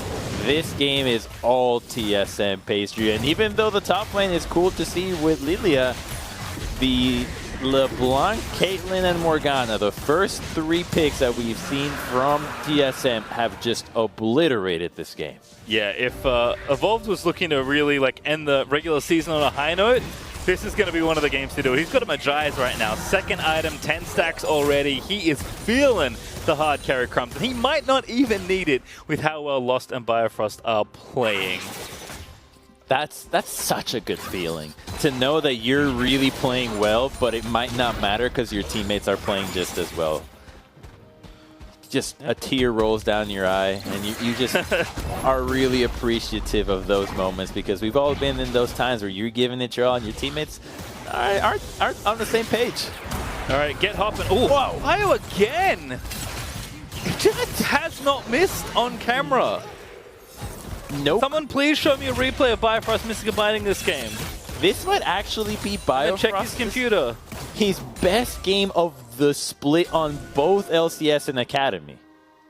I mean, this is he's good in this lane. He has played this lane alongside some premier AD carries and done very well. Biofrost knows how to play this duo, knows how to play this champion. But as far as individual performances go, it is hard to look away at this one from Biofrost. This is such a stunning display of how powerful Morgana can be. Yeah, those laser bindings, because we saw Jenkins trying to juke it moving upwards. Okay, there's a good chance he dodges and maybe forces Morgana to use ultimate, and then they'll get the kill, but no. Gets to save it. Gets to hold on to that tether and use it for another big play now that he's got Azanias. Yeah, TSM already taken 4 towers in this game. They're up 6,500 gold, 11-3 in kills. As Yusui finally at least gets 1 tower on the board here for TL, but this is going to be a struggle in the mid game. With TSM already looking to snowball this Ocean Soul, they've got 2 Drakes already. The next will be up in 3 minutes. IE Rapid Fire Cannon and a BF Sword already up for Lost, with that Magize stacking up potentially here for Evolved as well. Despite how, the Lilia lane going decently, the jungle going even, TSM have so much strength in the positions where they have gotten a lead that TL are going to struggle to fight any fair fights around these objectives. Especially when they get outranged, and then there is a LeBlanc with a Black Shield also, but they're going to try to catch Dokla, who has no flash. Flash play, Fate's Core, Karthus jumps in. That's an easy one for Yusui to pick up. Very nice little brush camp there for Team Liquid Academy. It's a good look. If they can get Grig to level 11, then there's something that they can actually do in trying to just chuck in the Karthus and hope that he deals a ton of damage. Rift Herald in the mid lane, and definitely a tier 2 here, because that turret is already low enough to get executed. So, good Rift Herald there for TSM. Can actually get the second charge off here and do some damage to the inhib turret, as I think we'll be waiting 2 minutes. Oh my goodness, is he dead? No, okay, he's fine. Didn't get hit up again. Ace in the hole is gonna have to be blocked. Jenkins will indeed oblige. If Lost Flash trapped him, he killed him. Yes. His flash is not worth Rikara's life anymore, though. I mean, yeah, they've already beat him up enough in lane. Maybe you don't need to add too much salt to the wounds at this point. And, well, we have perhaps a brief delay, although TSM are playing awfully fast-paced. I'm thinking a little bit about Lilia. First of all, the reason I like the top lane play so much is that Wall of Pain doesn't actually do damage, so it doesn't wake you up once you're drowsy, or if it doesn't power aggro. So you're able to like put him to sleep and then put the wall down and set up the big old initial isolated skittle with Karthus, which is why I thought the gank was so cool. The other thing I'm thinking is like, there isn't really any way to combo like a big Lilia ulti, right? Because like it puts everyone to sleep and sets you up, but it's more of a setup ulti, right? You need something big behind it. So for the rogue group, maybe you have like Orianna on your team, you could do a shockwave, something like a Muma ulti if that was ever something that comes back in a pro play. But I was thinking, I don't know how long her sleep lasts, and I don't know if it's long enough to fully charge a Requiem. Because one of the cool benefits of Drowsy as a CC is that it does extra damage when you wake them up. So if somehow you got a fatty 5-man Lilia ulti, I don't know if Karthus has enough time to channel Requiem for free and do all the bonus Drowsy damage. But if he does, that is certainly a dream scenario when it comes to team fighting. Sadly for Team Liquid Academy Crumbs, I don't think they're going to be capable of doing so. So I think max rank, her ultimate sleep is 3 seconds. Let me double check that. Yep, sleep duration is 3 seconds. So yeah, Karthus could totally channel that and get a kill there with the damage. Let's see, because you can channel it before the sleep is actually triggered. That's true. Just time it. You could just start channeling, she pops the ulti, and you're good to go. I mean, maybe that's something they've got drawn up here in the comp. I'm not sure. Certainly fun to entertain the ideas, but back to the reality of this game. TSM still up 6,000 gold. They've well and truly started the snowball for this Soul Dragon. In fact, they'll be on Soul Point right now. They'll be less than 25 minutes till that first Soul Dragon. Biofrost is making solo plays with a Zhonya's Hourglass that he already has, and Dokla will knock down the setup that Biofrost made.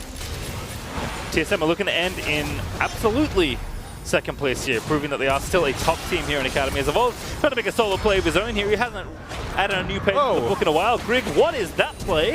Evolve is going to say, I don't have enough because I think my chain was on cooldown, but Grig is going to be punished for his insolence. A fun little look there, thinking that the Kalista Karthus combo can do quite a bit, but the way the Shy plays the solo lane Kalista is actually rushing the Sanguine Blade, because you're going to be splitting all game long, and so that actually gives you so much more power on your Q and everything else that your 1v1 is just disgusting, but now Jenkins 2v4. To sleep you go. They're going to go to lock. Oh my goodness, that damage. Look at the Q there from Karthus there, but Evolve actually gets the kill there, so Karthus now just channeling Skittles. Jenkins will fall to Winston, and the rest of TSM are here to reinforce. Dokla going to hammer time Rhino. That's going to be Isui with a good flash and not get bound up by Biofrost, but TSM do not need their Fed Caitlyn to win, as they've got their Fed LeBlanc and the rest of their team to knock down these inhibs. Oh, if Caitlyn was alive, they definitely would have tried to end the game here too, because there is a Skarner alive and well with flash and ultimate available. Instead, they'll just reset and probably play it safe, go topside, get the Baron, and end the game right here, right now. But let's see how good that sleep and the Karthus combo was, because I think that's the coolest thing that we can see from this. Black Shield's already down, falls Lilia. So the ultimate triggers now, and Karthus single Q. Oh, what the heck? Dark Harvest proc as well. Alright, that was a lot. And I'm pretty sure that was with the Wall of Pain on, so like, that's how much an isolated Karthus you can do with a little bit of help from Drowsy. Also kind of fun to note, unlike Morgana's interaction with Zoe's bubble, the fact that Lilia can choose when she wants to apply her sleep means that it's really difficult it's much more difficult, I'd say, for Morgana to successfully Black Shield Lilia's ulti. Because you have no idea when it triggers. Yeah, because she has enough time to just pop it. In that instance, Lost was already Black Shielded, as Evolve getting another kill. We'll actually talk about this team fight, I guess, before we go back to Lilia and her fun interaction. Lost is chasing down Rhino. Level 12 to level 9. Yeah, doesn't feel very fair. Oh, he died to the burn. That feels bad, man. I think it was a red buff. As Greek is going to be the next target. Who's going to get it? Give Evolve some stacks. He's not in range. Give Biofrost a kill. He absolutely deserves it. And now the Baron, as TSM just puts the finishing touches on this game. Team Liquid's just maybe trying to set up a trap there, hoping they can get something out of this game, but they at least got to put these picks in their stats that they can say we played it. Professionally played these champions. Yeah, and again, it's just been such a good look here for TSM. They're going to take this Baron. They'll be up 10,000 gold almost. They'll make it close. And again, we did expect, you know, kind of a looser game. A lot more action. We've had 23 kills in 23 minutes. That's a pretty good clip. Talking about the Shy from the LPL, this is certainly on pace to be more like their games, which are awfully bloody. But I wonder Sorry, go ahead. No, it's all you. Here's Fate's call. Popping onto the Jace. Krieg going to set it up again. Krieg, I think he wants to die here. He knows he's going to deal the damage. Biofrost down. Winston going to die as well. Evolto goes legendary as the Jhin ulti is going to combo in to try and take down one more, but Winston will live. So Tio get a couple kills, but TSM likely going to keep pushing here. Yeah, they're pushing. Caitlyn is still alive, and I wonder what Rikara feels about this game, because he has yet to die. He's still the only one. There. He's watching the world burn and wondering, why hasn't he been caught in any of this mess? Why has he been spared? Is there anything special about him? That is true. With how many 2v2 kills lost on Biofrost got, it's actually impressive that Rikara was none of them. Well, watch this one again. TL, like, showing off what the combo can do. It's pretty cool to see this setup. The Black Shield was a little bit late there on Bio. Did not stop the knockup, but you can kind of see what they can do here. I really think chucking a Karthus into your team might be scarier than chucking a champion like an Alistar in there, just because even if you kill him, now you're stuck in a death zone. Yeah, you're stuck in here with me. Which is exactly what Karthus wants, especially if he's got the damage to back it up. So I like the combo here from TL. It's cool to see a bunch of different picks here, but TSM are about to take the Ocean Soul at under 25 minutes, and they've still got a minute 10 left on Baron. 3 inhibitors are down. Evolve has 24 pages in his Magi's. This next push could very well end the game as TSM pick up the Ocean Soul. And it should. It definitely should, because TSM feels like they're playing pretty well right now, and if they're going to go into playoffs as a top dog, they should close out here against Team Liquid in a pretty easy fashion. Good hook, though. Yeah, and again, it's just going to be a slaughter. Yasui going to get stunned up by Winston. They're trying to give the kill over, I think, but Dopa's going to grab it. And TSM just going to march their Super Minions in. Still 40 seconds left on Baron, which is more than enough for the incoming wave. Evolve, though, is going to stack up the book, make it legendary status for the man. 9, 1, and 2 in this game. Dopa's going to take down Jenkins. Winston is going to run down Rikara, and no Impale available, but the stun is good enough to take down Rhino. And the last one in the fountain is surely going to be Dove. Rikara is just going to be poked to death. And that would be maybe his best outcome. Yeah, they're going to wait, let the minions finish the game. Rikara will not be allowed to leave the fountain before TSM can finish up the game with a dive. 1,000 extra gold over to somebody else because he got the shutdown, as TSM Academy will take down the Nexus and finish their Academy regular season in style. No one is allowed to be deathless on the side of Team Liquid Academy on their last game. So Rikara gets to join the rest of the team in the gray screen, but a good showing from TSM. They're giving us a little bit of what the Biofrost and Lost Lane can do if left to their own devices. Yeah, that was, I think, their best look they've had all season. And granted, they haven't had very many games to play together, so it's certainly been some adjustment for them. But as a 2v2 lane, like, yes, they're playing against the 10th place team in the Academy. Given that there's nothing at stake here for this game, you'd expect that the game would probably look one-sided, but you can take away that, TSM are looking crisp, are looking clean, and Lost and Biofrost showing that in a 2v2 situation, Morgana Caitlyn probably something you now have to consider putting on the ban table. Oh, yeah, big time. At least the Caitlyn. It's been first picked in so many games thus far. The Morgana is one of the deadliest combinations with them. And I think Morgana just makes so much sense right now when champions like Twisted Fate, Nautilus, even Blitzcranks have come out. You can just put a Black Shield on you or your teammates, and suddenly those game-breaking crowd control moves are not even there. They can't even break past the shield. So the Morgana champion combined with Caitlyn is just so oppressive and difficult to gank as well. So I'm not a fan of the Morgana Caitlyn meta because of as a jungler trying to gank it is such a nightmare. But for the laners, the ones that can play it and get the most out of it, it is a godsend. Yeah, I think I agree with you in that, like, yes, this lane is good, but also Morgana is just good on her own. So I think we've started seeing a little bit more of her already in the last few weeks. I think that will continue as teams want to look for pretty solid enchanters. Before we talk about our solidified playoff standings, so we are going to award our Samsung SSD top 5 fastest players in Academy. We've tracked these 5 stats all split long to find our 5 fastest players, and our winners are Kumo Inori, Tuesday Lost, and Hakuo. As a reminder, it is 100 CS for top lane, level 6 for junglers, level 11 for mid laners, 10k gold for bot lane, and item transform time in support. And these are the winners. Very nice. Very impressive. Now, I'm hoping they get an SSD that they can use for it, but we don't know if that happens. They were fast anyways, and I think the most impressive one for me is Inori's time, because in the LCS, there's only some players that have gone under 6 minutes. I think it's like 5:59 or 5:50 something. So that is actually a really close time to what the fastest thing you can do, which is a combination of power farming and kills that just happen to be perfectly lined up for you to receive them and reset your camps. Yeah, I was actually thinking about this in the Pro Bolter game. It's almost funny that we didn't have first level 18 as a stat we tracked, because definitely Pro Bolter would have won the race for that, given how quickly he hit level 18 in that game. But yeah, really cool to track all these stats. I'm sure we'll be lining it up again in future splits. But sad to not see a sub 5 there from sub 6, sorry, from Inori. He was certainly close to that barrier.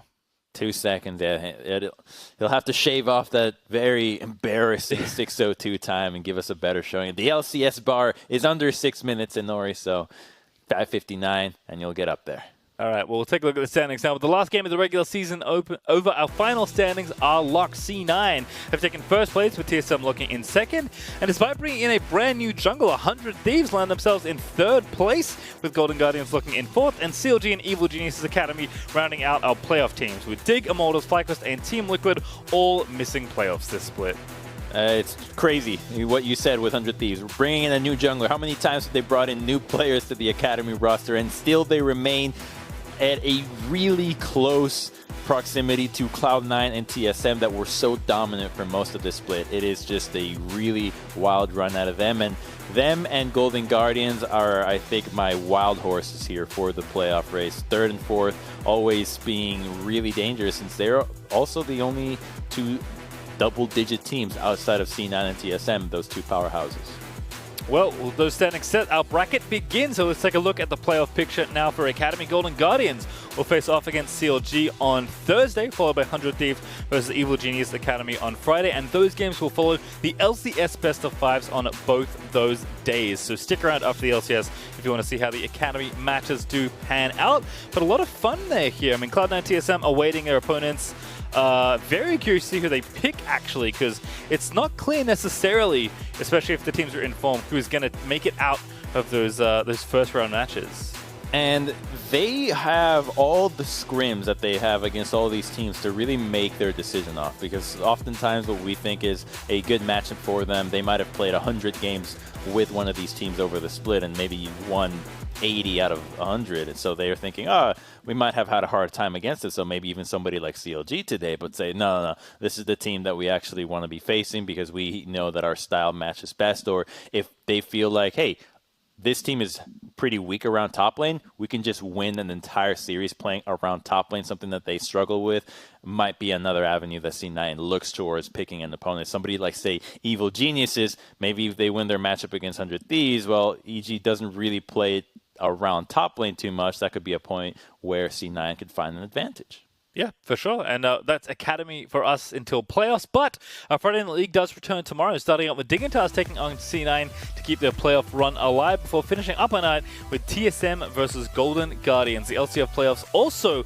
will be rather spicy. A different format, of course, so 8 teams are going to make it. We're sticking with your, I guess, common 6 teams this time around, but still a lot going on in the LCS, Crubs. Those standings are not set at all. Yes, and they are not set in part because of Cloud9's late season struggles. And Who knows where they might end up? Clearly, Team Liquid has taken the opportunity to rise to the top. If Cloud9 doesn't get it together towards the end of the back half, this playoff race for LCS is just going to be completely wild because every team is thinking, oh my god, it's actually possible. There's no longer a behemoth that we cannot defeat. It's up for grabs, and that might inspire everybody to give us some of their best games yet. Yep, or Cloud9 to start beating up everyone again. I guess we'll have to wait and see till the LCS starts tomorrow. Don't miss it there for Friday Night League. But that's going to do it for us here. On behalf of myself, the cast, and the entire remote broadcast crew, thank you for watching, and we'll see you tomorrow for Friday Night League. Good night. Good night.